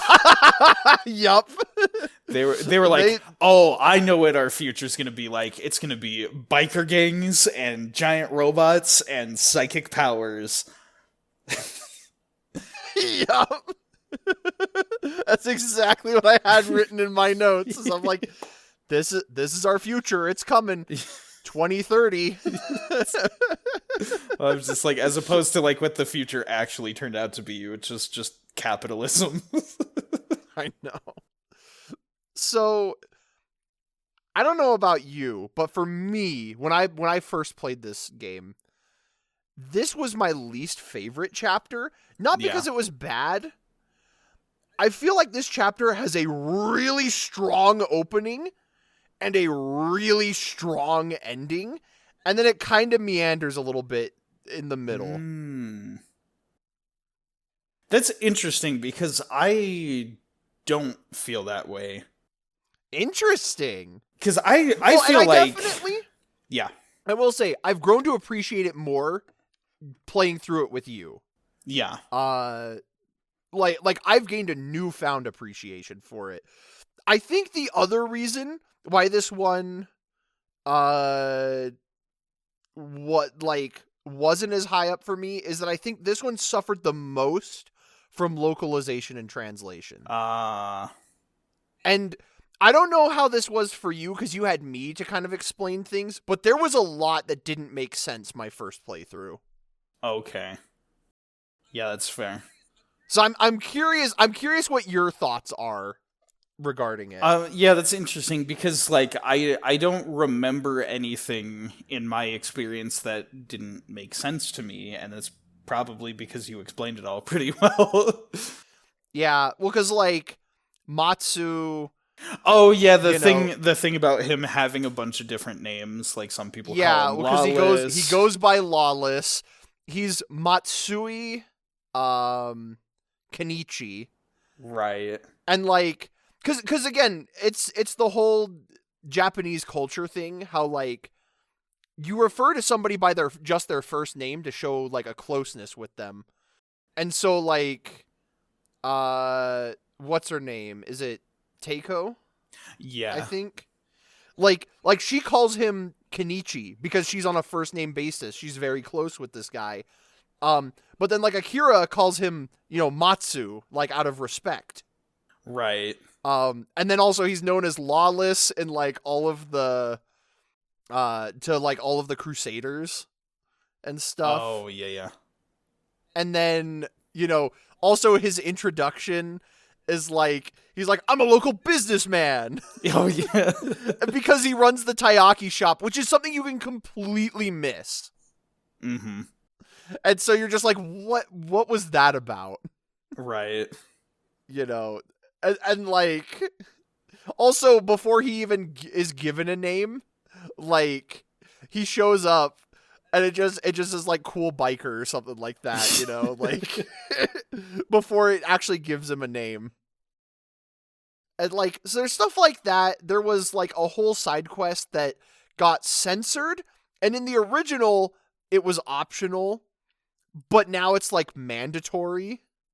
Oh, it is mandatory. Yeah, well, and I found out apparently there's a fourth time you can do it after you get caught. Oh. Yeah, I didn't realize this, but apparently Watanabe finally like after she smacks some sense into you, Yeah. you can go back and then Watanabe will steal some pocket money Oh. for you. That's But silly. that part is optional. Okay. Yeah, we did miss that. Okay, so I just want to say that you exploded into talking about this chapter. I didn't even give my first impressions. Yeah, sorry. Because those were my first impressions going in. Yeah. Was that a lot of it wasn't. But also, like I said, I think this chapter has one of the strongest openings and one of the strongest finales. Mm-hmm. So I will say, like, immediately, my overarching view of this whole thing, this chapter is dark. Yes, it is. It caught me so by surprise. Like, there's dark moments in, like, the other things in the game, and, like, again, the one that I opened with was, like, maybe one of the darkest, but, like, I kept getting surprised by the twists and turns that this this specific chapter took. I would say this chapter has some of the most range in terms of its tone. Like, oh yeah, it's funny there is so many things that are like dark and tragic and intense. There's like moments of genuine sadness. There's extreme silliness in this chapter. Yeah. And then there's like coolness and action. Like, in terms of the range, this is like the widest net that I think a chapter casts.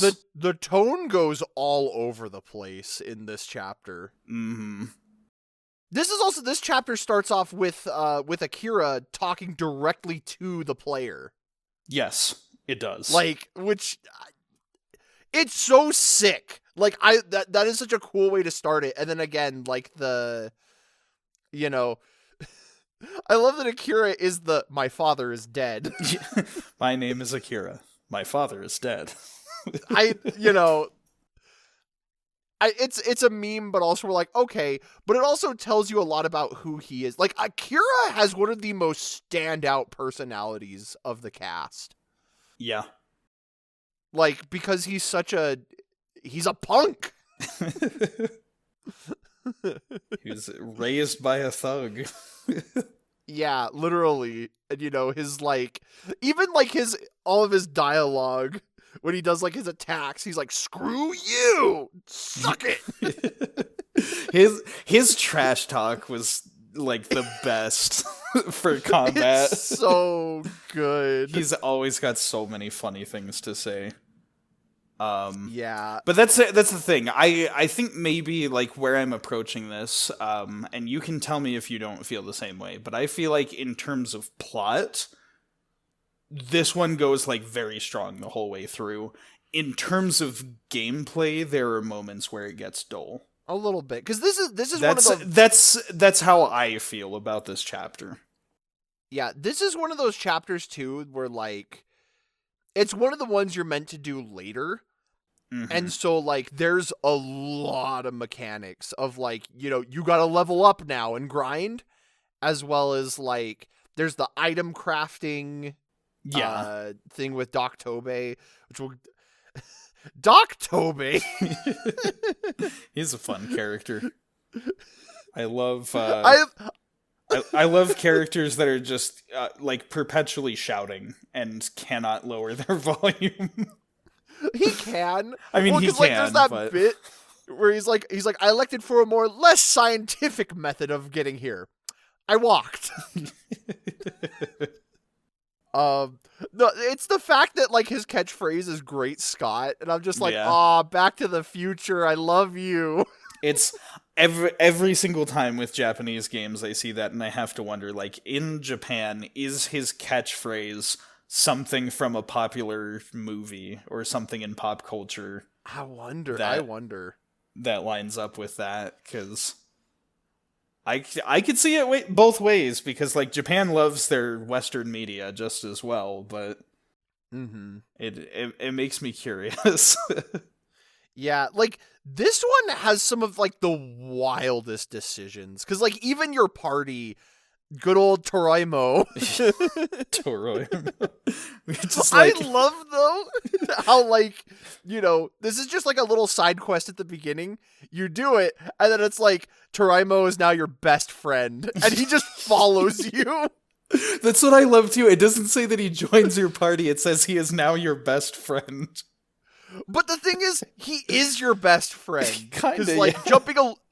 jumping ahead a little bit, there's that moment, like, it's kind of played as comedy, but also, like, it's kind of one of the sickest moments, is, like, that moment where, like, Akira tells everyone to get out of the Steel Titan, and everyone leaves, and Toroimo's just standing there, and then Doc Tobey tries to walk back in, and Toroimo, like, grabs him and pulls him out the door. And he's like, no, let him have his moment.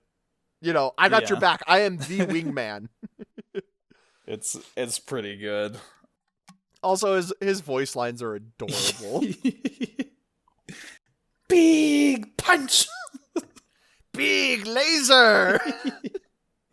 I love, like, the whole premise of this, because, again, it fuels into both, like, the comedy and the irony, but also the insanely dark structure of the storyline. How it's like, my pet turtle is dying, and it's like, oh, I know what to do. Let's melt him down and upload him into a robot. And then he becomes a robot turtle. Yup. It's ridiculous. Oh, man. He's got bowling balls for hands. That's right. That's the thing, too. We made the joke, but we're like, the plot just becomes Metal Gear Rising Revengeance. It does. And it hit as bad as Metal Gear Rising Revengeance did. Oh, man. Our villains of this arc are something else. I love the way they handled the villains in this chapter. With, like, the three major forces. You've got, like, the general of the military, you've got the mad scientist, and then you've got, like, the cult leader. Yeah, it's the three, like, big corrupting powers. That's the military, science, and the occult. Yep. Which is, like, it's wild that those three would team up. It's such, like, a, like, it's big cartoony villainy, but, like, three very different expressions of it all working together. Well, and especially, like, the degrees to which these three would go to do just the evil stuff that they would do. Mm-hmm. Like, Dr. Livingstill is literally like, yeah, I melted down all of my colleagues except for the one that I can't find, and I'm going to find Doc Tobey and melt him down too. And I'm like, what the heck?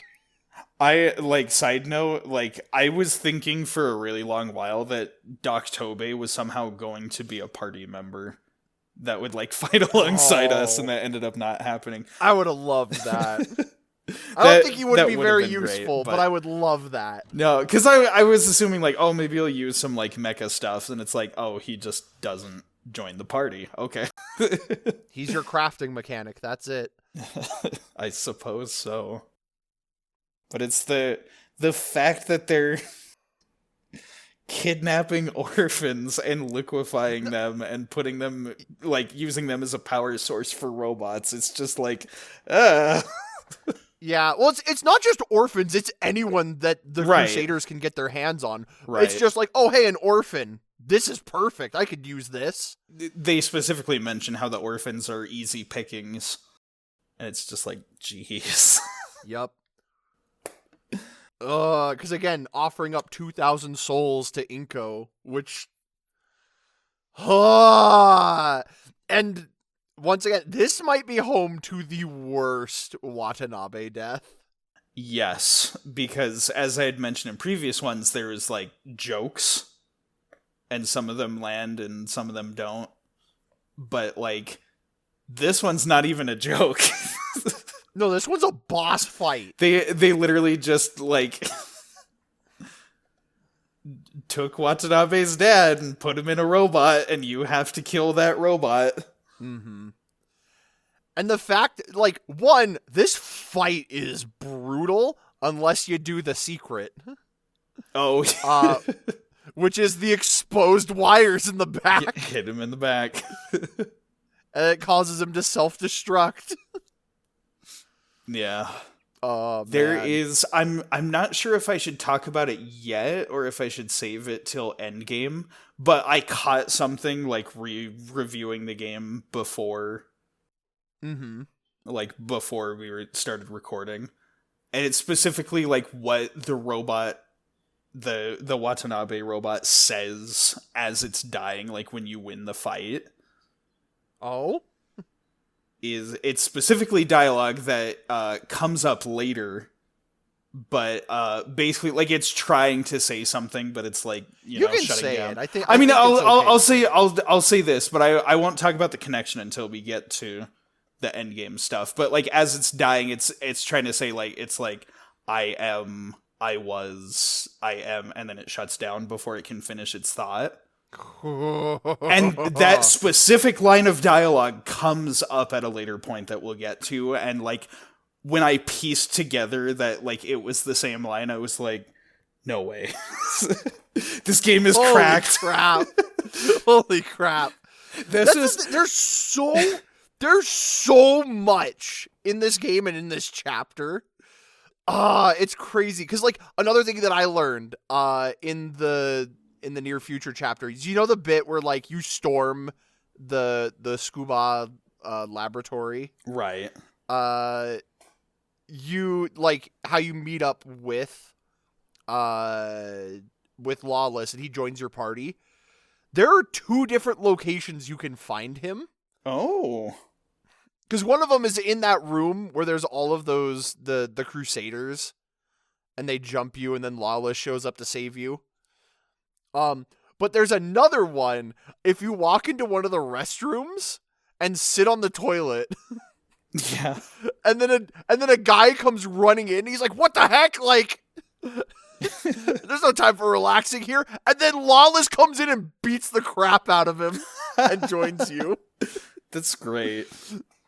Which again, the tone of this one jumps all over the place. Mm-hmm. And we haven't even talked about like the Steel Titan. No. Definitely the thing that I found myself thinking is each like gut punch plot twist kept happening this chapter. Like I think you remember this. I'm pretty sure it was this chapter where just every time something would happen, I would just out loud remark like, this game is insane. It was made by insane people. Yup. And I just kept saying that because every single twist, like the big endgame twist where you find out that what's his name? Lawless Matsu was the one that killed Akira's dad. Just like, oh yeah.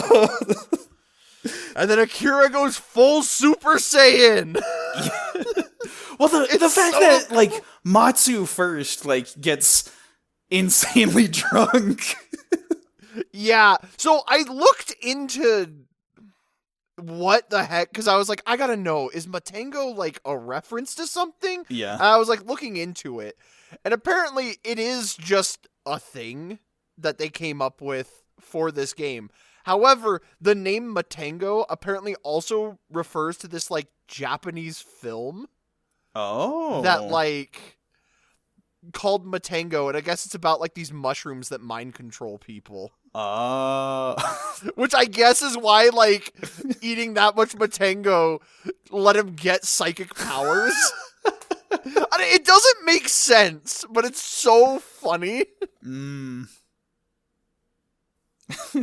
No, but like it's so cool to Akira right here, because like Akira can, you know, like Matsu killed his dad. Yeah. Which like he was Akira's hero. But also like because he can read his mind, he can read how much he regrets that decision. And like it's shown in his life of how like he literally gave everything to try and make up the fact that he took away these kids' father from them. Mm-hmm. And, like, Akira could have easily just given into hate, but instead, like, he specifically chooses not to. He chooses to see the good and, like, be like, all right, Matsu, like, we're gonna finish this together. And that's how he's able to, like, power the Steel Titan. Which we didn't comment on it, but frickin' Hironobu Kageyama did the opening. Yeah. There's Literally Mr. Chala Head Chala of Dragon Ball Z fame. I know. I guess he specifically requested to do the English version too. Right. That is so cool that we got like a proper vocal theme, because like the original Super Nintendo one, they didn't have the technology for a vocal theme or whatever. It was just, you know, something that sounded very like heroic and, you know, super giant fighting mecha genre of anime sound, but like they turned it into a vocal theme, and that is so cool. We literally, like, I said, this chapter starts off so strong. We get an anime opening. We do. Like, it's so good. I love that. One of the things that I really appreciate about this chapter is that they give you the quote-unquote steps to activate the Steel Titan. And it's very, like Pokemon Emerald, how to get Deoxys Playground Rumor, like, go to this place, spin around 50 times, wash your hands, whatever, like, just a bunch of nonsense, and then you can't do it. And so they give you that opportunity. Let you fail. Yeah, they give you that opportunity to fail, so that way, like... Here's 5 different buttons. Go use them to try and start it. And it's just like, alright, go do it, and, like, none of them work. Mm-hmm. It's so good, because then, like, you get a sense that, like, obviously, for one thing, that's probably BS, and that's not how you power the Titan, but also, like, how difficult it is to get it up and running, so that way, when it finally does happen, because of Matsu, it's crazy. It's so crazy. And the fight! Literally, like, playing as the Steel Titan is the coolest thing. It is the greatest power trip. You just have, like, hordes of, like, military, like, tanks and planes and stuff just trying to do anything, and you're just, like, blasting through it all. Like, all of Akira's trash talk, just like, God, demon, or whatever, you're going down! You know right away which one I'm thinking of. How about a metal boot to the head? It's perfect. It's so fun. And then it ends with a freaking kaiju battle! I knew it was coming as soon as they were saying, like, the whole thing about it. They're like, the mystery of the Steel Titan. Can they activate it to save the day? I'm like, there's gonna be a kaiju battle. Yeah, but, like, legitimately, they go full Studio Trigger. Like, This is some Gurren Lagann stuff, and it's amazing. Maybe not in terms of animation, but, like, in terms of concept, definitely. Yes. The fact that there's, like, because there's the cult and everything, the fact that there's the shrine to Odeo, and it's, like, they use all of the liquefied souls to turn it into a giant fighting chicken. Dude, I'm gonna say, though, that shot where they're like, okay, you have this giant mech. Guess what, though? Here's, like, 2,000 liquefied human people. And, like, you just, like, the camera pans out, and you just see the lake surrounding them, and you're like, yep. Oh, that's a lot of people. Oh, and, like the crazy, like, subtle foreshadowing of, like, the fact that there's birds flying around everywhere around the park. And then, like, when you first visit the Odeo shrine, there's, you know, like, just tons of birds there. Yup. And then all of the birds are, like, you know, flying into the statue to power it up. It's just like, It's so unsettling. It's cracked. It's This game was made by insane people. It was, and that's what's great about it. Like, it's so like my wife. This chapter upset her greatly. She likes to call it the turtle soup chapter. I like how you say it greatly upset her, and then just the most macabre humor. Yup. I laugh about it because I'm like, well, there's cool stuff in here, but like, it is upsetting. Part of it too is when she first saw me playing this game, she walked in the room and literally walked in on the part where Kaori's like, melt me down and put me in a robot. And she's like, you are a child. What is happening? What is this story? Which, I mean, yes, what is happening? Also, I love the ironic end to our trio of villains. Oh, about yeah. how the liquefacted humans, like, basically consume them. Mm-hmm. And, like, just Akira's, he's like, freaks should be grateful. They got what they wanted. Like, you are literally now a part of the mass. Boy. Also, the way that this chapter just kind of ends. Yeah. It It does just, like, hit the ending right after the big battle. Because, like, it does that whole thing about how it's like, oh, it's sucking us in! And then it just, like, fades to white, and then it's just, like, a couple of days after the aftermath, and just Akira's running the Taiyaki stand. Yeah. I like that. And it doesn't explain it. I kind of like that it doesn't explain it, but it's also like, what the heck? There was one what happened? You know, we skipped over this part too, but the part of the story where the orphanage is burning down. Oh my goodness. That was yes. That was another example I'm thinking of where it was just really engrossing story. I feel like this chapter took like an entire season of an anime and condensed it into like a 2-3 hour game. It really is the Dragon Ball Z Kai of... It really is! We even got Hironobu, not Kageyama! That's what I'm saying. All we need now is the Akira slide, and it's perfect. Akira doing the Akira slide. Somebody's had to have drawn that. Somebody. On Lawless's motorcycle. Just... Yes.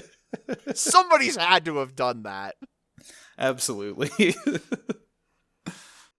But genuinely, and I know we mentioned it earlier, but I really want to highlight it again. The voice actor for Akira is so freaking good in this chapter. Just like, he sells this character. This particular chapter is like among some of the best voice acting in this game. Everything from like the silly voice actors, the really cool voice actors, I think especially go figure, it's, you know, the two voices we get of our characters that are fighting in the final chapter, but Akira's voice actor and also the I forget his name, but like the cult leader guy. Oh, the priest Unryu or something like that. Yeah, him. Like, cause his also, like, he gets very little screen time, but he gets his big, like, rise! Ode! Praise him! Praise his advent is nigh! Yeah. Those two actors went ham on that finale. It's really funny to me because I can tell that it's the same voice actor as Tobey. Right. And I'm like, you're both in the same chapter, but also, like, go off, Kings. Right, because, like, we noticed that, too. Like, we were talking about that as we were doing that chapter, but I was like, I also commented on Doc Tobey as, like, his voice acting there and how he's had all his mad scientists shouting and everything. Like, it's good voice acting. Yup. But yes, from here, we get a surprise. We have completed all of the chapters that were provided to us. And so we get another one. Another chapter. The Middle Ages.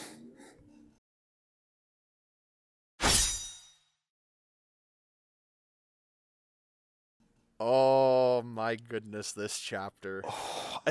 This one, like, I was thinking that it's just like we do all the chapters and now we get like a final chapter. Maybe it's gonna like converge with all the stories or something, or have some big final thing. And it's like, oh, it's the Middle Ages. Okay. I wasn't expecting that. And then you pointed out to me, you're like, hey, this guy's on the box art. And I was like, oh my goodness, he is. And I didn't even notice. Yeah. So that was the thing too, because I told you when we were playing, I was like, okay, let me explain something just going into here. There's a reason why you couldn't pick this one until we cleared everything. Right. It's not going to feel like there's a reason why until the very end. And you'll see why. And you're like, okay. Yeah, I just went right in, and that's the thing. Like, this chapter, it's for what is supposed to be your reward for getting all the other things. It starts off so innocuous, and it just seems like it's a traditional like Middle Ages fantasy like RPG adventure, doing like going by the tropes. Or at least, like, giving you the impression that it's going by the tropes. And then the ending just goes off the rails. Yeah, well, that's the other thing, too, is, like, you know, this chapter, it's classic fantasy. Mm-hmm. But it's made by, like, the masters of the genre. Right. Like, the absolute kings. You know, this is Square that is making this. And they cooked with this chapter. They did. Oh, man. So, and I know a lot of people don't like the ye old speak. I really like it. I do too. It sells the setting really well. It really does. Dialogue in so much media nowadays just like doesn't get poetic because they're like, oh, we have to make this for the stupid masses who might not understand. And I'm like, I love poetic, diverse language that is super like expressive and heartfelt. It gives some of these lines like even more punch, and there's so much to dig into this chapter because of it. Mm-hmm. And what's also interesting is about our protagonist Oersted. Yeah. And he is a fascinating character. I love psychoanalyzing this man. I love how in the game he is a silent protagonist until the very end of the chapter. Mm-hmm. And it's so interesting because like it allows us to be like, well, how well do we actually know this man? Right. Because you really don't get inside his head until you finally like hear him speak out. You get, because of the the updates in the remake, like you get voice clips while he's fighting. Mm-hmm. So you get the gist of like, oh, he's like knightly and stuff, but like you don't actually know him. And I like just opening it with like a big tournament. Yeah. It's so good. Lots of Nabe. Lots of Nabe. This is my favorite Watanabe like joke. I was like, this is the best wordplay you could have chosen. It's like, here's this very traditionally Japanese name, and then let's make it like a European fantasy. as close to period accurate as we can get. While still keeping the joke there. And then we get Strabo. Yeah, Strabo. Oh my goodness. He's also a character. He is a character. So I could go off, but I kind of want to hear your thoughts first. Because I want to share like my read on this chapter and the ending. Mm-hmm. But I want to hear your thoughts first of like what you think of it. Yeah. So as as we described, it starts with like the vibes of this kind of, generic RPG fantasy thing. And it's the fact that like the people you're rounding up with you as your party, they are all such fascinating characters as well. So you get Strabo, who you beat in the tournament, and because you beat him, you wound up being the one to wed the princess and whatever, and then the princess gets kidnapped, starting your quest, and Strabo just kind of shows up and he's like, oh yeah, no hard feelings, like, I'll go with you. We'll get the princess back. Like, you're my friend, I'll come with you. Yeah. And it's like, oh really? Oh, that's nice. And then, like, you're playing through the game and you're like, wow, this guy really sucks. Like, he's not very strong. No wonder I beat him. Yeah. You're like looking at those level up numbers and you're like, really, Strabo? That's it? Uh-huh. Just and then like the other party members you get are outputting all this wild damage and doing all these cool things that give you so much tactics. Because like Uranus is your classic healer, and like he gets big heals, but then he also has like, I have an AoE shout move that hits everywhere. Yeah. And then just Hash. He is the hero who slayed the Lord of Dark. Like, the fact that he's this like old, tired, like retired hero. Well, tired and retired, both are correct. But and it's so fascinating that you find like you're at the end of his arc. Like you're the first time you meet him, you're at the end of his story. But like, just for inexplicable reasons that you can't understand, he's just given up on humanity. And he's like so sick of people and sick of, defending and being the great hero. And you're like, well, why would you? Everybody's so nice and wonderful. And like, what's going on? A guy literally gives you the shirt off his back. Yes, he does. Which I love that. It's such an insane detail. The fact that like also when you're going to rescue the princess, like leaving the kingdom, you get that huge like essentially it's a war parade. Like you get the entire kingdom cheering you on, and the entire kingdom, they let you, they're like, go and take everything from the armory. Like they throw supplies at you. It's wild. And then just there's Hash, and he's old and he's alone and he's like, I'm sick of everything. It's so interesting too how like Hash and Uranus kind of parallel Oersted and Strabo. Yeah. And yet at the same time, they couldn't be the farthest from these two and their dynamic. But like in the moment, you're like, oh my goodness, I have like the next generation and the previous generation of like these style of adventurers. And it's so interesting. Yeah, because the fact that like Uranus is just so like he has such a good read on like people, and just such a strong sense of like wanting to do what's right. And then you've got Hash, who is like for whatever reason, despite being the accomplished hero and all that, like his whole thing once he was at the end of it all, he's just like, I'm just giving up and I'm just gonna quietly leave and like become a legend and just get out of this, because I'm done with humanity. Everyone's pissed me off and I'm going my own way.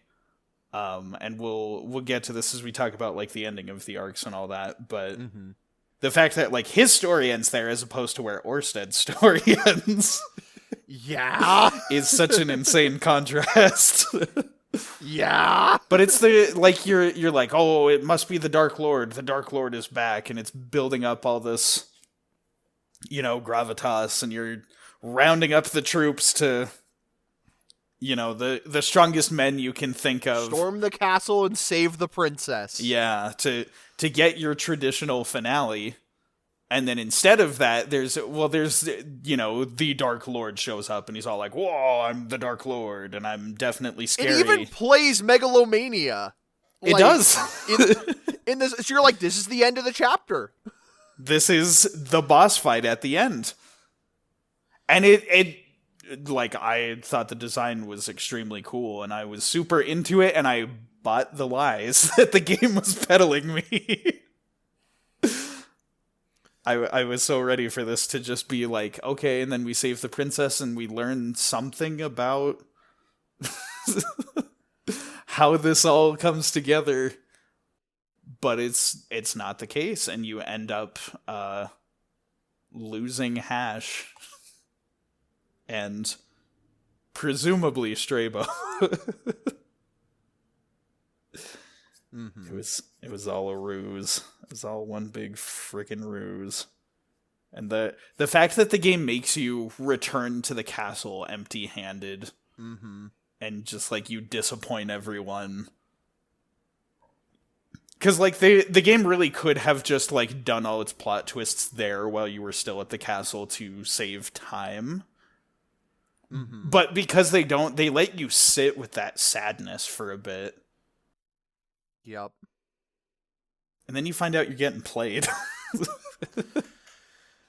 Oh, boy. Like a dang fiddle. And I was so like, oh, here's the twist, the big twist. This is as crazy as the story is going to get. Me not knowing what was going to happen from here. Oh, man. But it was like, you saw me figure that one out immediately. I'm like, this is Strabo's doing, isn't it? Like, he's... Because you literally see him or his ghost. And then you see the quote-unquote real Lord of Dark. Yep. And you kill him. It's the fact that the game makes you do it. Yeah. Like, I mean, it makes you, but like, it is Oersted's choice. Right.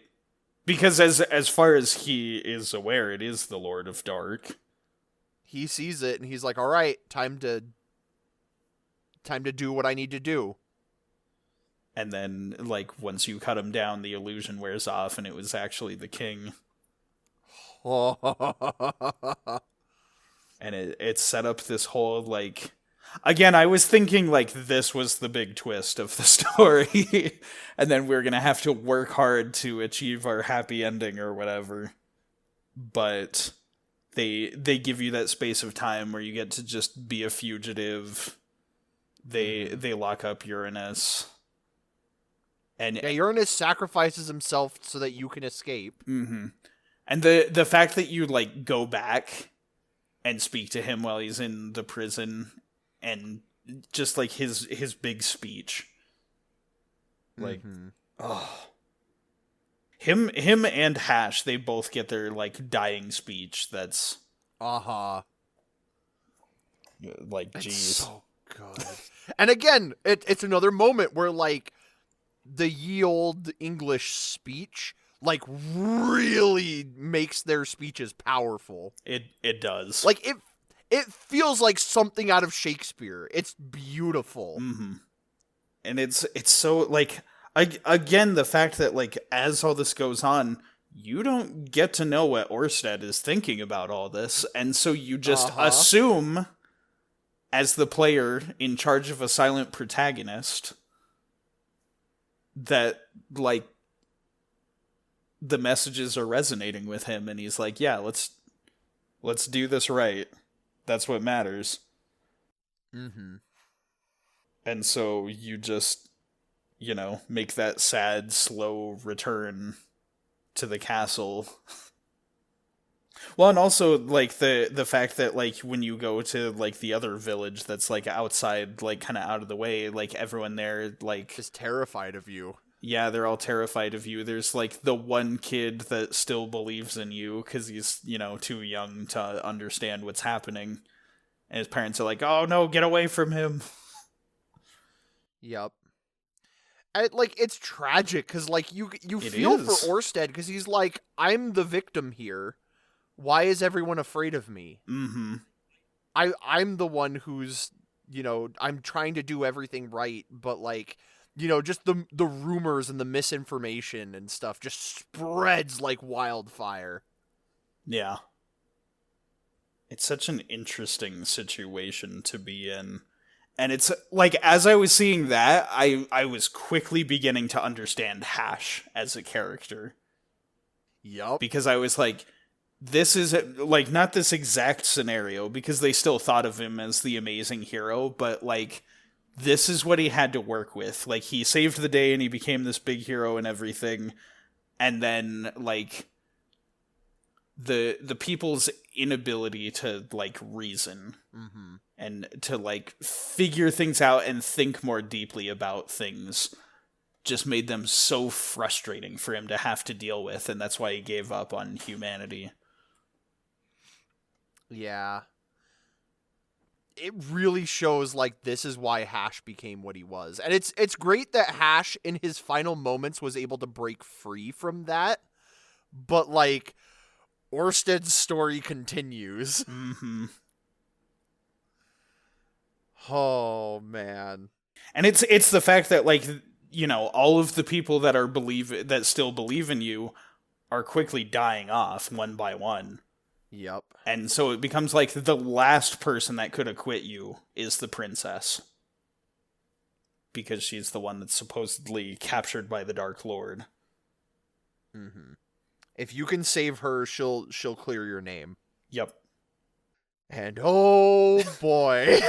you gamble it all on that because the game doesn't really give you a choice about anywhere else to go or anything else to do. I mean, there isn't really anywhere Oersted can go because, like, you know, he goes to the one village and they've abandoned him. You run around in the forest and, like, monsters and knights hunt you down. The only place left for you to go is the Archon's Roost, and, like, it's teeming with monsters. But you return to the scene of the crime. And your old pal Strabo. Oh, our dear friend, quote unquote. That was the thing. Like, I didn't quite notice this at the time.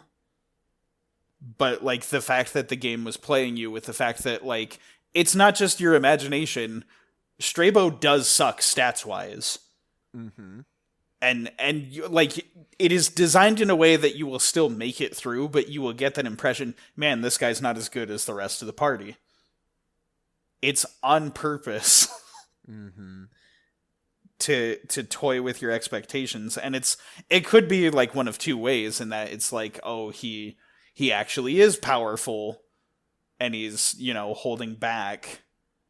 And that could be because of, like, either, like, you know, out of pettiness towards Oersted, or because of it's part of his plan to trick him in the end. But, like, either way, like, that is a strong case of, like, the gameplay doing subtle things to express narrative. Yep. And his motivation, like, Strabo's motivations are so interesting because, like, he's acting out of selfishness. Yeah. He's like, you wouldn't let me win once. And it's like the Pokemon rival kind of thing. Where, like, you beat your rival every time. They're like, why won't you just let me win? Why won't you let me why do you have to be better than me? Mm-hmm. And it's like, I'm trying so hard and I'm putting in all this work and I just can't beat you. And so, like, because of that frustration, it led him down this twisted path of just, like, well, it's vengeance time. I'm gonna claim everything I love his line right before the fight where he says, like, you shall repay my loyalty in death. I love that one. Because, like, that's the thing too, is he has been your loyal friend, quote unquote, and yet, like, he's also a traitor. Yeah. Like, it's so interesting. It's such an interesting framing of things, and then once we probably, like, after we discuss the ending, we'll get into the dissection of Oersted as a character, but, like, it's so curious how it's like, you want to look at either, you know, Oersted or Strabo or whoever and be like, they're the person at fault, they're the person that caused this.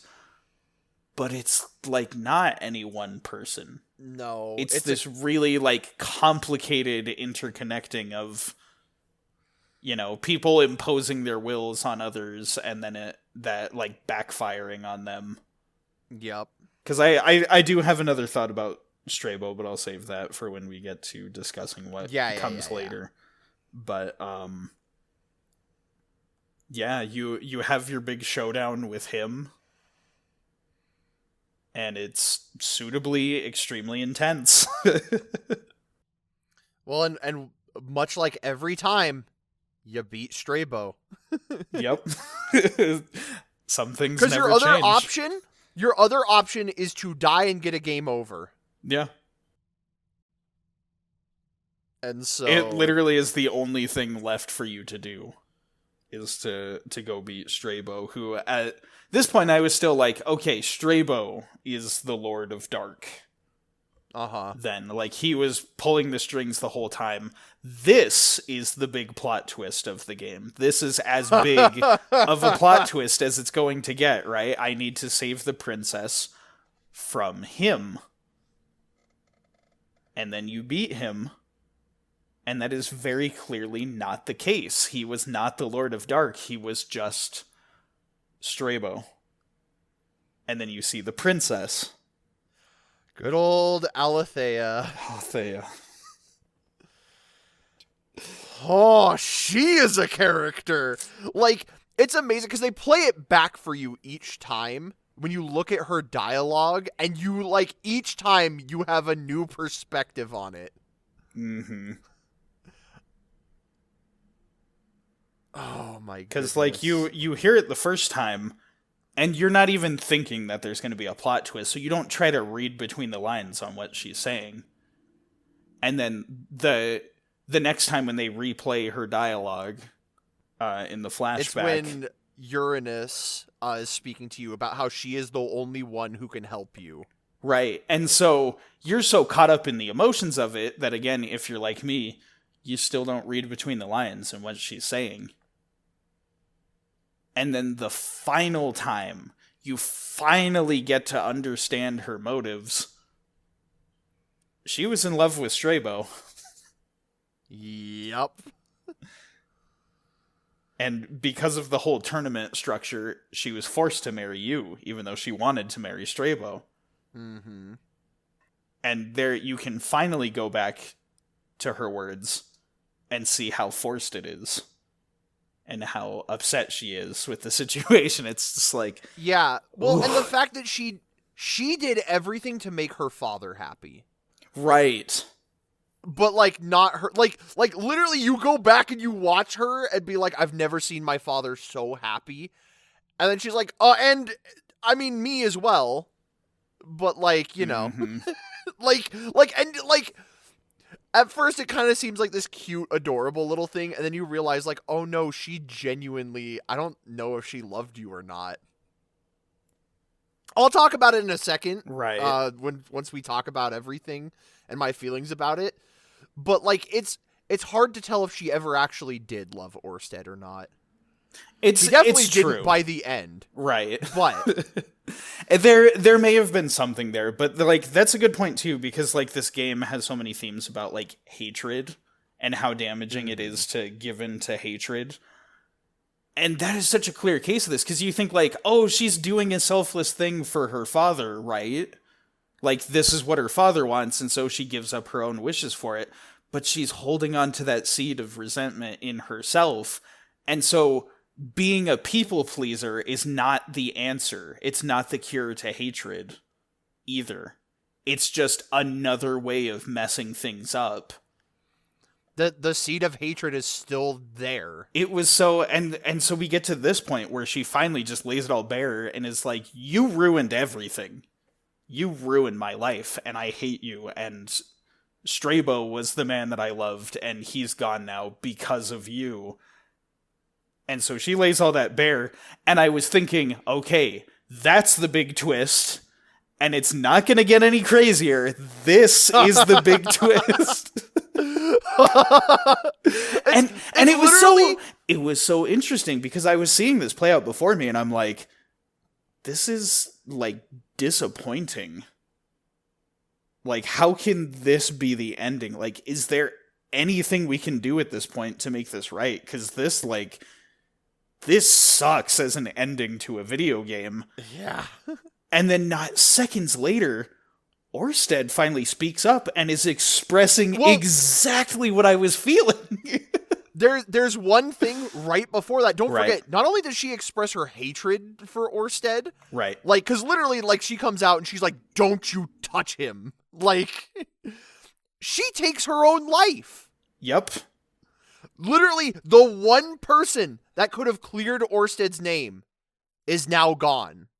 The last person who could have believed in him. Mm-hmm. It literally will remain the case that he is hated by the rest of the world. Every other person now believes that he is the Lord of Dark. And that he's the one who killed everyone. And there's literally zero way for him to clear his name at that point. Mm-hmm. And so, like, yeah, like, seeing all this play out, I was, like, frustrated that the story took this direction. And then, like, not moments later, I was like, oh, that's the point.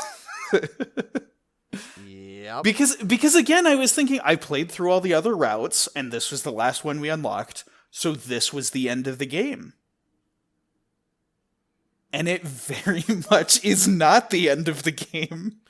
Oh no, we got some more. It's so funny because you kept being like I kept saying, I'm like, we've still got a bit to go. Right. And I think I did know somewhere in the back of my mind that, like, Endgame would have, like, all of the stories converge in a way. Mm-hmm. But I didn't know the specifics of it, and so I was just sitting there like, this can't be it, right? Mm-hmm. And then, like, we finally get to the point where Oersted's just had enough. Yeah. He finally speaks. He's like, I did everything right. I played the game the way I was supposed to. I fought the enemies. I did everything selflessly and nobly and perfectly. Even when the people didn't believe in me, I strived to do what was right. And this mess is my reward. And they all damn me. Yup. And the fact that there was this whole myth of the Dark Lord hanging over your head, and Oersted's just sitting there, like, scratching his head, like, where is this Dark Lord? That was, like, the whole point of this kerfuffle, was that we suspected he returned, and there's just nobody here. There's like he's like, his throne is empty. Where is he? Where is the big final villain? There's no satisfying endgame boss to finish off the game. This sucks. And it's, again, like, the way that Oersted is viewing the world. He's not seeing it as gameplay mechanics, but, like, again, you feel all of this in the gameplay. Yup. You can tell that the game has been screwing with you and that, like, everything went wrong. Mm-hmm. And so he finally, like, takes his heel turn. He's like, you know what? They all think I'm the Dark Lord. Screw it. I'm gonna become the Dark Lord, and I will be the thing that the people hate. He literally adopts the name of hatred. Yep, as we finally get to... He becomes Odio. The Lord of Dark. And Odio being Latin for hate.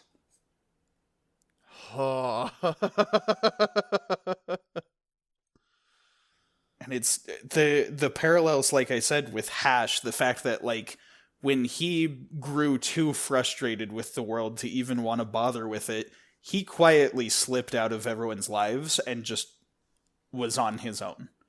And he was like, I'll just keep living by myself and never let anyone know that I'm here and never bother with everything and just die alone. And that's fine. Whereas Oersted was like, no.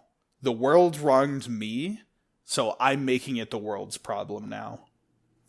Mm-hmm. It is such a, like, sharp difference between these two. And it's the fact that this whole chapter is like getting to physically hold the controller in your hands and play out the tragic downfall of Oersted.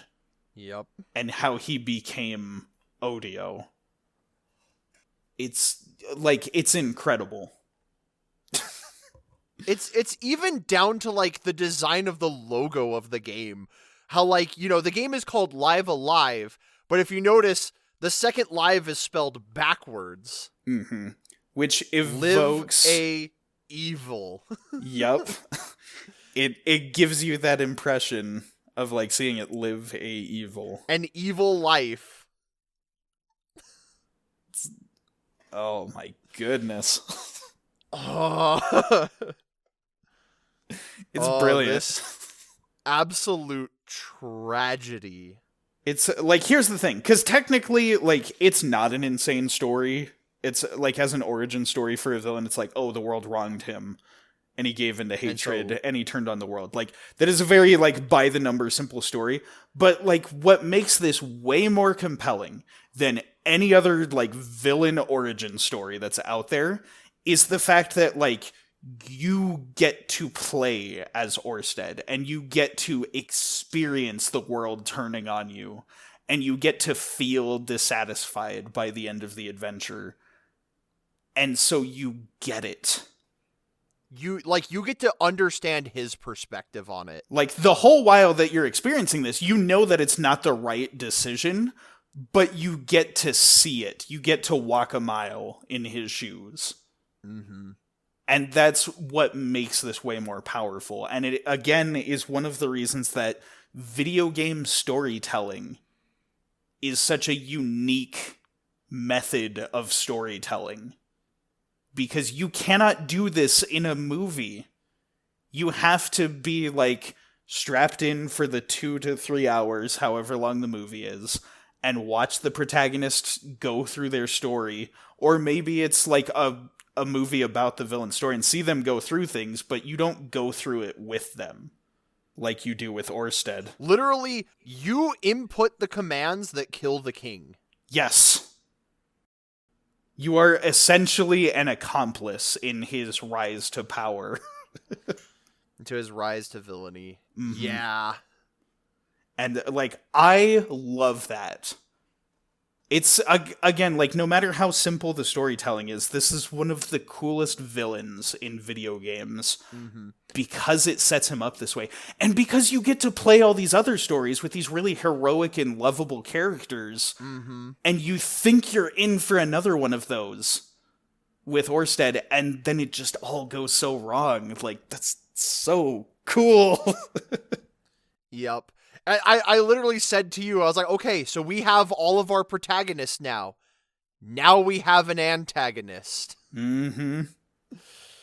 Which, oh my goodness. And again, like, so much stuff, like, conveyed through, like, video gamey stuff and meta stuff, and not just, like, text boxes and story. The fact that it takes you back to the menu, and on the chapter select, there's the Dominion of Hate.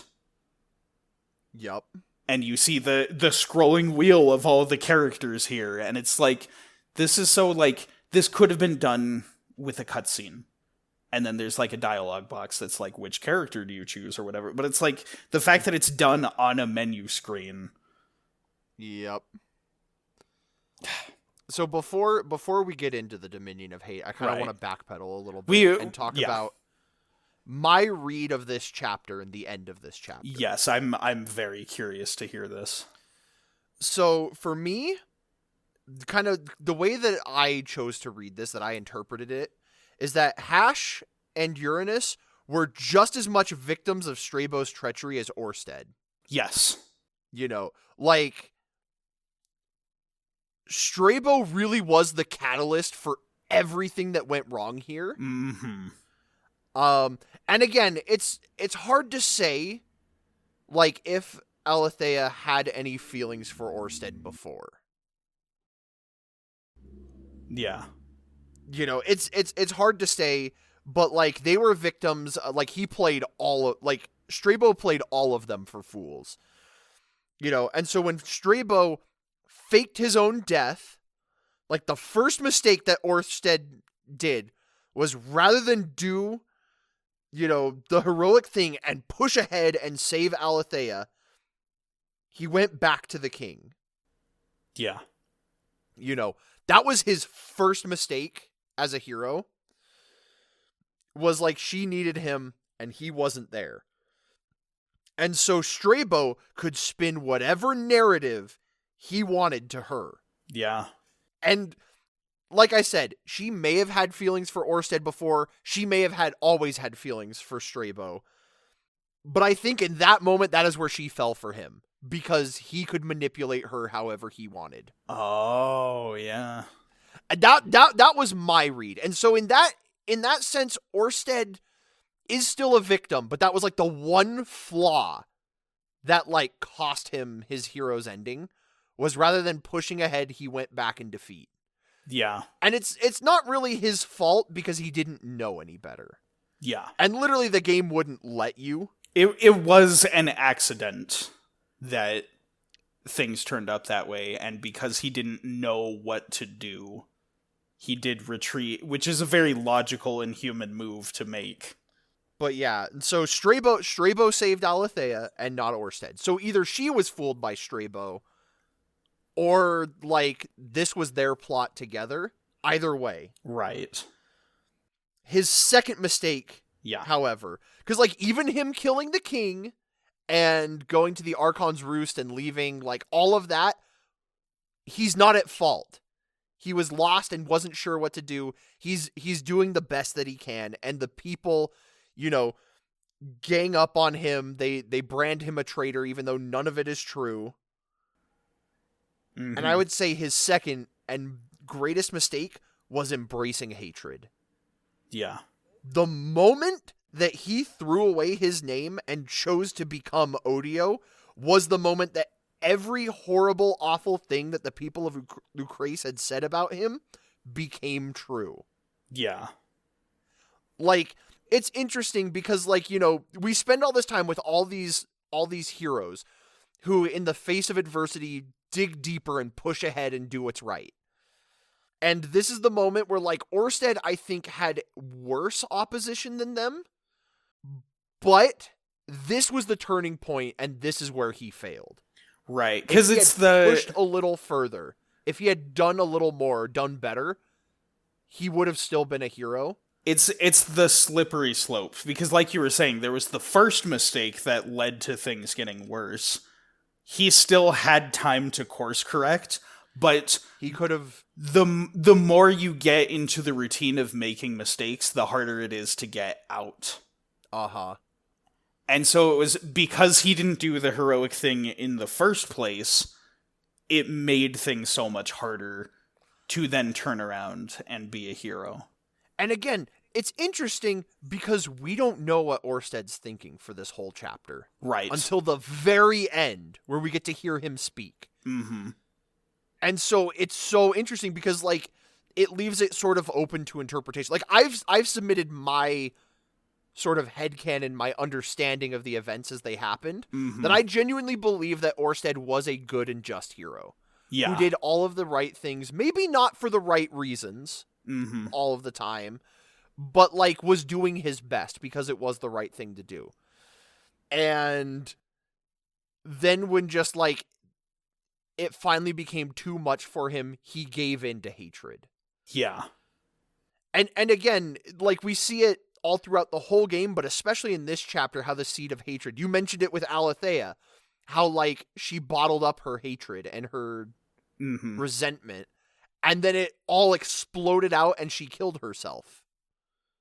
And so that was my read of the ending. I do agree about that, because, like, obviously I am a firm believer in the fact that, like, no one is born evil. No. Evil is something that is learned, and it is created over a process of time. It is a choice. It is very much something that well, first of all, it's something that you're exposed to. Because, again, we were talking about some of the circumstances of, like, Oersted was running out of choices. Yeah. So, in some ways, you can be pressured into it. You can have your ability to choose taken away from you and be pushed into committing evil acts and things. But you definitely don't start with the intention of being evil. That is something that is learned over time. And so I do have to wonder, this is maybe sort of my headcanon, but like, Oersted did genuinely want to do the right thing and to be a good person, but I do read a bit that he is somewhat selfish in nature. A little bit. At least to a degree. And it's like the further into the story he goes, he feeds that desire to get what he wants. Mm-hmm. And then it reaches a boiling point by the time we get to the end. Uh-huh. Because again, like we don't hear his thoughts, so we don't see any process of corruption happening. We just think we're the hero, and then we get slapped in the face with the ending, and then we see his hard heel turn. Yeah, well, and I think it's great, too, that you mentioned that evil is a choice. Yeah. Because that ties in, once again, to this game. Mm-hmm. And, like, the themes of it. Because, like, you know, I mentioned it previously in the near future about how, you know, Akira could have easily become a Lord of Dark. Yep.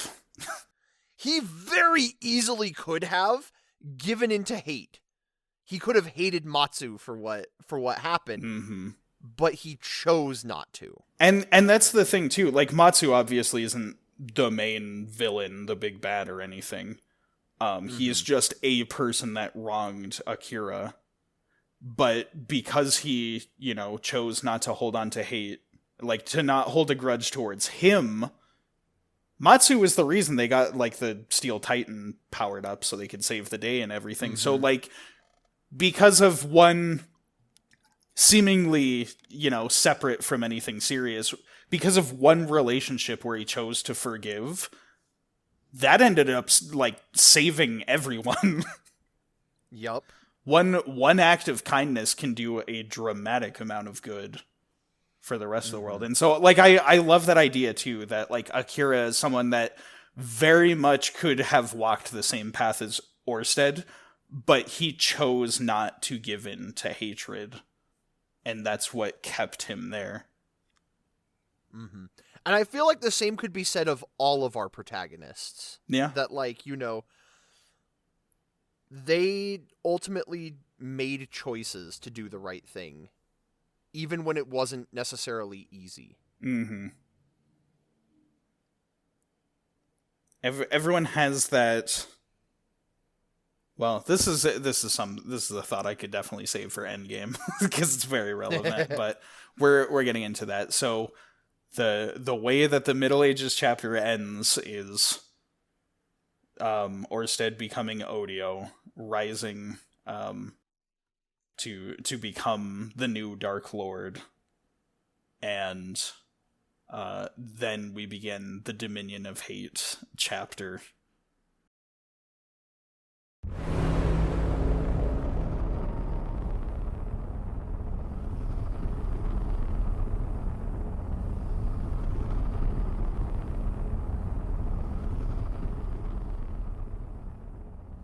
Ah, the Dominion of Hate.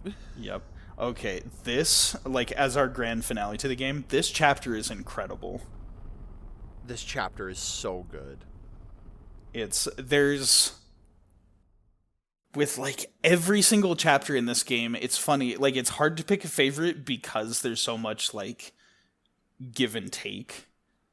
In each of them, there's, like, this one thing that, like, a chapter does, like, really well, almost better than the others.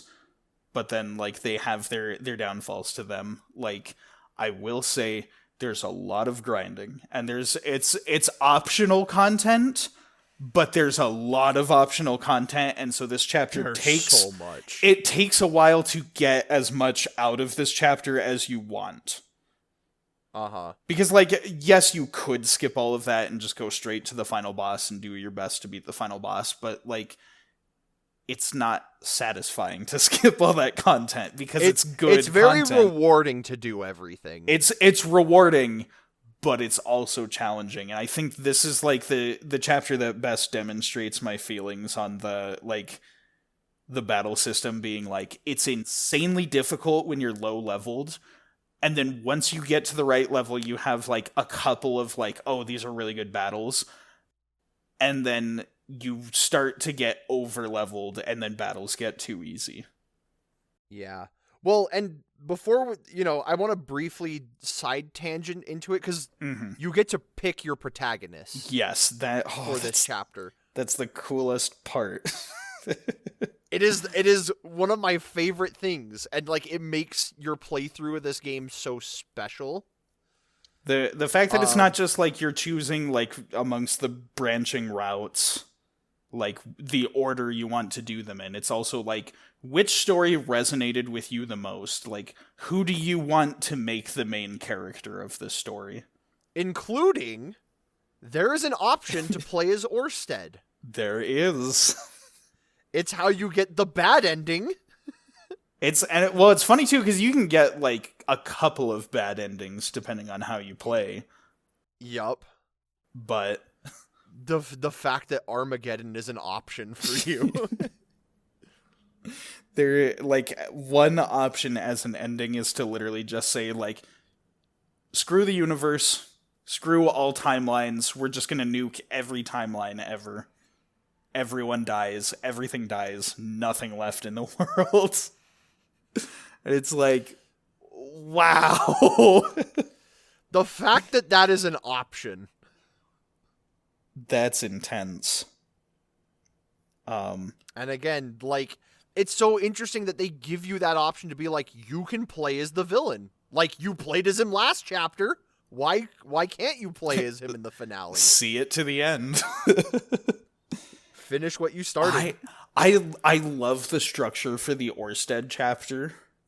Because the battle system is so flexible that it would let you do this, but the way that it works is you, like, using his, like, newfound dark powers, you basically go back to each of the points in time, and you play as the boss, and you kill the heroes and rewrite history to make it so that hate wins out in the end in every one of these encounters. It's so cool. And it's the fact that, like, they have full movesets and everything that you can play as the bosses, and it works mechanically. Mm-hmm. The whole time you're playing as, like, these little guys that take up a single tile, and you're, like, slowly chipping away at the bosses. Now you get to play as the big boss, and you get to hit them with the hard-hitting moves and the massive AoEs and everything, like... And you get to... like, get this really, again, like, unfulfilled, tragic ending where you're just like, yeah, screw it. We rewrote history, all the heroes are dead, no one can stand up to the Dark Lord. That's it. Take your revenge. Yep. And it shows how shallow it is, because, like, there's, like, the Armageddon ending where you nuke everything. And that one's crazy. Yup. But also, like, if you just do, like, the boss fights one by one, you beat all of the heroes and rewrite history, like, you just get Odio alone, just wandering the empty lands. All the people are dead. Nothing else to do. Like, that is the end of basically human history, and he just has an entire empty world to himself. And that's just one And ending. that like is one route that you can take. One possible option. It's so cool that the game lets you do that. Yup. And it's, once again, I have to imagine that was a key influencer on Toby Fox and the way that Undertale turned out, that Yup. there is a way to really just destroy the world, like, beyond the point of return. Mm-hmm. But then to actually get into, the other characters and The real meat of the game. the proper way the game is supposed to end. Because, like, granted, all of the other characters, this plays the same. But I feel like the story and the themes and the message at the end is unique to each character. Right. It's the same events no matter who you play as, but you do experience it through that character's eyes. And you get, like, the conclusion that most, like, revolves around that character's ideals and beliefs and experience. Yeah. Well, and then there are subtle differences in some of these. Mm-hmm. Cuz like for me in my first playthrough, I played as Lei. You know, she was the character I played as.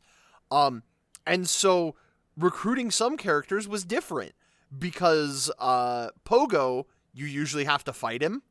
Right. Because I was playing as Lei, Pogo immediately is like, pretty woman, I just want to follow you. Right.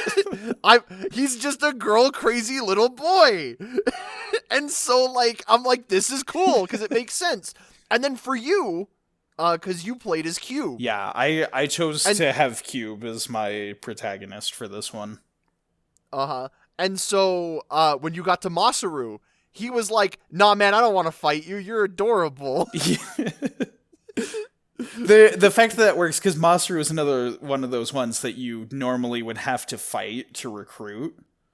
But, like, in the case of Cube, it's that you're too cute and he doesn't want to hurt you. Or in the case of, like, if you play as Sundown, how he's like, you've got a gun.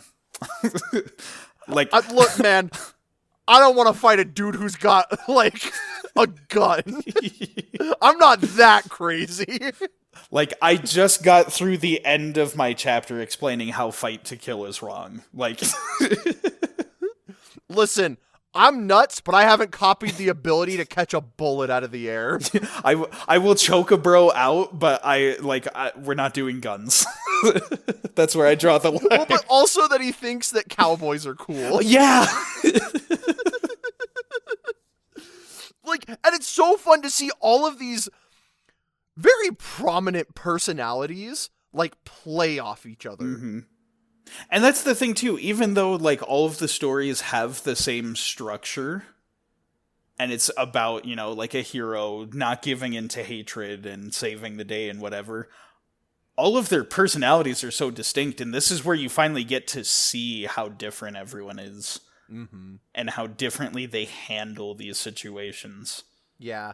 Well, and then even recruiting some of these characters is like a puzzle, you know, because like obviously you played as Cube, but like any character that you know, Cube is shut down on the top of the castle, and you need to find his battery and put it in. But depending on what era the character is from, they have a different like description of what the item is. Right, because not everyone from each era knows what a battery is. Yeah, so like I think Masaru and Akira are like, oh, this is a battery. Yeah. Like, no duh. But then like everyone else, they're like a weird like metal artifact or something like that. Yeah. Like, and it's different for everyone. Or like, you know, forget how you have to chase Sundown around the map. Yeah, he is just wandering around looking at different locations. Like, essentially, like, my read of the situation, my headcanon, is that he's trying to piece together what's happening on his own. And then, like, when you finally have found him in each of the different areas, he's like, okay, you've been following me. Like, what's going on? And I'm just like, beep, boop, mister, you seem strong. Would you like to go with us? And he's like, oh, okay. Yeah, okay. Well, and then not only that, but like, getting to see everyone's strongest attacks, like Sundown. The hurricane. We made the joke multiple times. We're like, call an ambulance, but not for me. It's really, like, you get this huge square of tiles that you can shoot. Just the most unfair spray of high damage dealing bullets. He fans the hammer and then some. Oh my goodness, it's so funny. But like everyone gets so many cool attacks. They do. You know, and like it's so fun too to see like the strategies with all of these characters together now. Uh-huh. Because, like, some chapters you were just one guy the whole time. Other chapters, it's like you'd occasionally get a party member that comes and goes. Mm-hmm. Now you're, like, intermingling the protagonist characters and seeing the different ways that they work together. And figuring out, like, okay, which ones are, like, my support, my healers? Which ones are my heavy damage dealers? And then you get to, like, assemble a party of 4 out of the I the love protagonists. It's great. I love to, like, it's a hard choice too, because I love all of these kids. Mm-hmm. And again, like, even more in terms of the customizability, like, you only get one of the pupils in the Imperial China chapter. Yup. So, like, that can even change the way that you have to strategize even more. Yup. Great stuff. Oh my goodness. It's so cool. And then on top of all that, every character gets a unique dungeon. There's a dungeon that is personalized to each of the characters. And they all do, like, what the game does best, having a wide variety of things to do. Mm-hmm. Like, it's some of the concepts for these dungeons are so fun. Probably the 2 biggest ones that stand out to me were Sundowns. Yeah. How, like, it's the trial of time, and so you have a you have a time limit before the boss comes and kicks your butt. Yeah. It's basically And so like, it's like, how much rare loot can you scavenge out of this dungeon before the boss shows up? uh-huh. And then not only that, the other one, I really loved Akira's dungeon. Yes. I loved Akira's dungeon for the reason that it tied into the plot The plot. the most. The way that you can speak with all of the ghosts, and, like, it really tells a lot of what happened in between, like, the start of this chapter and the end of Oersted's chapter. Mm-hmm. Because, like, even the map, like, you open it up and, like, the names of the locations have been changed. Yeah. Like, how the castle is now called the Seat of the Betrayers. Yeah. You know, it shows, like, just how petty and angry he is. The one in particular, because again, like, Akira's gimmick, we didn't even really talk about this much when we were talking about Akira's story. I apologize for that, but his main gimmick is that you can read minds. Yup. And so the fact that, like, you see all the spirits and they're just, you know, these little ghostly whatevers, but, like, Akira can read their minds. And so you get their thoughts on, like, what happened and Oersted's rise to power and everything, and everyone just kind of dealing with the fact that, like, well, we're all dead. We can't do anything about this anymore. Mm-hmm. The one that stands out to me, and I did, this was the thing I wanted to talk about earlier, but reading Strabo's mind and him just kind of viewing the aftermath of both his choices and Oersted's choices. And you can see that, like, Strabo still doesn't completely want to accept responsibility for it. Yep. He's sitting there wondering, like, if I had done something different, like, how would it have turned out? But, like, the thing that he really just won't own up to is, like, hey, you psychologically tortured this man, and so he retaliated out of anger. Mm-hmm. If you hadn't done that, the entire kingdom would not have been massacred. The woman that you love wouldn't be dead. Exactly. That's something that, like, maybe he couldn't have foreseen that, because, like, wow, what a turn. And he probably thought his plan was flawless and that he was going to beat Oersted in the end. But it's like him just sitting there with the aftermath. But again, like, still not conceding, even though it killed him. I know. Still not accepting that it was, like, necessarily his fault. Because most of the people you meet down there are just, like, you know, the guards and the people, just like, oh, he's such an awful, horrible person, Mm-hmm. And then, like, you see, you can find the king who's lamenting his kingdom's loss. You can find both Hash and Uranus being like, we really believed in this man. And yet, this is what he became. Were we wrong? And then just Alethea, like, how she's the last one in there before you get Akira's weapon. And how she is just pleading you, just please end this. Please. Like she is just begging you. And it's so interesting because, like, on the one hand, she's kind of part of the problem. Right. But also, it's not her fault. It's not her fault either. Again, it's that complicated web of just everything that just built up and resulted in this tragedy. Right. Because that really is kind of just a fact of life where, like, after something tragic happens, you can't just sit there and be like, whose fault is it? And then single out one person as the scapegoat and be like, you ruined everything and now, like, you're going to get punished for it. And the rest of us are just going to carry on with happy lives.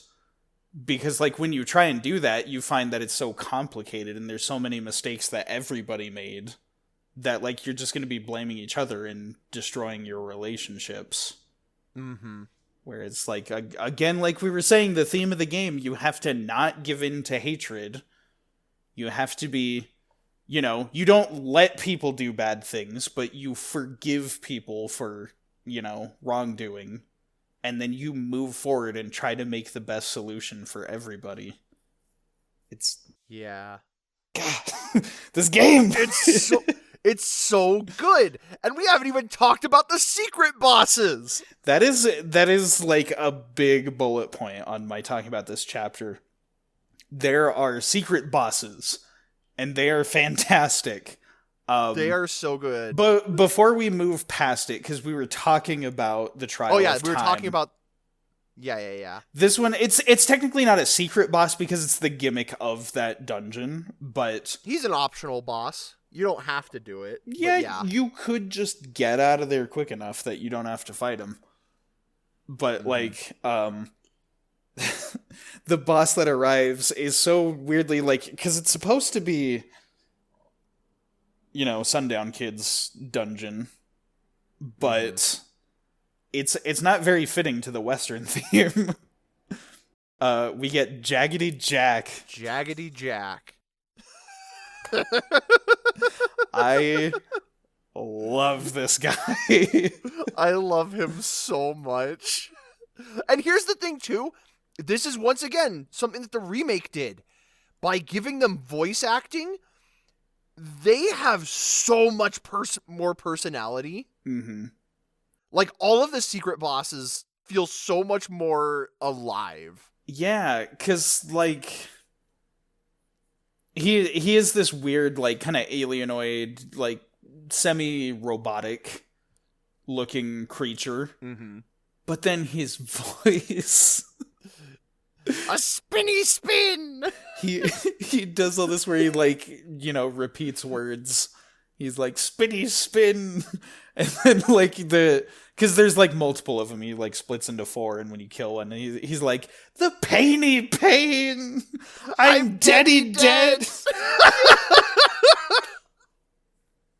He's so silly, and it's so, like, because the last chunk of the game, has been pretty heavy.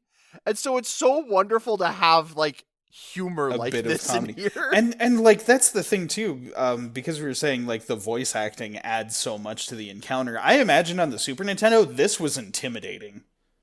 Oh, yeah. Because it's just, like, the time limit being that, like, the room's getting darker until it's, like, pitch black, and then you get ambushed. Well, and because, like, that's his dialogue right before the fight is he's like, it's time to eat, or whatever, and so... Without voice acting, you're like, oh, this is just a creepy monster that's just in here. Terrifying. But then when you actually see him in battle and hear all his goofy quotes and his spinny spins, it's such a hilarious contrast. He's so funny, and I'm like, oh, I hate that I have to kill him. I'm deady dead. It's so good. It's great. The other one that really stood out to me was Lucretius, the giant fish that you give the golden top knot to. Yes. Because that was like you thought the giant fish in Edo Japan era was bad. Now there's this tanky beast. Oh, this guy. And I love that after you beat him, you can ask him questions, and he just gets so annoyed. He's so sassy. What's the bit where like you're asking him for like tips or something? And he's like, seek ye out a strategy guide at wit's end, but not before you've tried this and that. Like he's like, I'm not gonna tell you. Look it up. The fact that like that's his specific phrasing, because he's so fanciful and divine and like full of himself, and he has this, like godly presence to him, and he's like, seek ye out a strategy guide at wit's end. It is like, that's the thing, like fourth wall breaks are not inherently funny. You have to do the joke right. I think that's one of the funniest fourth wall breaks I've ever seen. It's so good. Because it almost is kind of the tongue-in-cheek acknowledgement that, like, hey, some of the crap that's in this game is kind of mysterious. Like, you might not be able to figure out how to do it all, so, like... Experiment. Consider looking up a guide, and, like, experiment, and if it doesn't work, consider a walkthrough. Just look it up. Yeah. It's funny. Oh, man. It's funny, man. It's so funny. There was also, was it the Death Prophet? The Death Prophet. That was a good one. That's the other thing, too. We got another Watanabe. They snuck another one in there. The fact that you find the last moments of the Watanabe duo frozen in their last, like, instance of fear before they were taken. Yup. And as Akira, you can read their minds and find out, like, oh, the Death Prophet is the thing that killed them, and you can encounter him by running away from fights repeatedly. Yup. It's, 100 battles if you run away from 100. That's the other thing, too. Like, that is solid game design for the reason that you can only get that hint as Akira, and so that will encourage you, potentially while you're still playing as Akira, to run away from battles, which is how you get to his dungeon, because he doesn't have flee like the others, he has teleport. Yup. And so when you teleport away from battle, there's a chance that you'll go to his dungeon. So, because you have to get that hint while playing as Akira, it's more likely that you will find his dungeon that way. I like that. Mm-hmm. Or you take Lucretius' advice and seek a strategy guide. Seek a strategy guide at Wit's End. That was before I even got to Wit's End. I had you there telling me what to do, but yes. I do like that as an alternative. There's multiple ways. Every playthrough is personalized. There's also I don't remember his name, but there's the one where like you go to the final boss, you see him, and you just go, "Nah, I ain't doing that, fam." You just like, "No final battle. We're leaving," and he's just like, "I wasn't finished with you," and you get sent back to that like empty void. Yup. And then his secret boss is there hunting you down. That one was cool. Yep. There is also one in Cube's dungeon. I want to talk about Cube's dungeon in general, just because, again, like, the point of these dungeons are to be, like, personalized to each of the characters. And again, I feel like they match pretty well, considering that, like, as an example with the ones we brought up, Akira's storyline in the near future has that very, like, intense story. And so what you're doing in the dungeon is uncovering mysteries about the story. In Sundown story, there's like you have the limited time before, you know, the raid happens, and so you got to prepare, and that's what you're doing in the dungeon. It's about time.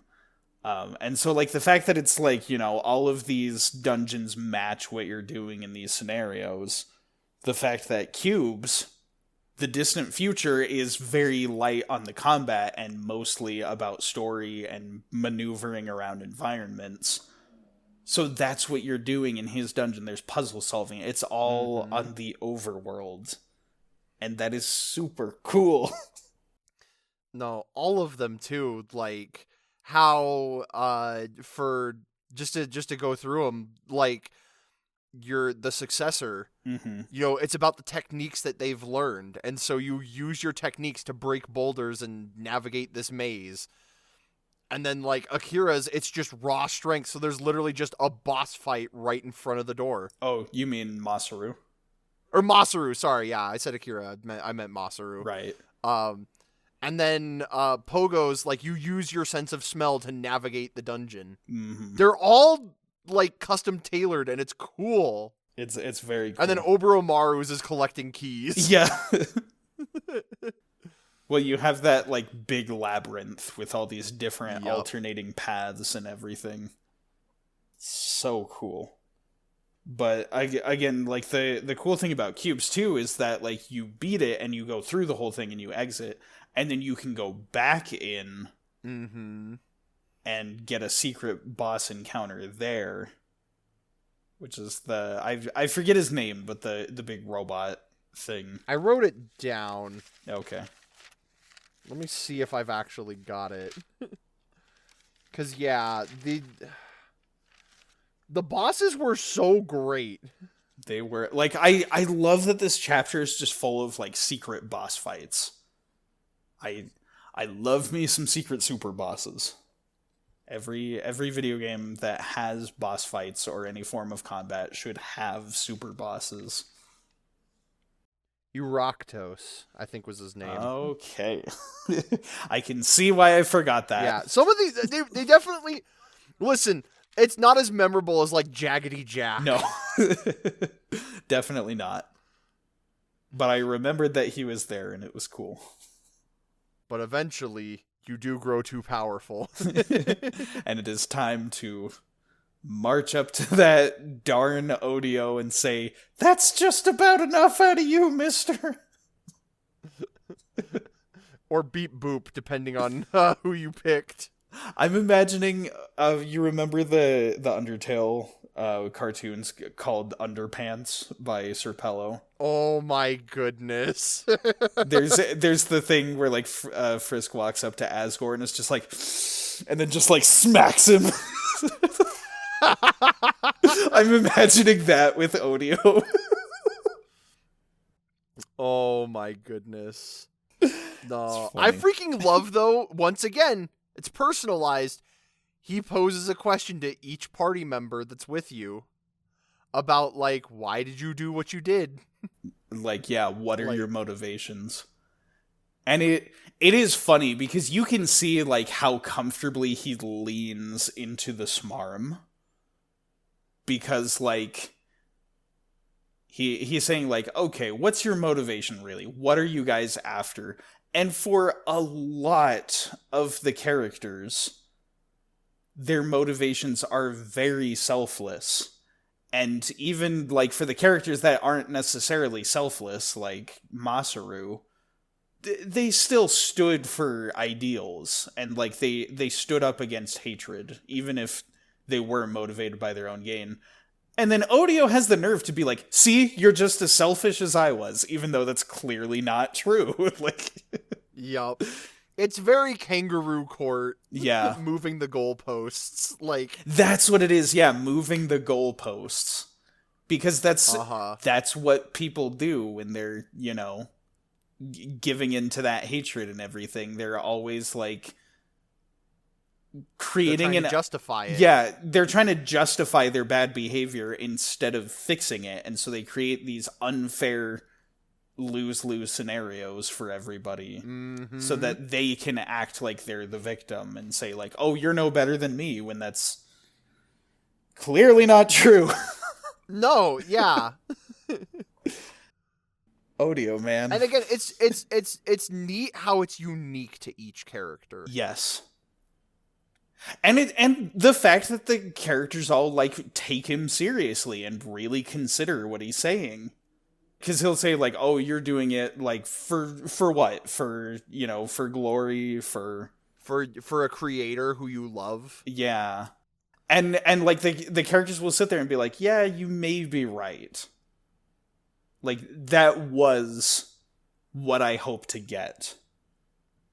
There was a part of me that agreed, like, that was correct, but there's more to it. Like, and that's the thing too, is they're like, there's more nuance to it than just that. Mm-hmm. You're trying to like overly simplify it. And it shows like Odio's rigid thinking as opposed to everyone else who, because they weren't rigid in their thinking, that's why they came out on top in all of their stories. And then we get a big fight. Oh boy, this final battle is so good. It's crazy. Absolutely crazy. I mean, if you want to say, you know, this inspired Undertale. Yeah, this was The like, imagery in this first bit is horrifying. it is literally like hyper realistic body parts and like weird like Lovecraftian nightmare fuel making like not to mention the battleground is literally the corpses of the kingdom of Lucrece. yeah. Oh, and then there's it's like the second phase of the fight. He has that attack where it's like Saint Alethea's grace or something like that. Mm-hmm. And like how like she like you see her like appear as this like divine emissary, and then her face just kind of melts into this agonized scream. That is Of like a skeleton. It's horrifying, and it shows how twisted like Oersted has become since becoming Odeo. It is the Odio. most metal attack I have ever seen in an RPG. Yeah. Yeah, it's nuts. It's crazy. And so like with the first phase of the fight, the fact that it's like a face and then Odio is like bundled up inside like wings. The brow of Odeo. Yeah. There's like the two eyes in the mouth that you start off fighting first before you can really do anything to his main body. Well, and it's interesting too in that like cuz that part of him that's all cocooned up and like has the wings that also make the eyebrows. Yeah. Which is like how you express anger and hatred. And so it's like that's him. He has become hate. He's figured it out because you spent his whole like chapter doing this. He's figured out how to express himself through gameplay mechanics. It's just funny. It's just funny. It's funny, but it's also terrifying because it's so disturbing. Yeah. And then we get a very like just absolutely square design for like that second phase of him being completely like bald head and like wings and then like a nude torso leading into like his midsection going into like tentacles and tendrils and like it almost looks like roots on like a plant. Mm-hmm. It's it's giving Sephiroth. Yeah. Sephiroth Smash Bros. Final Smash Ultimate Attack. Yeah. Kind of stuff. It's right, but it's well, and then also like it's an interesting choice. Like I don't know why I'm suddenly latching on to this detail. This isn't in my notes, but I'm thinking about the fact that like he basically is like hairless. mm-hmm. There's like nothing on him, and it's the music track. This is the one that they call pure audio, right? Yes. And so it's like this form that he's taken is almost like embodying like purity. There's like nothing on him. It's just concentrated hatred. That's fascinating. The characters design speak so much about the characters. Because that was something they went to great lengths to make the character designs very unique and make a statement about the game. Yep. And then it's interesting after the fight. Yep. As we established before, we're presented with a choice. There's so much choice in this game. Like this, I adore this, especially because it requires some thought. Yep. Because if you kill, or Odio, then you basically, by enacting hate and seeking vengeance against him for all of this, you have essentially like doomed yourself to be trapped here. Yeah. And that is I guess it's the neutral bad ending. Right. Not as bad as Oersted nuking the world. Yeah. But like pretty bad because you're stuck there. Actually, you know what it is? It's kind of the same thing as his ending. It's better in the sense that you have a whole group of people that are stuck there than just him, but it's the same thing. You're stuck in this empty world now. Yep. Acting, out of hatred. Yep. Just gets you nowhere, and you have nothing in the end. Choosing instead to be kind. Mm-hmm. It is a conscious effort to literally tell him, no thanks, I don't want to kill you, and then leaving. Because that's the other thing too, is like, if you choose to say no, you kind of just sit there, and you're like, well, what do I do? Like, can I go back to the other areas, I guess, and just leave him here? Or like, what happens? You have to leave. You have to choose to leave. Well, and that's the thing too. Like you say no at first, and then like the game doesn't really give any indication of what you're supposed to do. So you just talk to him again, and then he pleads more earnestly. He's like, "Please, just make it quick. Just put an end to me." And like from there, you have no other options except kill him or walk away. And then what follows Yep. is the cherry on top, the true last time of me saying the people that made this game was made by insane people. Because we get we just leave and we get a reunion with the other people that aren't in the party, and then Odio is pissed. Like, we somehow made him hate us more. you just trounced him and then was like, no, we're not even gonna kill you. Like, we are completely uninterested in this game of yours. This cosmic game you forced us into. We're just like, nah, you're not someone that needs to be killed. And so he just comes back even angrier than before. I like how he says, like gaze upon our many faces, you know them well. Yeah. Because it's in the room with all the statues of the bosses. Yeah. And then you get a boss rush!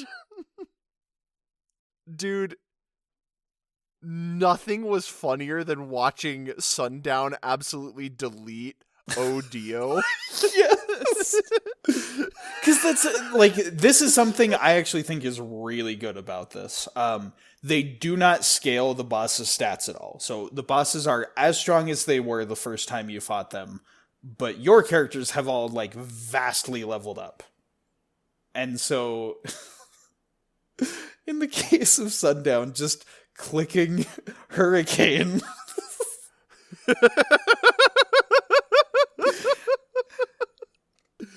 and just drowning the poor fool in bullets. The man has a machine gun, and yet we fired more shots than him. This tiny little revolver that Sundown has just an absolute spray and pray. That was hysterical. It was so like funny. all of these were Move. nuts. That was the other one when we got to Pogo, fighting Odo, and just like me posing the question, like, can I one shot him with my strongest move? Bing bang boom. And that's the thing. The answer was no. He did survive.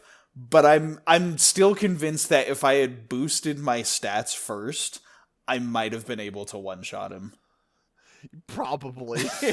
Which is... I am Pogo, killer of dinosaurs!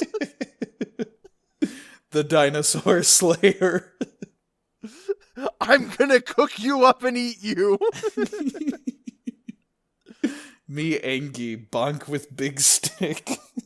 Big stick. What's a big rock hurt when throw? It's also cool how they have the dialogue, because like some of these, it's probably been a bit since you've seen them, and so it's a nice little like refresher of like everything up to that point. By the end, when you're doing the chapters that you more recently did, it's kind of like, okay, yeah, get to the point, because it's playing the main theme of the game. Like you're rewatching the cutscenes like pre-boss battle, but with the main theme, and it feels more triumphant. Yep. So there is a degree of like, okay, it's a boss rush, and this does take a while. Thankfully, not as long because your characters are higher leveled. But thematically, it's just so cool. It's hype, and it's such a great sense of like, look how far we've come. Mm-hmm. As well as that was where the original game ended. Yes. That was the end of the Super Nintendo version of the game. You do a big boss rush, and then you've saved the day. The remake does the best thing that a remake can do, and one-ups it. Like, it's still technically the same story, and you get the same ending and stuff, but we get one more insane final battle that was not there in the original. This final bit of the game is perfect. I have no notes. It's peak. It's just perfect. I mean, well, I'm sure you have at least some notes, right? Your notes at least say that it's perfect. Yeah. But it's the how do I find the words to describe the music during this section? Yeah, that's another thing. Yoko Shimomura wrote one more track for this game, for this version. Mm-hmm. Well, here's the thing about it. Mm-hmm. I did my homework on this, so first to drop the name, this new like boss fight with this new music track is Gigalomania, which is just one-upping Megalomania. Yes! And it is an orchestral rendition of Megalomania with like just everything. It's got the pianos, it's got like a full like string section, it's got choirs, the Latin choir. It's got brass. Like it's got the guitar. Yes, the guitar, like the electric guitar solo towards like the end of the music loop is like, it's breathtaking. This is a fantastic track. I do want to give credit where credit is given, because everyone just points to Yoko Shimomura. And the thing is, technically, the piece is written by Yoko Shimomura because it's, Megalomania with more bells and whistles. But the person who actually arranged the track is somebody named Natsumi Kameoka. Or Kameoka. Natsume Kameoka is the one that arranged this track. I didn't know that. And they're actually, because that's the thing, like, Yoko Shimomura supervised the production of the soundtrack and made sure everything worked, but there is a lot of people that went into arranging the soundtrack. There was a whole team. And this specific person, Natsume Kameoka, did a lot of the orchestral songs in the soundtrack. So, like, the really beautiful pieces like Cry Alive, Fugue of the Dark Lord, and this one, the final boss theme. And so I'm like, I do want to give credit where credit is given, because it's a tune that was written by Yoko Shimomura, but the arrangement was handled by this person. So I wanted to make sure I gave credit to the right person. I'm glad you did that, because yeah, I didn't know that, and so I'm like, oh, that's freaking awesome. And it's just like, oh, what a final battle. Yep. So I haven't like seen all of like a full playthrough of the original game. So like I'm still hazy on some details, but I assume that like the big like Dark Lord statue in the final area was not there in the original. Or maybe it was, but I think it was, but I don't think it Okay. ever did anything. Right. Like, It's just kind of like a set piece that was there, and then Odio was the actual Dark Lord. But the fact that, like, this final fight that we have, this final form of Odio, is that statue. It's like a huge suit of armor with a bunch of this, like ghastly red energy just blazing through the suit of armor. And then, like, in the core, there's Odio, like, stuck inside it. Yep. It's, like... Whew. Yup. And it's, like, the sprite of the boss is huge, and it is detailed. It is, like, just the most unreal work of pixel art I have ever seen. Yep. And you get, like, the background for the fight, too, is, like, this big, like, vortex that has, like, the images of the different forms of Odio throughout the game, fading in and out in the background, like, oh. Yeah. Well, and then there's also the fact that, like, you have your squad of 4, Yeah. and you go and you fight the thing. And then after you deal a certain amount of damage, I think it's once you take down both arms, Yeah. then he pulls off a move. Well, I think that then it's both arms and you deal a bit of damage to the body. Yeah, I think you're right. Yeah. There's a trigger for him to do this move that then traps your entire party, and then the 3 that you didn't have in your party all jump into the battlefield. Yes. And it's freaking beautiful, because the Super Nintendo could have never handled this. No, it could not. I mean, they could have just done like the cliffside, the party of 4, and then fighting like a big thing if they simplified the sprite. Like, Yeah. the Super Nintendo could do that, but it's the fact that, like, on top of your party, you get the other 3 party members that you didn't have access to. And then you carry on the fight that way. And then after dealing enough damage, you get all of the protagonists in one fight. Yep. And you just start wailing on them. Like, at this point, like, the health bar disappears from the boss, and he's, like, incapacitated, and you're just wailing on him with your strongest moves. Literally every member of the party gets to pick one move. And of course, you're going to pick your best move. Yeah, the flashiest ones. It's so cool how the game just, like, drops the health bar at that point, and it's just like, you've got him, just wail on him. This is a victory lap at this point. And the way that damage is expressed, not through health bar, is like you see the core that has like tightened around Oersted's body is like splitting open as your landing hits. Mm-hmm. And you're like slowly getting him out of there. I'm like, I hear the music in my head while I'm talking about it.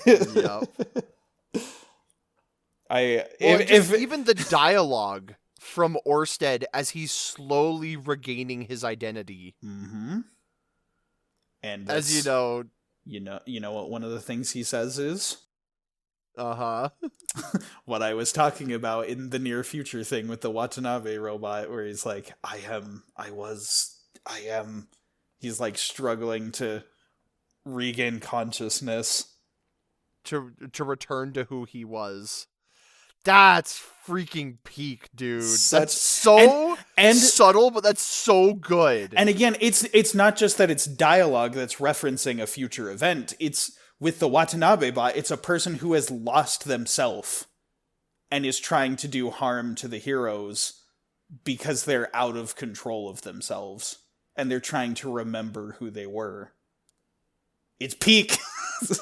It's so good. It's peak writing. Oersted's freaking redemption.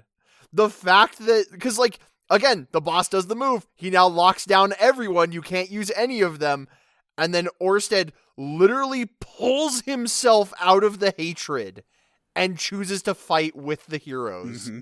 I love the way they do the sprite work of it too. How it's like, it's not just like he jumps out of there. Like he has to like tear himself out and there's like ripping flesh and blood splatters when he hits the ground. Yeah, like he falls out of there. Like you can tell how just tired he is. It's visceral. And then like you just get to unload. Yup. All those super cool moves that you learned. Oh my goodness. I love this so much. I love that they gave this to Oersted. Because I think he genuinely deserved this. For as awful as he'd been to, you know, become the villain, this little bit of redemption.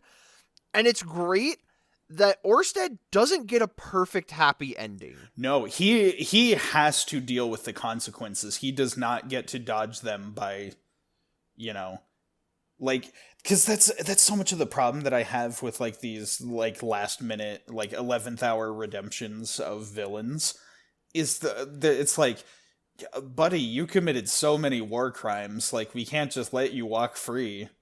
But like that's not what they do here, because it's the fact that like the boss Odio, now separate from Oersted, uses that move to bind all the other heroes. And like they did just enough to be able to get him to free himself. And so once again it all comes down to like making a choice. And in this final moment of clarity, Oersted realizes that he can make the choice to save everyone. Yup. And to, like, finally do right after, you know, misstep after misstep and atrocity after atrocity. He's finally like, I have one more chance to do the right thing. I better do it. Yeah. And again, you know, jumping ahead a little bit before we jump back, Right. but, like, the fact that, like, he and everyone is dead. You know, the kingdom of Lucrece is gone, and there is no recovering that. But he was freed from his undying hate, and he can finally be at peace. Yeah. Like, it's a Pyrrhic victory, but it is still a victory. It's a selfless victory, because it's not, like we were saying back with Althea, like, it's not people-pleasing. It's doing the right thing at the cost of yourself, which is very different. And so the fact that like Oersted delivers the finishing blow, Mm-hmm. and then like we just get that silence at the end of it all, just like him there contemplating everything, and then the rest of the crew just kind of standing before him, and whoever like you chose to play as, like, getting a final conversation with him before he fades. And it's great that every one of these conversations is unique. Like, the takeaway message is different depending on who you played as. Mm-hmm. And it's so, like, because every single character has something amazing to say to him. Mm-hmm. Or to discuss with him in the case of the nonverbal characters, but... It's so interesting, because it could have just been, like, the same thing, but with a different person saying it. Yeah. Like, their version of the same message. That it was all the same. But the fact that it's, like, different aspects... You know, like, for me, in my playthrough, you know, I played as Lei. Mm-hmm. And she talks about how Oersted reminds her of her old self. And, you know, like, the conversation, you know, is about improving oneself and being selfless. Mm-hmm. And, like, it's such a great culmination of the character arc of her story. Because, you know, her whole message was that there is strength in kindness. And so, like, to me, like, it fits the themes of this game so well. And it's why I was so just invested in it. But then, like, every other character has a different aspect to them. Yep. You know, for our playthrough, it was Cube. It was Cube. Cube was the one that I chose for the ending. And it's the fact that, like, Cube can't say anything. He's just, you know, beep boop robot. And I mean, there's, like, implications that he can pass information in some way. I don't know how. But, like, the way that they choose to do it for Cube, since he's not, you know, a speaking character with voice acting, he just, like, recognizes that Oersted is hurting, and he brings him a flower. And it's that bit of, like, what Cube has learned to do from difficult situations, you know, like getting a cup of coffee and presenting it to each of the crewmates. But it's also unique this time. It's something new that he's learned. It's something that is specific to Oersted, something that would bring him peace while he's hurting. Yeah. So Oersted, like, just, you know, seeing the flower and, like, him doing most of the talking, remarking on that, like, you're just a machine. You don't love or hate in the same way that it is for humans, but you're able to observe this and recognize the patterns and recognize what needs to be done. And it's such a perfect mirror to Decimus or, you know, 0D10 in that way, that it's like you like, both robots were there to observe the situation and decide what was best, but Decimus chose to do it in an evil, hateful way, whereas Cube chose just to, you know, bring about peace. And it's it gets me. They're all so good. And even the different successors to the Shifu have totally different interactions.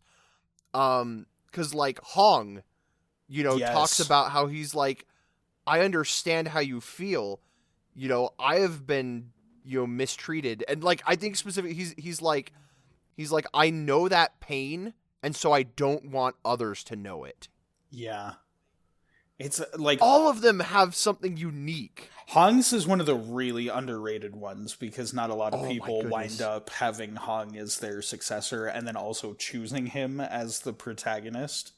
But it's Pogo's is sweet because it's just like this pure expression of love. And I think it's why I love Pogo as a character, because, like, that's why it's like, no. Apparently, Pogo's in the original was, like, kind of shallow and kind of, like, not much of anything. And then the way that they chose to do Pogo's interaction, because he's the other nonverbal character like Cube. Mm-hmm. But unlike Cube, Pogo's approach is much more direct. He just walks up and gives Oersted a hug. It's so pure and innocent. Yeah, I definitely don't regret having Cube as my character. I still love the way the Cube interaction goes, but that one seems the most like Pogo being able to identify, like, this is what Oersted needs right now. Mm-hmm. And, like, you can see it. Like, that is one of the ones where Oersted is the most, like, shaken Uh-huh.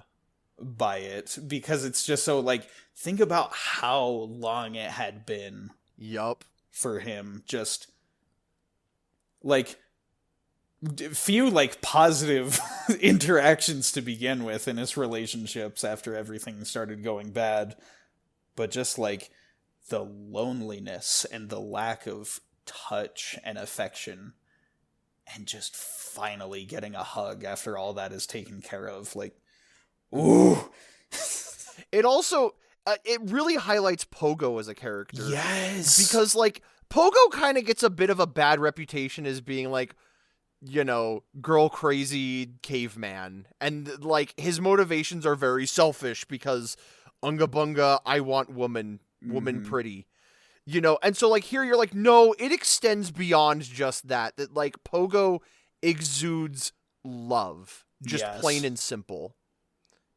Because this is, I think we were talking about this, but, like, the whole thing about Pogo is that he, like, you see the ways that he expresses love in different relationships. Mm-hmm.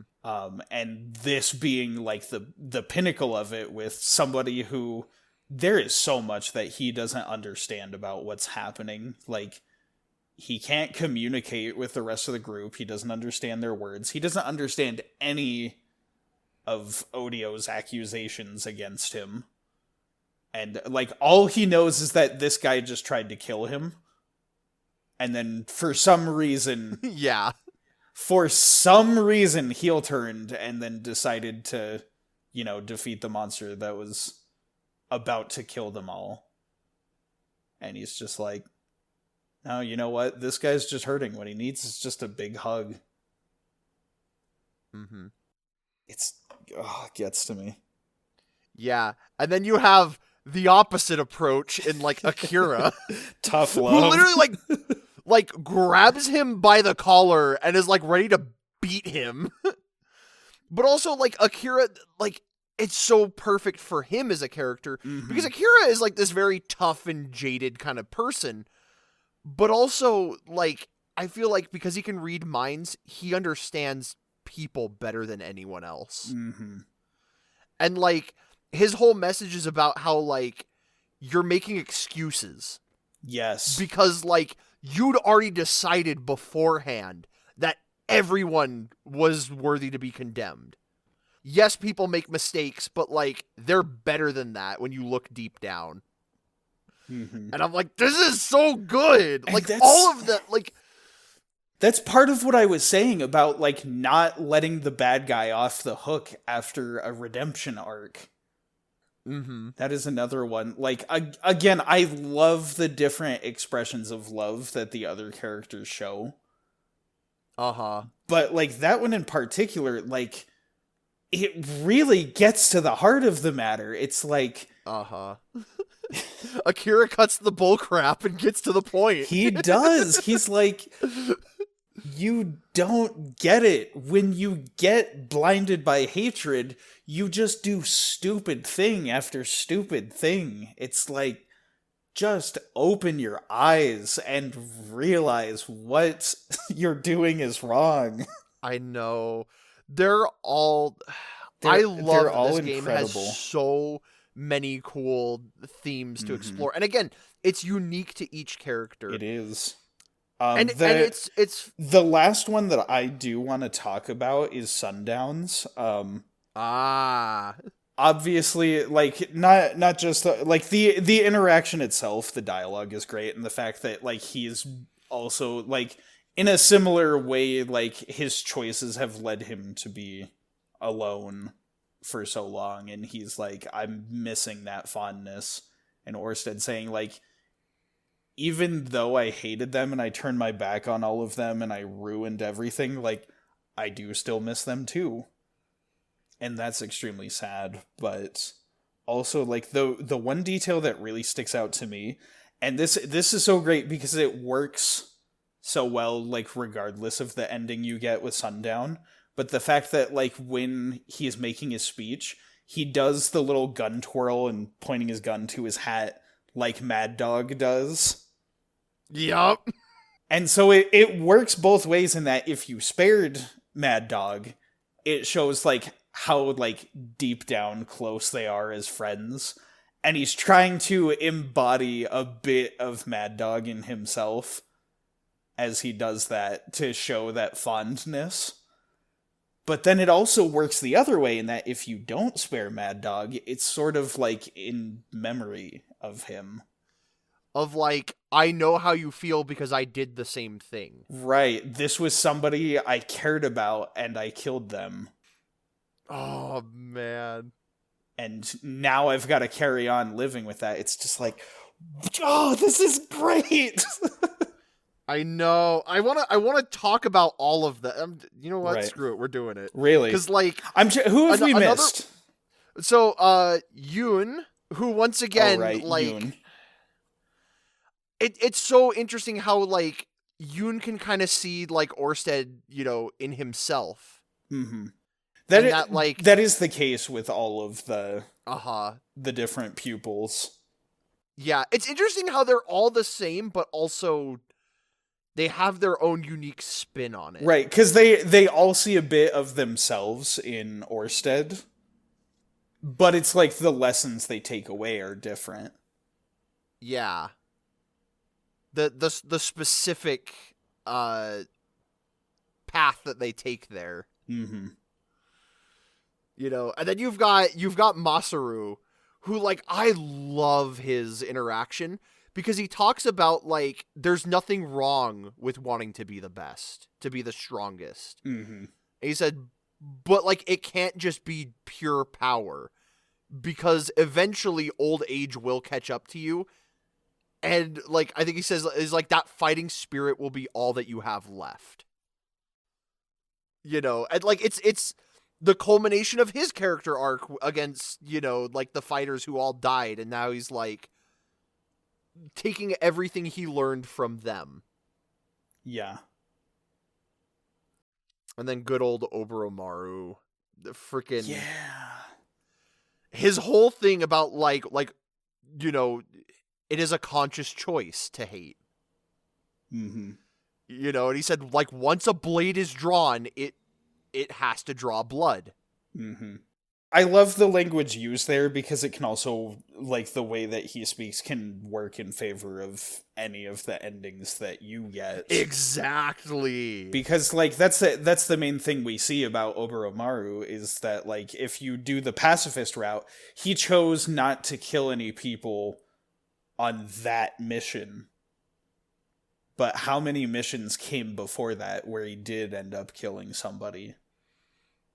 He followed the code that he was, you know, the group that he's with. And it's so interesting because, again, it also ties into the ending that you picked of what to do with Ryoma. Of, like, you know, do I join Ryoma and fight for a future where I don't have to kill? Or do I stay a part of the Enma? Mm-hmm. But it's like no matter like the direction that his life goes, he has that experience where he recognizes like this is serious. This is life and death. And we have to make a conscious choice about preserving life as opposed to giving into hatred and ending it. It's so good. And then again, regardless of whatever happens, you get Oersted's final words. Yes. Of, like, how, you know, any one of them could have become the Lord of Dark. You know, like we especially highlighted it with Akira right there at the end. Right. But, like, man, it really shows. I love the way that it's like, again, this ye old speech really like makes it very poetic and beautiful. Yes. The one minor nitpick that I have is just that it says it twice, Yeah. which is kind of weird. Yeah. But like, I don't know. I get when something repeats, that means that the game is telling you to pay attention. So it's fine. And like just the way that he describes like the seed of hate does dwell in everyone. Every human being is capable of allowing hate to take them over. There's not a single person on the planet who is just, all good. Like, all human beings are capable of bad. And it's the fact that, we choose not to give into it that makes us happy. Mm-hmm. Because so many of the issues in our world today revolve around this black and white view of, like, they're the bad guys, we're the good guys, we have to stop them. Mm-hmm. But the world is so much more complex than that. All of us are capable of terrible and amazing things. And it's embracing the light that's in us as opposed to that seed of hatred that, lets us live happy and fulfilled lives. Uh-huh. I think it's also interesting. I love the wording he does, because I think it's specifically, he says, like, the Lord of Dark, like, resides in the heart of men, and then he specifically says, when watered with hate. Yes. Which, like, it's once again, the choice to water with hate. To nurture that, that darkness. That's why that potential, but it is still a choice. Mm-hmm. It's deep stuff, man. And yet at the same time, like, it's also not. It's such a simple message. Yeah. That's what makes it so profound, is that it's so simple yet so deep. It's the message is simple, but it's conveyed so eloquently. Mm-hmm. It's a marvel. It's a work of art. Yeah. But yeah, and then from there, credits roll. And we get to see everyone get their happy ending. Mm-hmm. We get that beautiful shot of, like, with the sun at their backs, all of the characters slowly, like, bunching up and running towards the camera, like... And that's the one, like, when the unique, like, parts of the music hit, like, the instrumentation changes for each of the characters. Oh my goodness. Hits. Yes. Yeah, like when it's because it starts with the Imperial China, Yep. but like with the orchestra hits, like With it feels so powerful. Well, and the Eru especially, like, that is just one of the most beautiful instruments ever crafted. And I feel like for me, like, that's when it starts, like, when I start to get the chills is during the Imperial China part. And then once it hits the Edo Japan part of the song, like... Oh, man. Just chills every time. That credits theme is incredible. It's so beautiful. And also, I just want to highlight, they credited the original team. They did. That I think was... Like, I already loved the game, but I think that was, like, the best thing I'd seen in the entire game, was just, like, we finished the credits roll, and then it's like, here's the original team that worked on the game, and then those credits scroll across the screen, too. Like, because we've talked about this before, especially Nintendo. I am so mad that Nintendo is consistently not crediting the people that work on, like, the original people that made the game when they do a remake. Mm-hmm. And so just seeing this here, and the team being like, yeah, we did all this stuff, but it was only possible because somebody made the game on the Super Nintendo in 1994. I was so happy. It's a real-world example of the message that the game says of, like, no, we're making a choice to not spread hate, but to spread love. to openly acknowledge where everything came from, why this message is even being said, and these are the people that wanted to spread that message in the first place. I love it. Like, that made the whole experience 20 times better when I saw the original team get credited. Because, like, it really was just an expression of, like, no matter which version of the game you played, this game is a work of art. And it's got a really meaningful message, and it's just such a profound thank you to the people that made it. As well as just the thank you at the very end of it's like to fans both old and new. Yeah. Because that's, and like, I love that this remake exists and that we get the opportunity to play this, because even if it was just the Super Nintendo game and it didn't have any of like the really awesome quality of life stuff that the remake has, or like the new really cool final boss, like even without any of that, like I know that the original is a game that I would have loved if I had the chance to play it, and I didn't. And so now it's here, and we can meld, between past and present, the people that got to grow up with this game when they were kids in that era, and all of us here in the West that didn't, get to experience this until now. It's such a beautiful game. I'm on my soapbox. You can't stop me. I love this game. Yep. And then like if all of that wasn't enough, just that last little cherry on top was the start screen. Yes. The fact that when the game opens, it's, just a cliffside shot of a random kingdom. And I didn't think anything of it. I didn't piece together that was the kingdom of Lucrece.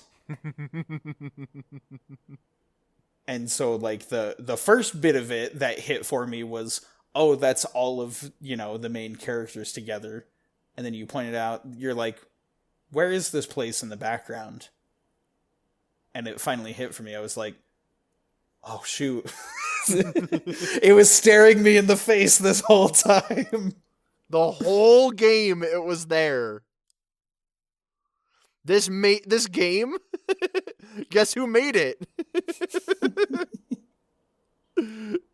Absolutely insane people. This game was made by insane people, and I love them. Incredible game. That's, like, I get that gameplay-wise it's not going to be for everybody. I get that, like, if you're really picky about stories, it's a really simple story. But, like, come on, dude. It's so good. I don't even care. Like, if it's not for you, then that's cool. But, like, this game hits just right for me. Yup. Well, then, rather than continue to just, lob empty compliments at the game over and over again, you want to get to our favorites? Let's trade some favorites. Yep. For those tuning in just for the first time, the namesake of our show, the reason we call it that is because at the end of discussing a game, we like to talk about our favorite parts of the game.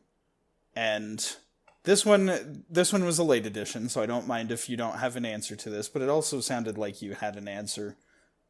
But the very first one, just because it's so prevalent in the game, do you have a favorite Watanabe scene? Oh my goodness. Man, that's a tough choice. Honestly, as talking to you, I think it might be the near future. Yeah. For what you showed me about it in this chapter, because now I'm like, oh, that hits so different. It's a good point. That one blew my mind. I think, like, the only reason that I can't give it to the one is just because it's not a joke like the other ones are. Yeah.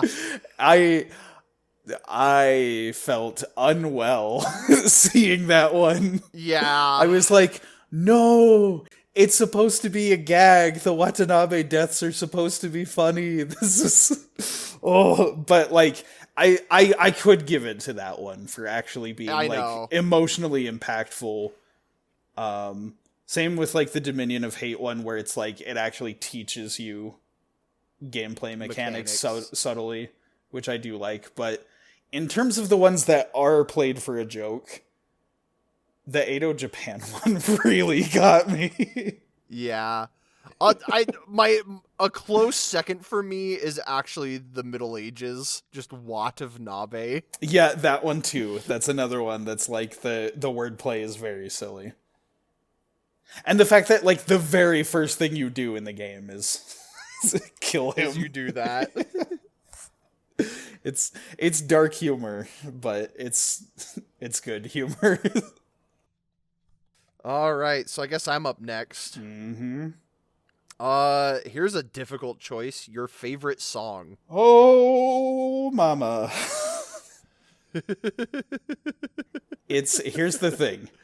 I feel like I actually was able to narrow it down to 2. Oh, impressive. Which is very impressive. But like deep down you know that I'm still like all of the soundtrack is insanely good. Yup. And like there's such a flood of like honorable mentions that are being held back. But 2 very specific ones that absolutely hit. Like they had the perfect impact, I think. The first one, and it's also funny that I was shouting out Natsume Kameoka, because they did both of these tracks that I'm about to shout out. Mm-hmm. But the first one that I like absolutely have to give it to, Fugue for the Lord of Dark. Yes! Which is, because there's like the normal like audio theme that plays when you see all the bosses, but this is like the redone version when Oersted becomes audio. Mm-hmm. And it also plays like while he's monologuing during the final fight. Because like the original is already really good. Excellent composition. And this is one that was not in the original game, because they just had like the audio theme. But this version that they use for the climax of the story, I think it's also like the credits for the Middle Ages. I get chills when I hear this one, man. It's like, so good. The string section is so fiery, and the organ is so dominant. Yup. And the brass just like blares. And it's like, it's again, good like stuff. Coupling it with Oersted's acting, like I could not get this song out of my mind when we first like finished the game. It is one that just stuck in my brain. And so like that probably is my favorite track, but the other one that like equally hit for me was Cry Alive. Oh, yes. Which is the emotional theme. 'Cause there are so many moments where that one just hits. Yup. And I think the first time where I really felt the weight of it was when it plays during Prehistory. Yup. When Pogo gets exiled. And because it's just been like silly slapstick and fun and games and goofing around and shenanigans. And then all of a sudden, like, it just hits you. Like, we had our fun, now we've got some growing up to do. Uh-huh. It is a gorgeous piece of music. But those are the 2. To spare us from discussing the entire soundtrack, I will pass it to you now. I know. Okay. I'm going to try not to discuss the entire soundtrack. So, my initial gut reaction was to say Live for Live, which is the credits theme. Yes. That one is so good. Just because, like, it's kind of cheating And I'm basically like, no, my favorite soundtrack is the entire song is the entire soundtrack. Yeah, It's got the medley. The big medley. But like they're peak finale versions, and so I'm like, that's kind of cheating. No, but like, I don't think it is. I think that's a valid answer, but I also want to hear what else you have to say. yeah. Well, the other one that came to mind for me was just Megalomania. Because nothing set the hype meter quite like that track. Every single time it plays in this game, it's exciting. Like, it is exhilarating and it pumps you up. It's a treat. It is a delight for going through each story, and just to cap it off with that. Every, like, I haven't seen, like, tons, but, like, every time I've seen, like, a blind playthrough and the first time somebody gets to a boss and the music starts, they're always just like, oh. Wait, hang on. Hold up. I also have one honorable mention. Yeah, go for it. And that is the battle theme for the near future, Playing with Psychos. Yes. That track goes so hard. The saxophone is so funky, and then, you get that guitar riff. The solo at the end. It's bonkers. And it is so good. Yeah, cheers, bro. I'll drink to that. Grab your Matengo. Your number 9 potion or whatever. Yeah. But yeah, like, it's hard to single out tracks in this game because it's a masterclass. Certainly another honorable mention for me, but I think we already gave it its proper due. Gigalomania. Yup. That's an incredible piece. Because, like, it's Megalomania, but bigger. Orchestrated and with oomph. It's Megalomania, but Giga.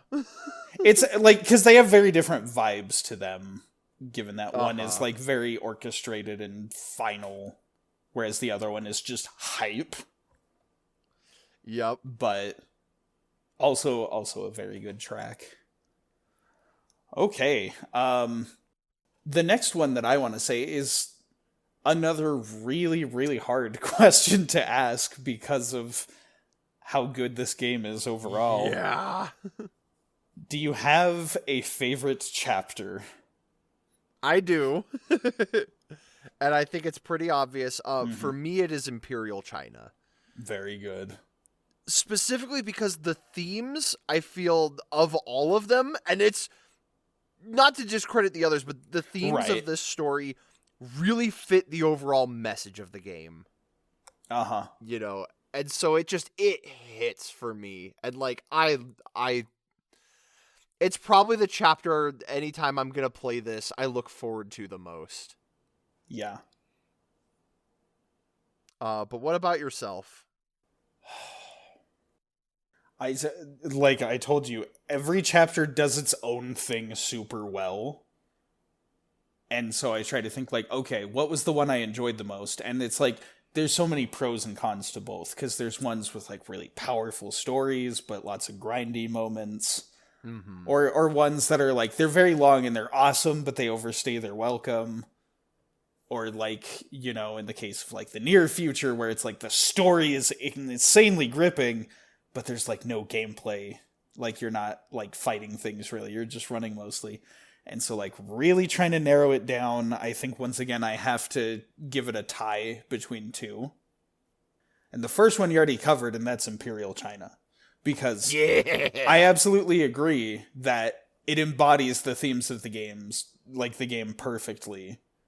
And as much as I hate that it has to happen, the fact that, only one of the disciples survives and they take on, like, they succeed the old master, makes for such an emotional gut punch. It's just that gauntlet at the end that, like, bothers me. So I can't, like, say that it's perfect and, like, undisputedly the best. But like also comparable to that for very different reasons in terms of raw enjoyment. Twilight of Edo Japan. Haha.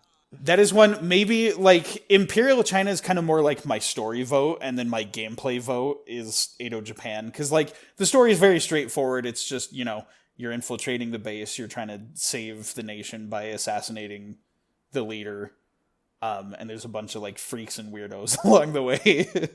It's a very straightforward story, but in terms of gameplay, this one was so complex, and the fact that like you're given a vague map as opposed to just like waypoints and like, oh, follow this and go here and do that. Like there's puzzles, there's all this complex stuff to do. There's multiple ways that you can beat the chapter. Like, oh, this, like, mechanically, this is a chapter to sink your teeth into. Mm-hmm.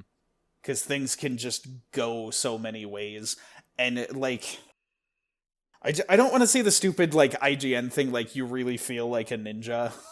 But, like, come on. There's so much, like, improvising you have to do. And, like, there's so much exploration. Like, out of all of the chapters, in terms of just, like, raw video game, I think this one is, like, this could be its own video game, like a full-length RPG. Yeah. And stand on its own. So, like, I can't choose one or the other between those two. I got, like, for different reasons, the same level of enjoyment out of them. Because also with the Japan one, it was grindy at points and, things like that. So, yep. Those two tie. All right. Well then let me ask you then, who is your favorite character of the playable characters, I guess? So this one, this is another answer that's just like, I love everyone so much that my answer could easily change by like next week. Yup. And it's so funny that, like, I was thinking about, like, the sum total of things that made me enjoy each of the chapters. Because, like, and I was choosing between China and Japan. Because regardless of how much I got enjoyment out of those two chapters, I'm pretty sure my favorite character is Cube. Mm-hmm. It makes the most sense to me. Like, what I had been feeling out of this game, like, he embodied, and it was the fact that he was the bookend, like, where I started with this game, how I ended this game, and he's just such a wholesome little robot that's trying his best. You know what's funny is on for mine, I put that Cube was a close second for me. Mm-hmm. Like, a dangerously close second. Yep. I love him. He's the goodest boy. He is perfect, and he is my son, and I love him. Better than Roundy. Roundy is the evil doppelganger robot. Anyway, your favorite character. To the surprise of absolutely nobody. No one at all. It is also the character I played in my campaign. It's Lei Kugo. I loved her so much. Like, she grew in such amazing ways in this game, and like, it was so fascinating to see when I played this for the first time. Like, just watch her become my favorite character as I just kept going, because, like, she's cool and she's strong, but, like, her character arc isn't about her strength, it's about her kindness. Mm-hmm. And, again, much like, my favorite chapter being Imperial China, she embodies a lot of the themes of this game really well, and I freaking love it. And let me tell you, it's a hard choice, because I love all of them. It really is. So with this one, our next one is favorite supporting character. I have some thoughts on this, but I will ask you first, as is customary. We pass it back and forth. Well, obviously, my favorite character is Watanabe because he's in the entire game. He's That's practically the main character. I know. That's a joke. That's a joke. What if you did a playthrough of the game and you named every protagonist Watanabe? That would be so stupid. My goodness. That would be. For me, it ended up being a tie between two characters. And that was Kato from the distant future.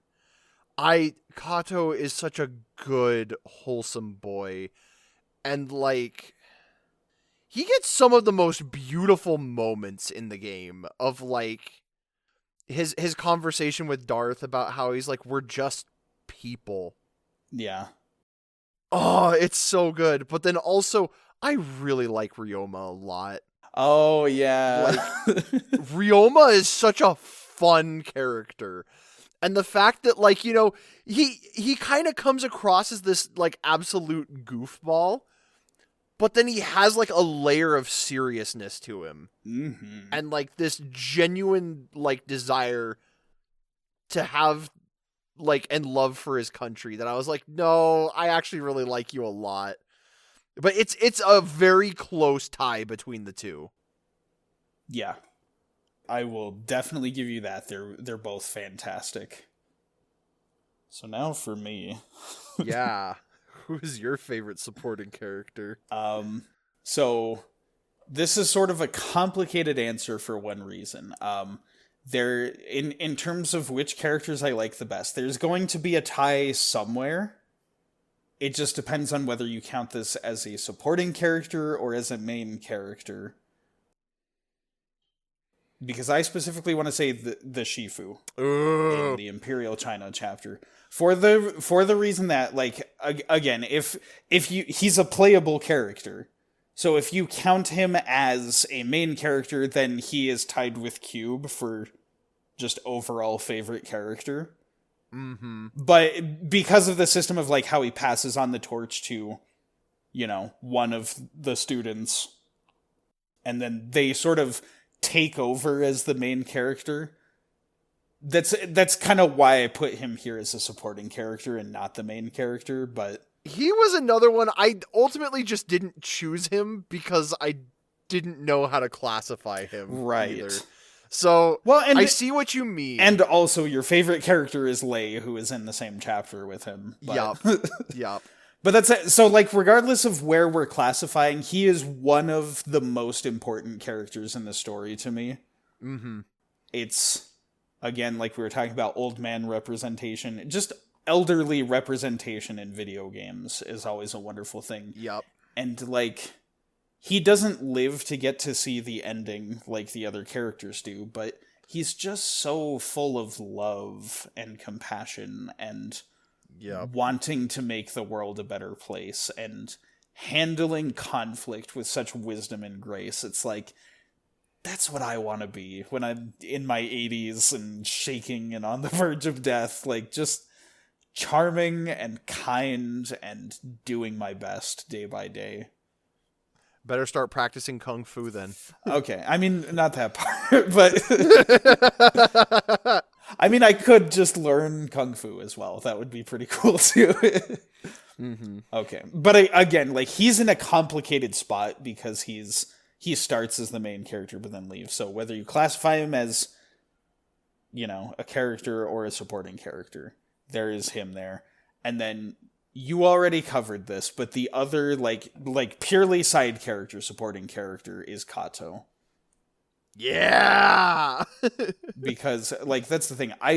In this way, I feel like taking Cube into the endgame and the Dominion of Hate and everything that he represents, he is basically, like, in place of Kato, because Kato can't fight or do anything there. But, like, he embodies the ideals of what Kato hopes for. And, like, I love how three-dimensional of a character he is. He just loves his little robot child with all his heart.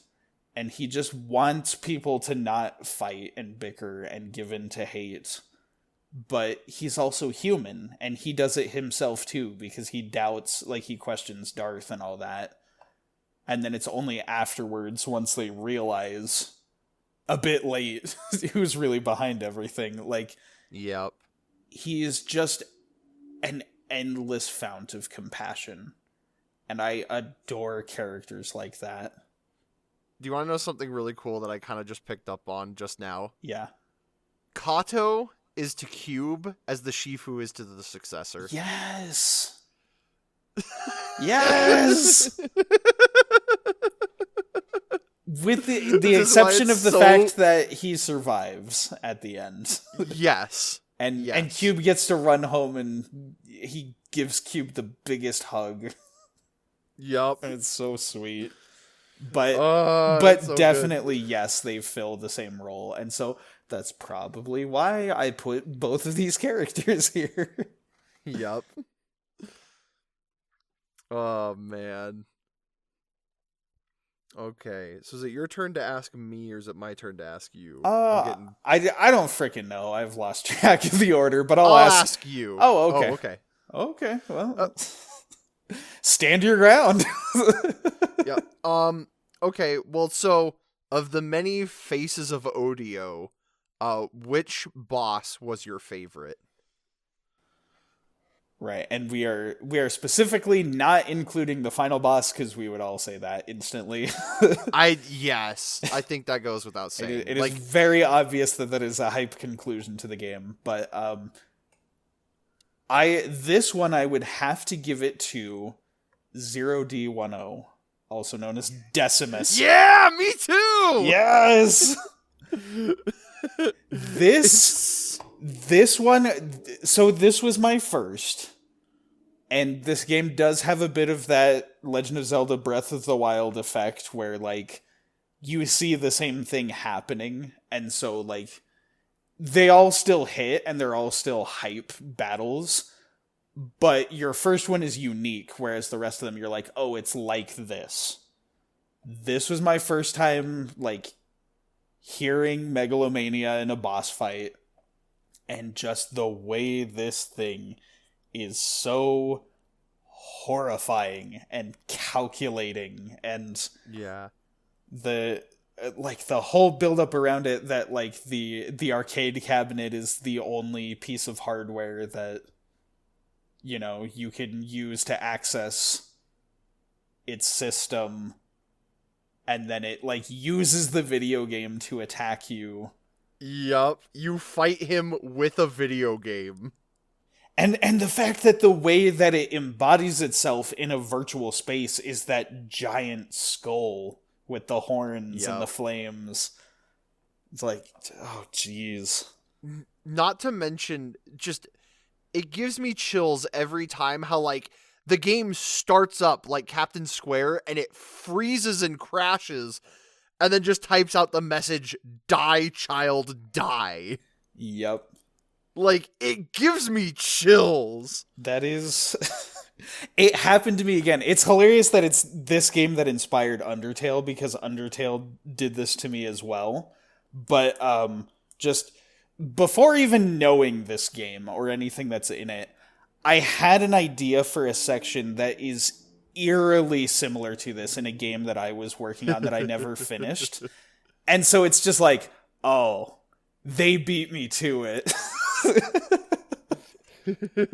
I see how it is. If I release it now, people will be like, oh, this is just like a knockoff of Live Alive. Yep.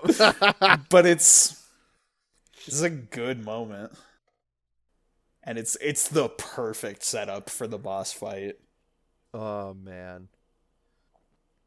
So, favorite moment. How do we want to do this? We'll have you go first. I think we have some semblance of an order restructuring itself. Yeah. There's a lot to I keep don't track know. of, but I'm riding the hype of this game. Me too, brother. So when we talk about our favorite moment from the game, we'll first cover our favorite moment from the game in general. And then we'll talk about our favorite moment from our playthrough, us specifically going through the game when we did for the podcast. So, Let's hear it, bro. What's your favorite Yeah. in-game moment? There's so many. It's so hard to narrow it down. I have a couple. It's like the soundtrack. Yeah. 'Cause like, you know, from my favorite chapter in Imperial China, it's learning Heavenly Peak's Descent. Oh, Like, yeah. That moment where like the successor shouts it and like megalomania kicks in and then it takes you into the battle and you can actually like select it as a move. It's so freaking hype and I love it. Literally, like, I was just imagining it as you were saying it. I got chills. I didn't even actually see the moment. I was just thinking about it and I got chills. Yep. Oof. Like, that's one. But then I'm like sitting here, I'm like, objectively, I think it has to be Oersted's redemption. Yeah. Like the hype levels go through the roof on that one. Are you talking specifically when he breaks out of the core? Yes. And yes. you get to play as him? Specifically that moment in the boss fight Yeah. is so good. And then I also just want to acknowledge, again, the start screen. This location that we'd just been seeing the entire adventure and then watching it come full circle, like, and perfectly bookend there with like the party there.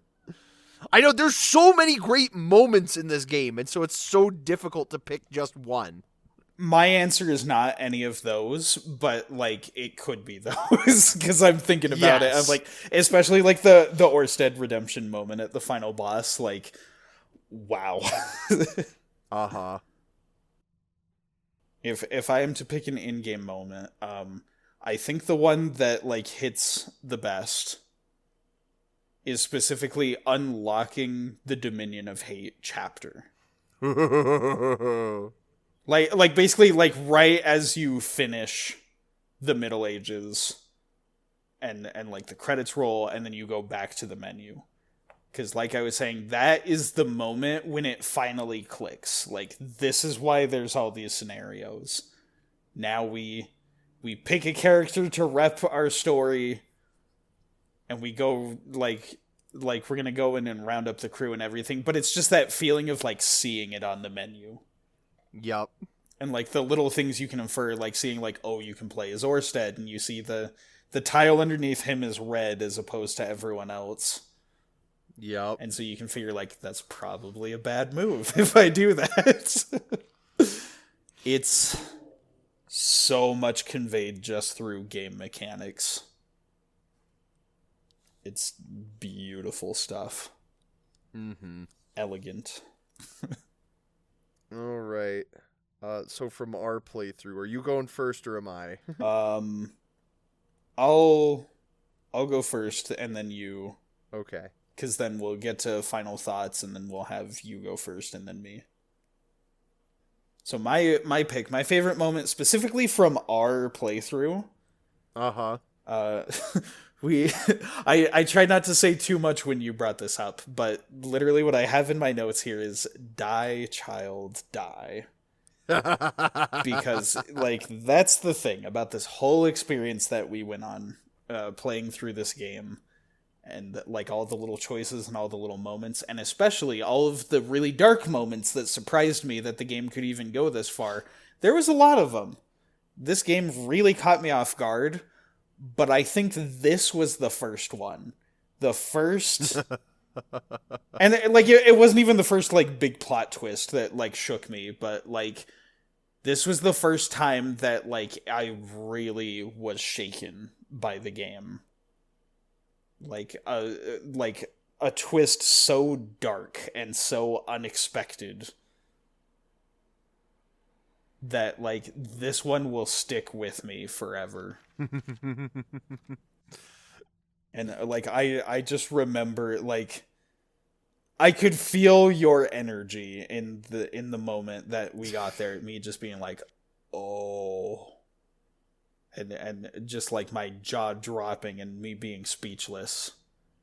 and just you being like, "Yup, it's that kind of game." Like, this game shocked me. Now I get to inflict this pain on you. Because, like, again, that happened all throughout Akira's story, but, like, I think this was the first time that I really felt it. Mm-hmm. Maybe also being chased around by the behemoth in the distant future. Like, that probably could have been it too, but I think this was really, like, the first twist that signaled to me that this game was, like, very different. But alright. As for you, showing this game to me and getting to re-experience it for the first time vicariously, what was your favorite moment from our playthrough? It's so hard, because, like, so one of the things, too, for me, we had a lot of laughing fits in this game. We did! There were jokes that I made that I was like, man, like, I forgot to make mention of this, like, in my notes, and then, like, I remembered it after we'd moved on. Like, I forgot about in the near future, we made the joke about, like, Seymour, the house is on fire. Oh, mother, it's just the Steel Titan. Oh my goodness, we did do that. Like we had so many laughing fits, but genuinely, I think my favorite moment were some of, like, the deeper conversations we had about this game. Yeah. And one in particular comes to mind it was our conversation in the distant future about the very poetic and beautiful ways of talking about death. Yeah. Like, I don't know if you remember that conversation. Like, you're like, this game. Oh my like, goodness, that you unlocked a memory for me there. I know, because it was so long ago, like, when we started that. That was the first play session. Yeah, but, like, specifically, it was that bit where Darth was talking about the Clanks, and he's like, we made them, and they in turn unmade us. Oh, yeah. And you were like, this is, like, hauntingly beautiful. That it was peak writing. But, like, I remember you expressing that. Like, we had a whole conversation about it. And to me, like, that was just, like, to me, because it's why we do this podcast. And, you know, we talk about all the stuff that we do is because, like, we enjoy these kinds of conversations that we have. Mm-hmm. And it's why it's you and me specifically doing this show and not anyone else, not any of my other friends or, you know, anyone else that I know. We, like, there's something about our connection that we just read too much into things and have these deep conversations all the time. I know! And make 7-hour podcasts. I know! I'm so sorry, everyone, but also I kind of thrive on, like, this kind of content, too, because it's fun for me, and, like, I love these conversations, and so, like, this was just another example of one of those conversations that we had. That's a good point. And so that was something from our playthrough that was just very special to me. This was one of those games, one of those wild ride games where, like, just all of, like, the stupid jokes and laughing fits, all of, like, the freaking out over the insane plot twists, all of the like, just feeling the emotion that this game exudes. There were emotions to be had. Well said. Well, from that, do we want to gear up to go into final thoughts? Yeah. We've been blabbing about this game, and now we have a platform to just blab some more. Good. I'll try and keep it brief. Here for this section on final thoughts, we just want to cover, like, anything that, if it might have been out of place to say it anywhere, like, during the episode, or just, like, summarize our thoughts on the game. So the floor is yours. Take it away. All right, okay. Just final thoughts for me. This game is something special. Mm-hmm. It's such a fun idea for a game. And specifically this remake, it builds on what the original did in so many beautiful ways. Like, pardon the pun, but it breathes new life into this classic game. You know, and more than anything, it's honestly a miracle that it even made it to the West. Like, usually when a game misses its chance the first time, it's so rare that it gets a second shot. Mother And 3. so, like, right? And so, you know, like, if you're listening to this and you haven't played this game, you owe it to yourself to play this game. There is a free demo that gives you just the tiniest, minuscule taste of what this game has to offer. Like, you know, I almost say that, like, it's not a great depiction of what this game has to offer because it's so small, but, like, this game is special. And it's available on so many systems. Like, this remake started as just a Switch exclusive. But, you know, since then, it's available on PS4 and 5 and Steam. And so I'm just like, please play it. I'm so glad I got to hold you hostage and make you play it, Joseph. I am too. Because, like, now that you've gotten to the end, you see what I mean about, like, this game being special. Yeah. But that's what I gotta say. All right.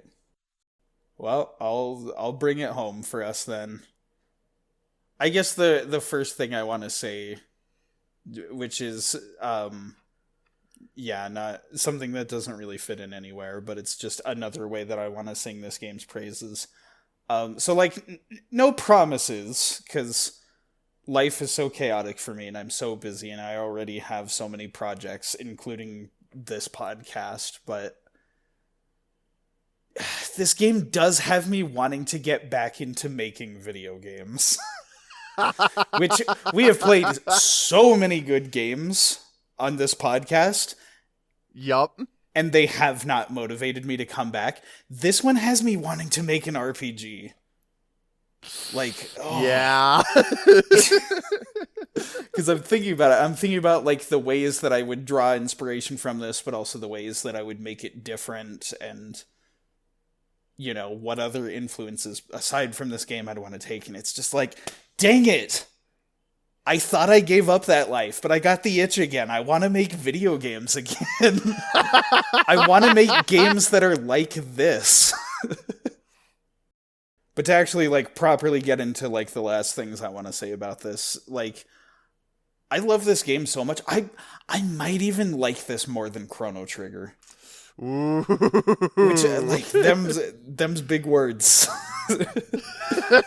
Chrono Trigger is also a very good game, and so, like, I won't make a definitive statement about which one I like more, but it is possible that I could like this more than Chrono Trigger. It's such a heartfelt story told through video game mechanics, and it's, like, one of the things I really love is it's so shameless. It's so overt about its themes. Like, the themes of this game's story are not complicated in the slightest. It's about how hate is bad and love is good. That's, like, as simple of a story as you can get. But the methods used to tell these simple themes are so elegant. It's, like, you feel all kinds of emotions when you play this game. Like, when we went through it, I laughed, I cheered, I got chills, I dropped my jaw, I felt heartbroken over these characters. It doesn't have that try-hard energy that, like, full-price AAA games do. It knows that it's not the most cutting-edge gameplay, it's not the most insane graphics. And, you know, it's built on tropes that were cliche back in the 90s, for crying out loud. And it's, like, now we're so far past that, and it's still cliches. But, man, all this game wants to do is express that life is complicated and full of happy and sad moments. And it's a lot more enjoyable when we're kind to each other. and it expresses that via quirky RPG mechanics. So, like, you can't go wrong with a game like this. It's so much heart. Mm-hmm. But that's that. Oh, man. Once again, I'd refer back. I think I said this at the end of our Chrono Trigger episode, which is like, I don't know if I'll ever recommend a game of like this caliber. And I just want to reiterate that I'm like, this was a good one. I don't know if the next thing I recommend will be as good, but I'm glad you liked it. Probably not. Like, we've done so many of our heavy hitters. Right. But, like, you never know. Like, sometimes it's just like, you just feel it, and you're like, this is the right moment to share this game. This is the one. And that's the thing. Like, it's crazy to think about that, like, this is another one of those, like, massive, like, Super Nintendo RPGs that was just, like, insanely awesome. I think, like, the only one that I'm missing that everyone talks about is Final Fantasy VI. Ooh. I think once I've done that, then I've played, like, the big... I mean... The trifecta? Yeah. I think also, like... I know people also say good things about Secret of Mana. That might be another one, but... Yeah. I think Final Fantasy VI is the other one that's, like, when people talk about RPGs on the Super Nintendo, they talk about Chrono Trigger. If they've played it, they talk about this game. And then there's Final Fantasy VI. So maybe someday we'll cover that. Yeah, maybe. But for now, as we come to a close, it's time to announce what we'll be playing next. That's right. Oh, I get to know what you're going to tease me with. This is still, like, this is our planned next game. Technically, it might be a little tough for me to stream this one to you. Oh, no. But, I think I know what's coming. But I will go ahead and tease it, and then if it's not, we'll make an announcement later. But we'll just assume for now that this is what we're playing next. So, next time on Tradin Faves, the cosmos. In the vast universe, the history of humanity is but a flash of light from a lone star. The life of a single person should be lost in space and time. But among the stars, there is one light that burns brighter than all others.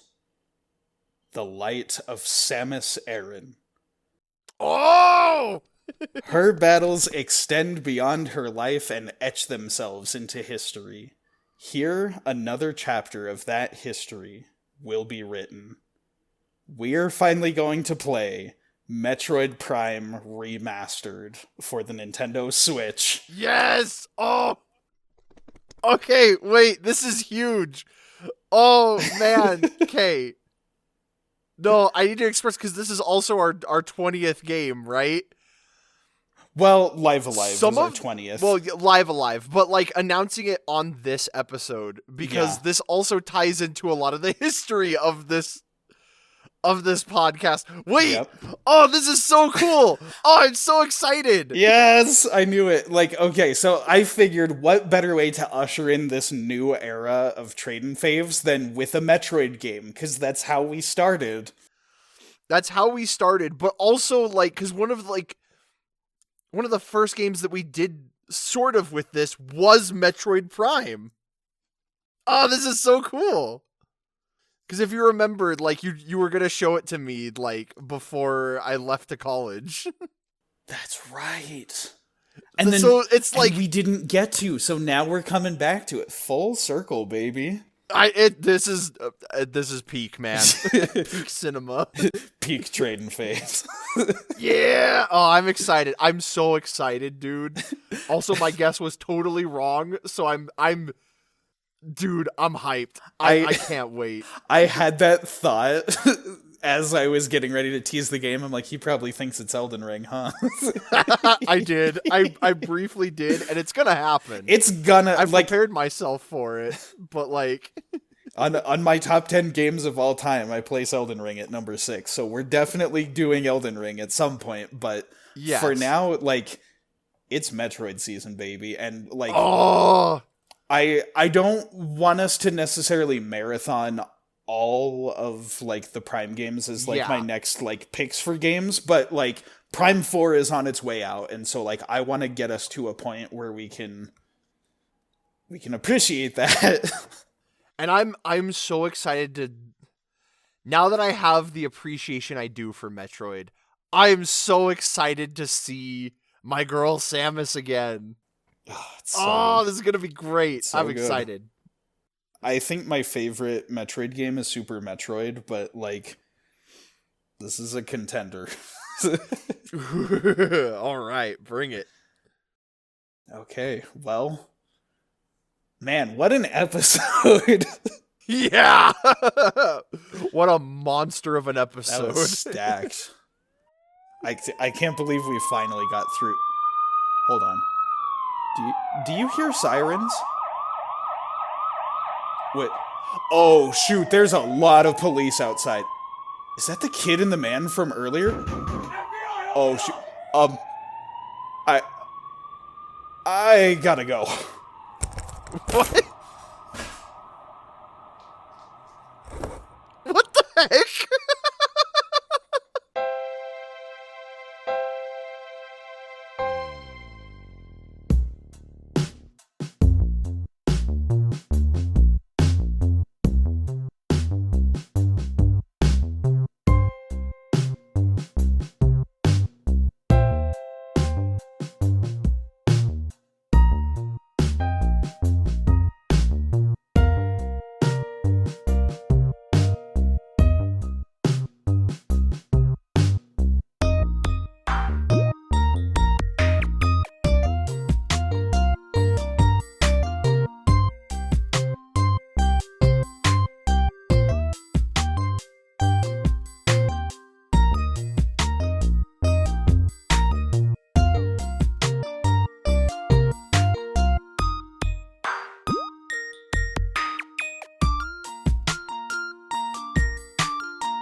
You almost got me.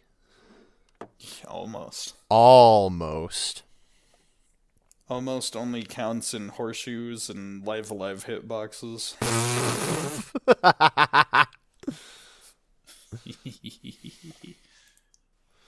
Okay, is this... Oh no, it is centered. I don't know why. Okay, whatever. Is this the Krusty Krab? No, this is Patrick. Great. Dude, okay, so I gotta tell you something. Mm-hmm. So, I'm using my wife's really nice recording booth, right? Mm-hmm. And, like, you know, it's put together with what we had. So, like, we just have, like, every blanket in the house here. One of these blankets has, like, a deer. And it is just, like, staring at me. Like, it's behind me, and it's just staring at me. And it's, like, kind of ominous. A deer. Like... Wow. I don't know how to explain this. Like, this is behind me. Oh. Well, great. Now I gotta put this in the booth. This is our 20th episode of Live Alive. Woohoo! I mean, of Tradin Faves.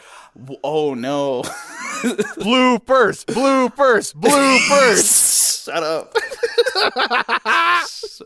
Yeah. That bit took a little bit out of me. You got some hot cocoa in that exposed wire. I got some hot cocoa in my brain. Oh, we are off to an amazing start. We have wasted almost an hour.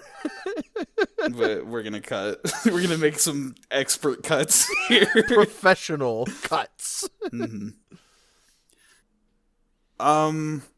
No, so I'm trying to recall my thoughts and also let that stupid noisy motorcycle get out of view so I can get a clean cut of the audio. It's the Crusaders, man. They're coming it's to the kidnap you. Shut up. Okay. No, but I guess, like, with that, bro,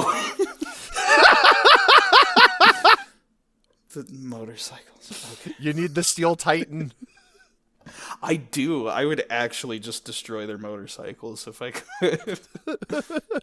Be like, drive during the daytime like everybody else who's miserable. Oh my goodness. Anyway, lots of hatred building up in me. That's good for this episode. You could use a Matengo. That was a great segue that I'm going to shoot down because I have something I need to put in. Sorry. No, it's fine. It's fine. Well, you know, it would help you do better. I think you'd be able to do a better impression if you just get to the chopper.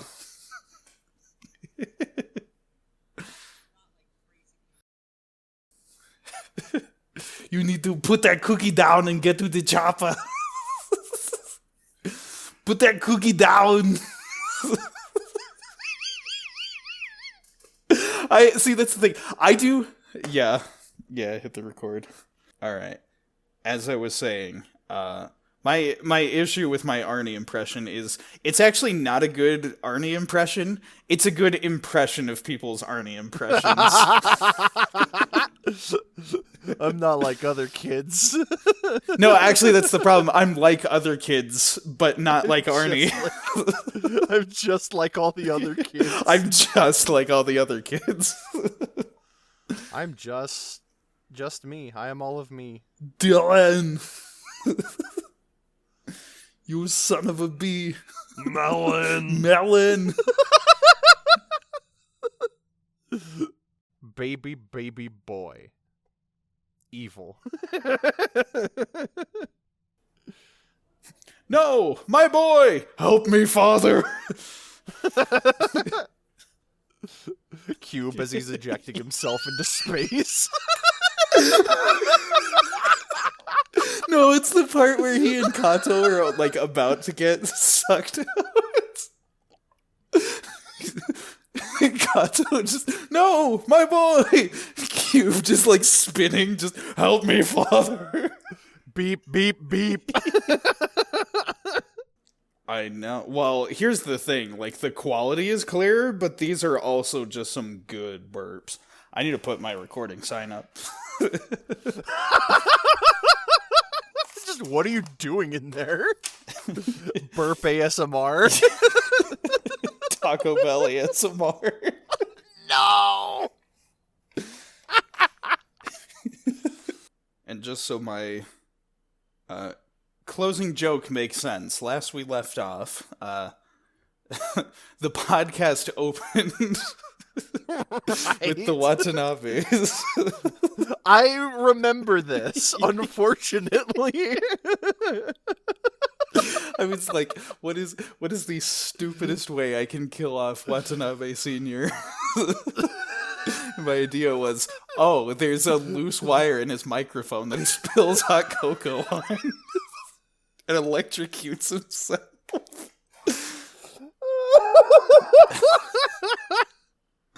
I forgot, like, all of the details. Okay, live alive.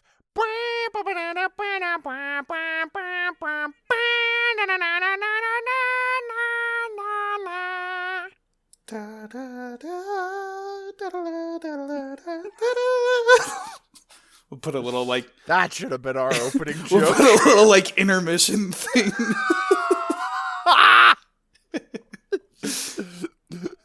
I was just thinking the SpongeBob dance.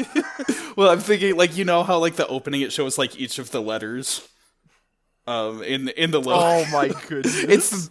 It's that, but it just spells out, like, this sucks. I don't know why my brain spells out beans.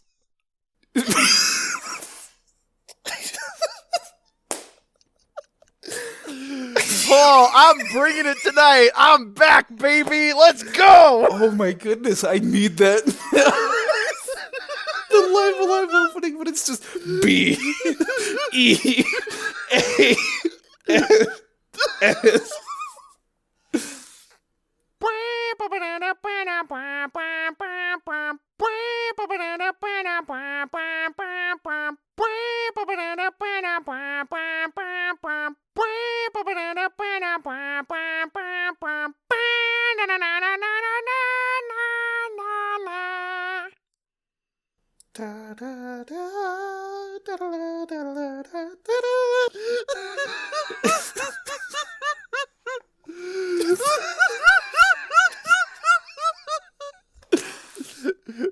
Bean a bean. Stop! I'm already dead. You are so full of beans, mister. I was about to go down this like whole tirade of like just events from the game, but replacing words with bean, and I'm like, the world is not ready for this. The Lord of Beans. Therefore, I shall claim the throne. The Dark Lord, Beans.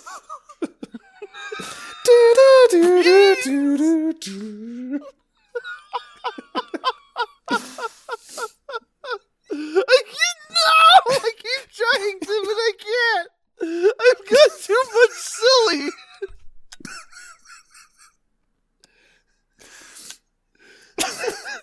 I keep thinking I've gotten my silly out, and then you like explode.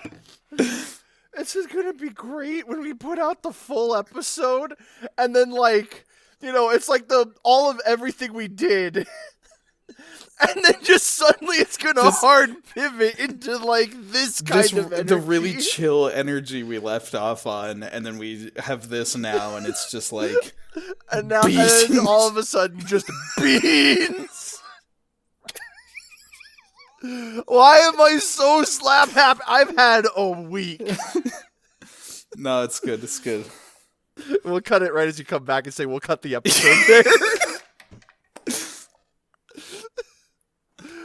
Oh my goodness. I love doing the show with you, man. Oh, I love doing this show with you too. Holy crap, dude. This is gonna be such a long episode, but this is such a fun episode. Cool beans. Alright, I'm gonna stop now. Bean a bean. Alright, I'm stopping.